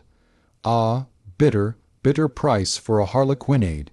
And alas, alas, for the brave harlequin! A gentle touch fell upon her shoulder, and Miss Betty sprang to her feet and screamed. It was Nelson who stood before her, hat in hand, his head deeply bowed. "Is he with you?" she cried, clutching at the bench for support. "Nam," answered the old man humbly. "I reckon we all ain go and see dat man no mo'. Where is he?" "On de way, honey, on de way." "The way to Rouen," she gasped. "Nam, he go and cross de big water." He stretched out his hand and pointed solemnly to the east. "Him and me, we cotch de boat, and yo' pa mek em taken de hosses on boad. Den we git off at Leeville, 5 mile down de river, and yo' pa haul de boat, whiles I rid back alone and git de news. And what de tale is you all is tole, ol Miss Chenneth, and Miss Chenneth he rid back wid me and see yo pa at Leeville, and dey talk in de shed by de landin, and yo pa tell Miss Chenneth what 'rangements he goin' make wid de property. Den he git on de boat agin and dey starter agoin, and he ain wave no good-bye, ner say no mo wudes. Miss Chenneth rid back when's de light come, but I res de hosses and come back slow, case I pond on de whirl, and I mighty sorry fur yo pa, Missy. He am comin' back no mo, honey, and Miss Tanbury and me and Mamie, we go and take keer er you. Yo pa gone back da to do a Frenchman, why he us a young man. He mighty sick, and he scairt, honey, and he ain goin' git ova dat needer. P to me, Missy, like he done had a vision he own soul, when he come and looked down at dat young man layin' on de grass, lost night. The old fellow bent his back before her in a solemn bow, as a feudal retainer in allegiance to the heir, but more in deference to the sorrow written upon her, and respecting its magnitude. With no words of comfort, for he knew she wanted only to be alone, he moved away, with infirm steps and shaking head, toward the rear of the house. Miss Betty threw herself upon the bench again, face downward in her arms, and still the house lay in silence under the sunshine. An hour had passed, and the shadows slanted strongly to the east, when the stillness was broken by a sound, low and small at first, then rising fearfully, a long, quavering wail of supreme anguish, that clutched and shook the listener's heart. No one could have recognized the voice as Fanchon's, yet everyone who heard it knew that it was hers, and that the soul of Crayley Gray had gone out upon the quest for the Holy Grail. Miss Betty's hands clenched convulsively round the arm of the bench, and a fit of shuddering seized her as if with the grip of a violent chill, though her eyes were dry. Then she lay quiet. A long time afterward she became aware of a step that paced the garden path behind her, and turned her face upon her arm so that she saw, but made no other motion. It was Tom Vanrevel, walking slowly up and down, his hands behind his back and his hat pulled far down over his eyes. He had not seen her. She rose and spoke his name. He turned and came to her. Almost at the very last, he said, "Crayley whispered to me that he knew you thought him a great scamp, but to tell you to be sure to remember that it was all true about the stars." Chapter 20. Goodby. It was between twilight and candlelight, the gentle half-hour when the kind old Sandman steals up the stairs of houses where children are, when rustic lovers stroll with slow and quiet steps down country lanes, and old bachelors are loneliest and dream of the things that might have been. Through the silence of the clear dusk came the whistle of the evening boat that was to bear Tom Vanrevel through the first stage of his long journey to the front of war, and the sound fell cheerlessly upon Miss Betty's ear as she stood leaning against the sun dial among the lilac bushes. Her attitude was not one of reverie, yet she stood very still, so still that, in the wan shimmer of the faded afterglow, one might have passed close by her and not have seen her. The long, dark folds of her gown showed faintly against the gray stone, and her arms, bare from the elbow, lay across the face of the dial with unrelaxed fingers clenching the cornice. Her head drooping, not languidly but with tension, her eyes half closed, showing the lashes against a pale cheek, and thus, motionless, leaning on the stone in the dusk, she might have been sorrow's self. She did not move, there was not even a flicker of the eyelashes, when a step sounded on the gravel of the driveway, and Vanrevel came slowly from the house. He stopped at a little distance from her, hat in hand. He was very thin, worn and old looking, and in the failing light might have been taken for a tall, gentle ghost. Yet his shoulders were squared, and he held himself as straight as he had the first time she had ever seen him. "Mrs. Tanbury told me I should find you here," he said, hesitatingly, I have come to say good-bye." She did not turn toward him, nor did more than her lips move as she answered good-bye, and her tone was neither kind nor cold, but held no meaning whatever, not even indifference. There was an interval of silence. Then, without surprise, he walked sadly to the gate, paused, wheeled about suddenly, and returned with a quick, firm step. "I will not go until I know that I do not misunderstand you," he said, "not even if there is only the slightest chance that I do. I want to say something to you, if you will let me, though naturally I remember you once asked me never to speak to you again. It is only that I have thought you did that under a misconception, or else I should still obey you.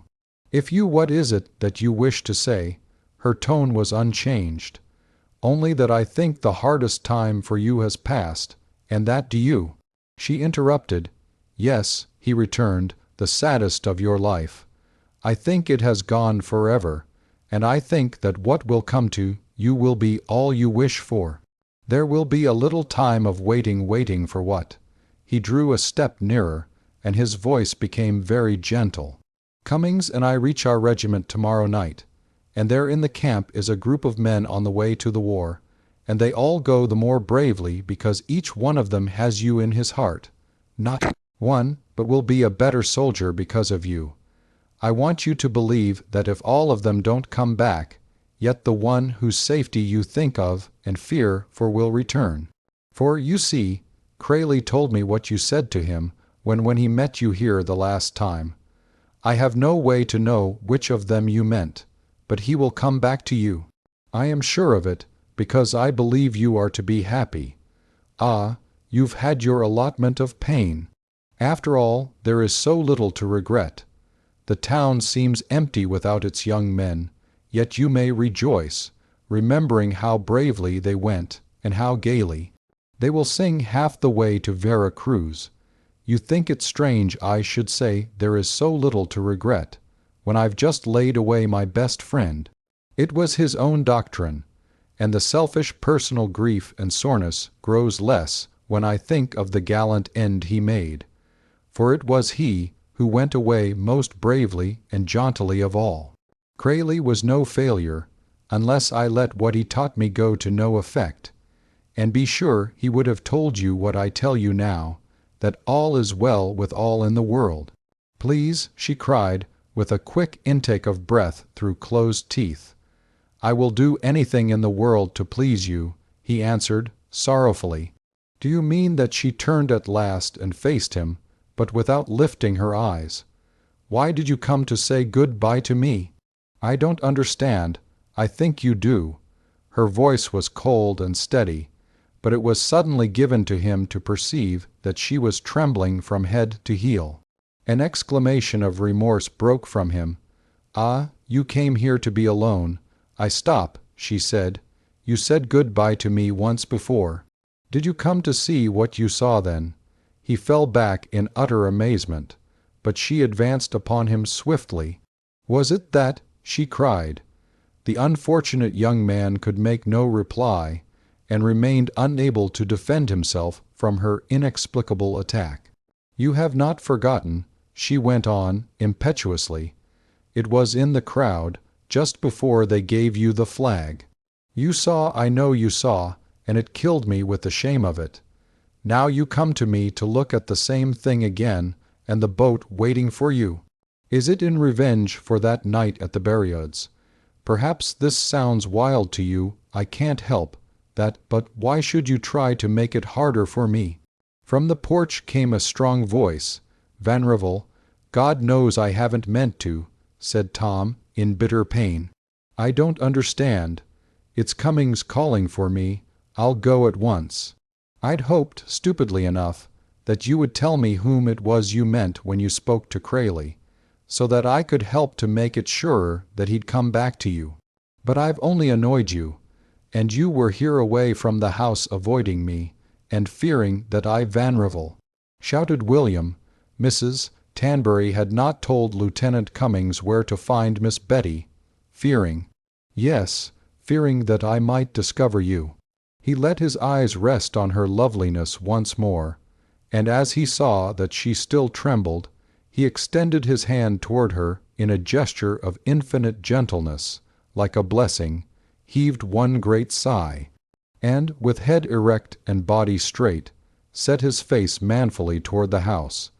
He had taken 3 strides when his heart stopped beating at an ineffable touch on his sleeve.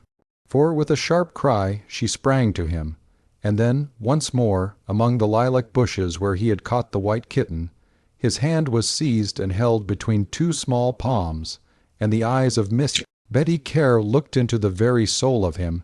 "No," she cried, "no," fearing with a sick heart that you might not come. Her pale face, misty with sweetness, wavered before him in the dusk, and he lifted his shaking hand to his forehead. Her own went with it, and the touch of that steadied him. "You mean," he whispered brokenly, "you mean that you yes, always," she answered, rushing through the words, half in tears. "There was a little time when I loved what your life had been more than you. Ah, it was you that I saw in him. Yet it was not what you had done after all, but just you. I knew there could not be anyone else, though I thought it could never be you that night, just before they gave the flag." "We've little time, Vanrevel," called the voice from the porch. Tom's eyes filled slowly. He raised them and looked at the newly come stars. "Crayley, Crayley," he murmured. Her gaze followed his. "Ah, it's he and they that make me know you will come back to me," she said,